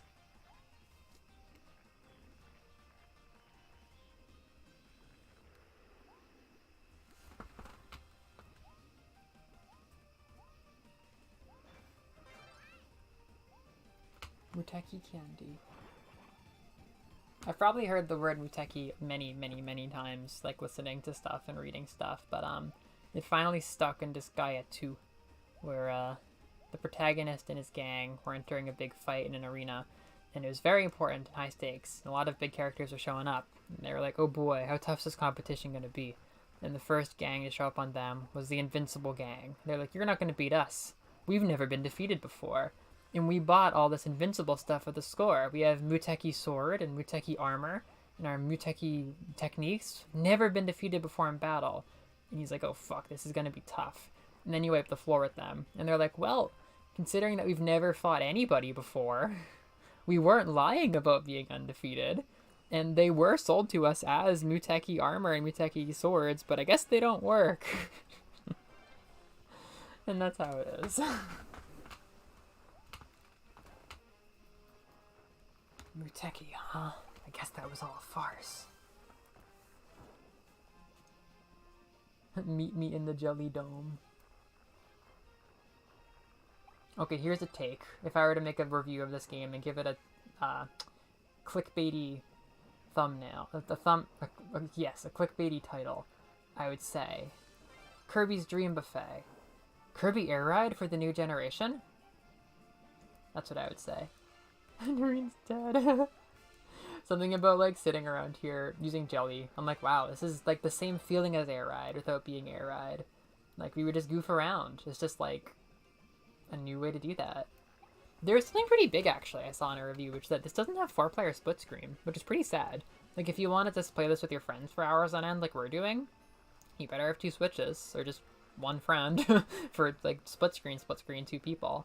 Like it's actually a pretty big bummer if you have local friends, which I don't always, and only playing it online kind of works for me. Which gives you a chance to emulate that feeling of Air Ride for a new age. Oh my god, he's blobbing.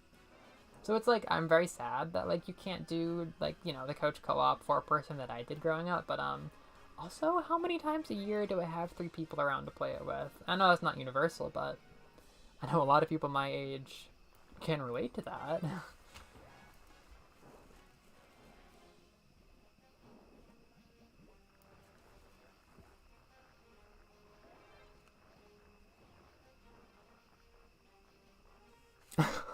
A certain upcoming game.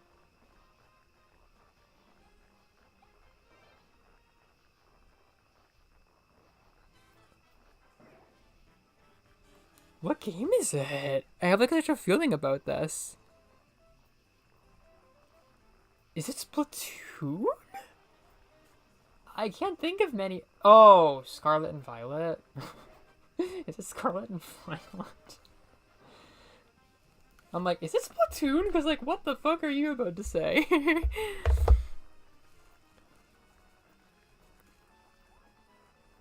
I know, right? It's a new day. We don't get together like we used to. That's awful, Juno. Yeah, I can't think of a situation where, like, having your style be real life, like, rocks. Like, there's some games where, like, it's pretty realistic and that does help. Like, Twilight Princess and Skyrim are 2 examples where, like, yeah, that looks kind of like a real forest. It doesn't look like real life, but it's like one of the more real games that I can picture, but your life looks so boring. Oh no.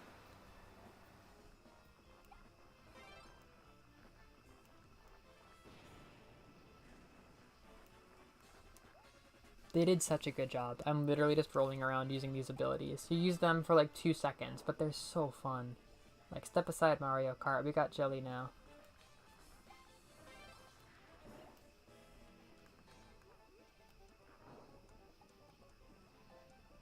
You know, I kind of want more Dream Buffet. Like, this core gameplay is really fun for like a spin-off. I feel like when you're going through the Grand Prix, you don't really think a lot about your abilities. Like, a little bit, but it's pretty much like press R to kill what's in front of you and move faster. But like, I would kill to play other game modes with these abilities and this like core rolling thing. Like, Kirby's been a ball many times, but I'm talking as if it's on script.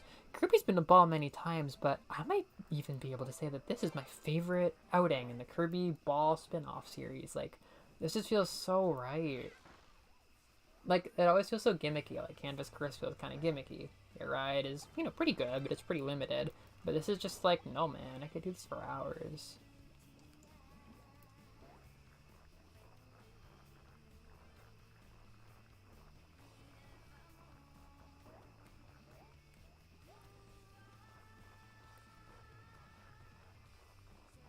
The upcoming pizza Pokemon will have glorious photorealism. There will be grease droplets, for which we will create the grease type and the ability Grease Splatter. Yeah, the grease, we both went to the grease. Scarvi. I feel bad. I feel bad. I think they actually have done a really good job responding to the complaints that people had during, like, Dexit and shit. During the allotted time, which clearly they aren't willing to change. No, they're still rushing the game out in 3 years. I think they did a good job responding to all the complaints that Pokemon fans had. And, it's still not nearly enough. To which I say, oh, and I back away. Because I have a lot of respect for the open format. Like, that's never been done. And then simultaneous multiplayer? That's the future. I have not seen nearly enough discussion about that. Simultaneous multiplayer Pokemon is what will keep Pokemon a relevant thing that, like, kids are doing together. Because I have experienced a simultaneous multiplayer JRPG. And frankly, I don't know how many people have experienced a fun, lighthearted simultaneous multiplayer co-op JRPG, because Dragon Quest IX, like, if you played it, you played it. If you didn't, you didn't. But I have experience playing a JRPG that deep with your friends constantly, and it seriously, when I look at that gameplay, it takes me back to hanging out with my friend, and just all we wanted to do is, like, you know, Poke MMO, just like doing the game at the same time as your friend. And I think having the freedom will go along with that great. All that said, I have no interest in playing it. Like, it just doesn't speak to me. I just don't really care. Frankly, I don't think I am that interested in the open concept personally. Like, it seems neat, but, like, I don't really play open style games all that much. And, like, it would be so fun to play a Pokemon game with my friends simultaneously, but, like, I could have that wonderful life-changing moment in Gen 10 when I'm 27. Like, I hate to say it, but, like, you know, I don't know if I really care about getting my friends together to drop $60, or like a collective $240 on an awesome, but slightly, like, shoddy Pokemon, like, 2 weeks together or something. Because it sure wasn't fun for raid battles together. Like, that gameplay was just exhausting. Man, it's so much easier to pinpoint what Switch games exhausted me in hindsight now. Like, it's not a thing I would easily say before, but I'm like, I feel tired after playing Sword and Shield, and I feel tired after playing Star Allies. Yes, because there's the new paradigm of Dream Buffet to compare everything to. Yeah, so the big thing about that is, like, I think they're doing a great job with the details on the Pokemon. Like, there's some super awesome detailed textures. I don't think it nearly does enough to bring the game together. It just does not look cohesive, and the animations still look really boring. I've seen some better animation that makes them look more alive and makes me more like, oh, fuck yeah, I'm so glad they're, like, exploring with you. but it's just not enough. Like, it's just not enough. Like, the overall thing just still looks so, like, cheapsy, and I don't know. Then there's also just the choice to make it look, I think, a lot more kiddie and generic and metaversy, and that doesn't appeal to me personally. And I can't even really say that that's bad. Heck, I think the Pokemon trainers actually looking like kids might be better in a lot of ways, but it just doesn't really speak to me, unfortunately. So, like, I really respect a lot of what's going on more than I did when I was like, what the hell's going on here in 2019? But I just don't have any interest in playing the games. I like the Pokemon. I even like a couple of the new, like, gym leader designs more than I thought I was going to, but I just don't really have an interest in playing it. Yeah, check them out. Yeah, totally check it out. I think it's really slipping people by right now. They're absolutely selling it as multiplayer co-op, and I don't think they're gonna, like, get us with some Nintendo-y gimmick. Like, oh, you can only use co-op for 20 minutes with your co-op stone once every day or whatever. Or, like, it looks, like, serious. It looks like they're just kind of underselling it. Because that is, like, it. Like, that's an amazing thing to add to Pokemon. But Liz, I hear you so much on the Crystal Hat thing. Like, I really wanted a regional gimmick that involved type, but this just totally misses me. Although I will say, a lot of people have said that it looks dumb. I actually like how the Crystal Hats look in the game. Like, as a concept, no, it's super silly. But, again, they're actually working in a lot of, like, detailed graphics and stuff that give spectacle to moments like that. Where, like, every time I see one of those Pokemon get all glittery, I feel that. Like, I know a lot of people don't feel that, but I feel that. I really like how it looks in the game. But, like, that's it. I'm sorry. It doesn't mean that much to me. Like, it's like a tourist looking at the, like, super jewelly, tacky crown, and I'm like, ooh, sparkly. It looks really good.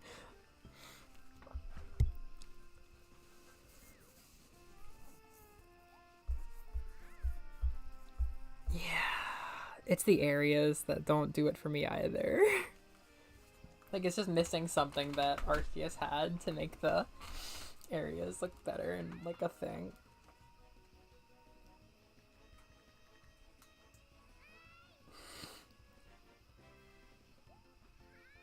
What up? So delightful.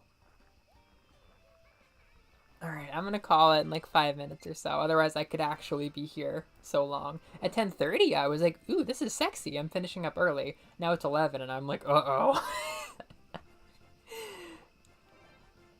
Jelly gang. Jelly gang.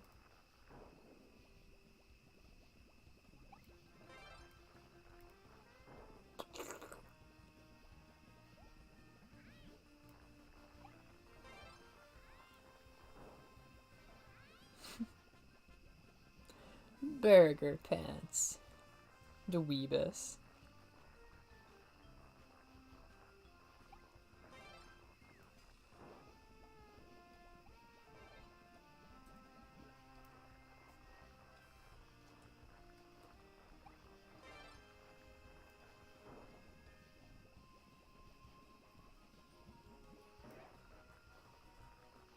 You know what? I gotta hand it to them. Drill is pretty fun in this context. I didn't like use it much during the Grand Prix. Oh my god, sorry, Liz. But now I'm like, ooh, you know what's like jelly? Drill. Burning. I mean, you gotta hand it to them. Burning also works really well for this. They use like every movement one. High jump I almost never used. Damn, that's fun. Oh my god, that's fun.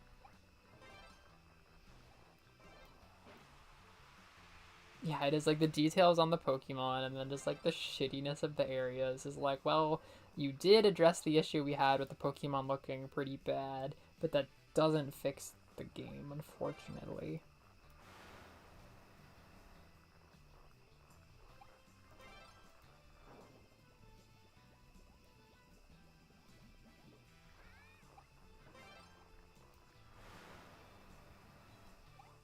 I think Donut looks the best. No, Jelly looks the best, but Donut looks really good. Tornado looks really good in its own way, too. Oh my god, look at that yellow wrapper I have. Donut looks real good. sick. This game rocks. I think I'm with you, Liz. Like, when I think about it, the hats are so silly. But, like, I love the crystals. And again, I love third types, but they did not drop sound type, so pack it up for 2025. 2025 doesn't feel that bad. Saying I'm going to be 27 does feel like it's a really long time away. Or like a really long time into my life. Okay. I'm going to call it here. I could literally do this all night. This is so much fun. I've probably already played this longer than Kirby Fighters 2. I'm probably going to show you that before the stream's over. Thank you all, Dweebus Army. I'm not going to become the girl who, like, lightly bullies you and calls everybody dweebs, but I am. Good night, Dweeb Army. I'll see ya. Before I go, I'm gonna leave the game. Before I go, I'm gonna see if I've already played this more than I have Kirby Fighters 2, just to, like, cry a little bit. Shout out Dweebus Army. Alright. Good night, gang. Oh, we gotta eat the big tower first. Oh, we gotta eat the big tower first. Otherwise, they won't let us leave. I'm so glad! Oh, man, I'm so glad. This is such a fun turnout for me.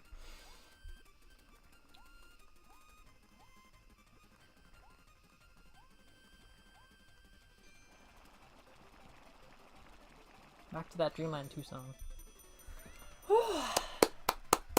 Okay, back to my home table after a long day of adventuring. This is just so much more substantial than I expected. Alright. Alright. Let's check it out. Doxing myself. Ugh. This is like seeing behind the curtains. This freaking... this Splatfest look from the Anarchy Rainbow music video makes me feel emotions on sight. I just fucking love Anarchy Rainbow so much.